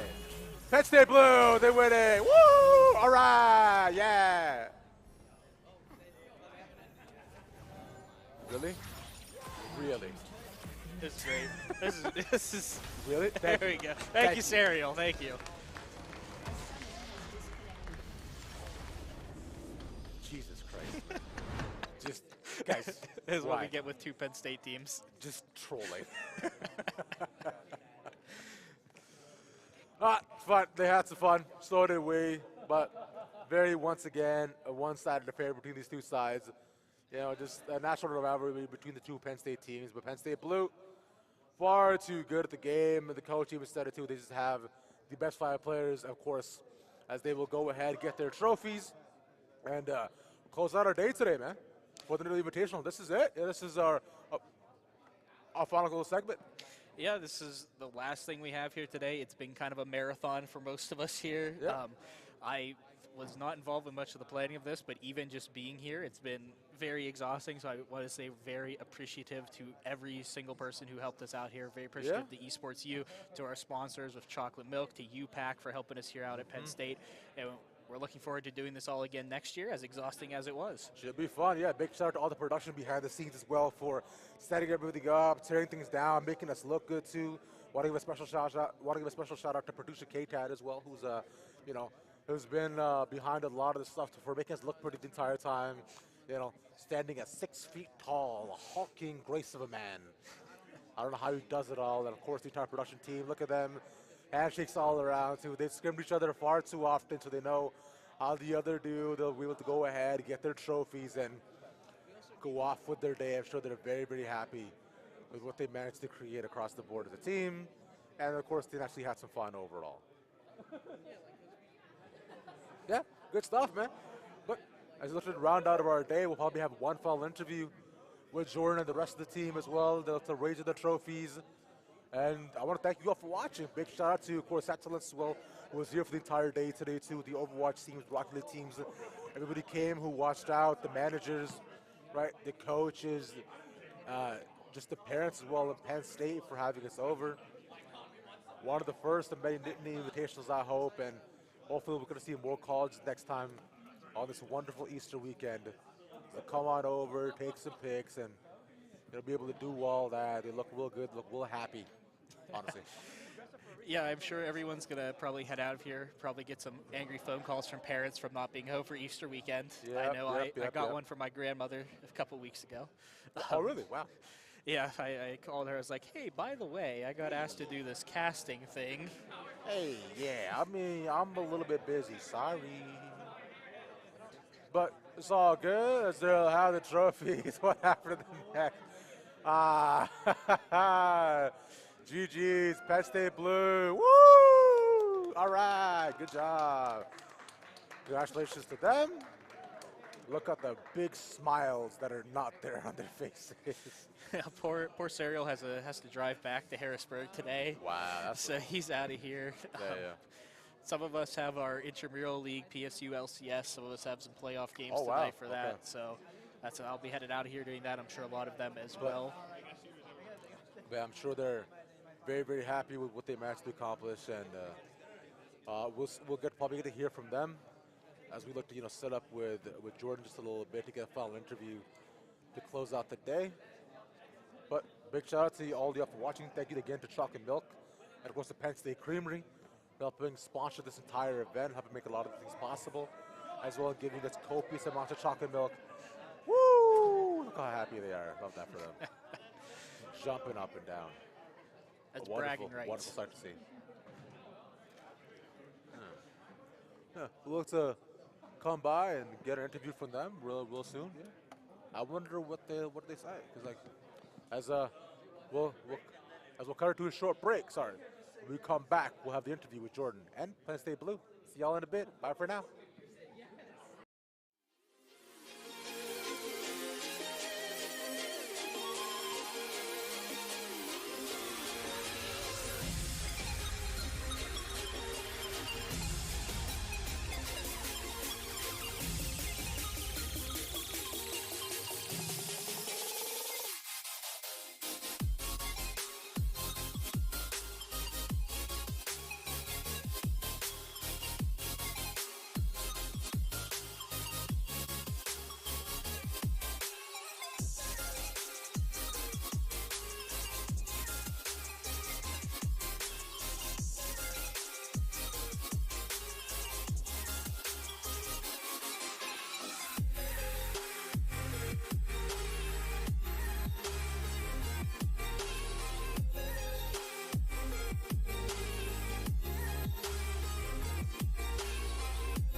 guys, I'm your host Jordan Spagnoli.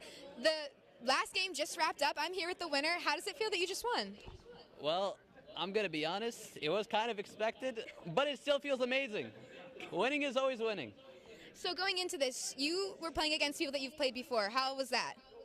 In previous times, I mean, this is a junior varsity team, and we were varsity. It was expected that we were going to win.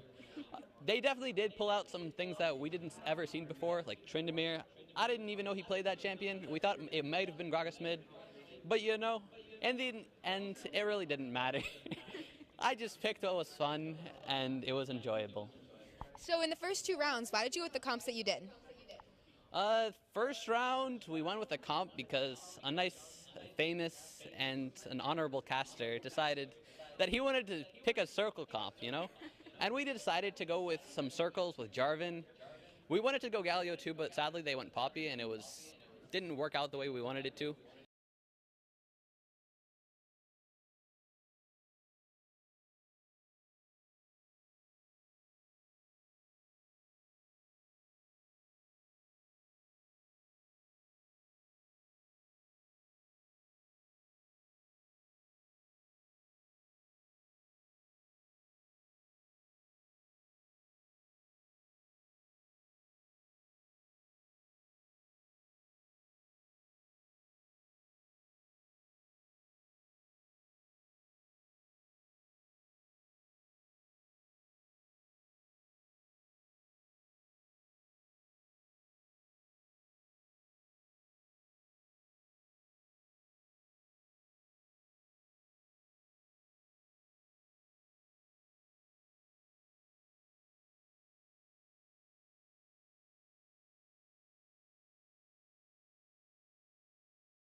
Overall, it feels amazing. And you've played these people before, you know these people. How is that? Yeah, I've played them multiple times before. They always did feel like they could spice up the game and do whatever they could to win. But sadly, we were just a little bit stronger than them this time. And I don't think that they expected a lot of pocket picks that we picked, such as the Rat. I don't think they've ever seen that even in their solo queue games, but overall, it was a great game. And now that you've won this tournament, what's the next steps looking like? Next steps are definitely looking for amateur pro spots, such as NACLO queues. I'm going to be winning that one next time. But for now, we're proceeding to the next stage and trying to rank up as much as we can, even though I'm challenger. Well, congratulations. Thank you so much. I think we have some more interviews coming our way. Maybe? Sorry, guys. Thank you. Hi, so what's your name? My name's George. And you were a spectator here at this esports event? I am a spectator. I drove over 3 hours to come to this event. It was absolutely riveting. Loved every single second of it. Got loud, you know, got to support my favorite friend, Paz Swagger. At Paz Swagger Socials, follow if you don't already. But that's all out of me. This is my friend Kurovi. He also had a riveting experience as well. Yeah, so I drove 5 hours for this. I heard this was happening. I came for DMT. I came for Rags, Guts, Paz, Memory. I came for everybody. I love Overwatch. I love coming seeing this event. And I think the 5-hour drive was worth it. I love Paz Swagger too. He's my coach. So you said you drove 5 hours. Where did you drive here from? I drove from Connecticut. I'm coming from Hartford, Connecticut. So I'm like really far away. But yeah, I had an amazing time. So was this your first esports event? No, not my first, but I think this is my first like LAN, especially for like a collegiate event. So I just hope that the next Nittany LAN, I hope there's another one that I'm here for it too, to play. So overall, a really positive experience? Yeah, I thought it was great. It was amazing. I had a great time. Well, that's awesome. Thank you guys so much. And thank you to everyone that was at home watching. It was a great weekend, great tournament. Oh, I think we have one more person. Sorry. I'm here with actually one of our staff members. Can you tell us a little bit about what this event entails to put together? Yeah, so this took us about 4 months at the very least, was when Christian and I really got into the swing of things, but we're very happy. We couldn't have done this without Esports U, our very beautiful vendors. The American Dairy Association, their sponsorship was very critical to this event going on. And the league club as well, they really helped out. And you know, we're really just happy with the turnout, all the spectators, and a big thanks to all the teams who said that they could come out and play. And I think it was really, really good. I think this is a really interesting event to have at Penn State. How many teams exactly were here for this? So we had 12 teams in total, but let's see, I think there were 8 that were not Penn State. Well, thank you so much for putting this together. And are you hoping we're going to have another one of these next year? Oh, yeah. Next year, bigger and better, all the way. What exactly is the future of Penn State esports going to look like? I mean, for that, you're just going to have to wait and see. There you have it. So like I said, make sure to stick around. Come back next year. We'll be back. Keep up with Penn State esports. There's always new and exciting things coming. Thank you guys so much for tuning into this stream, and stay around.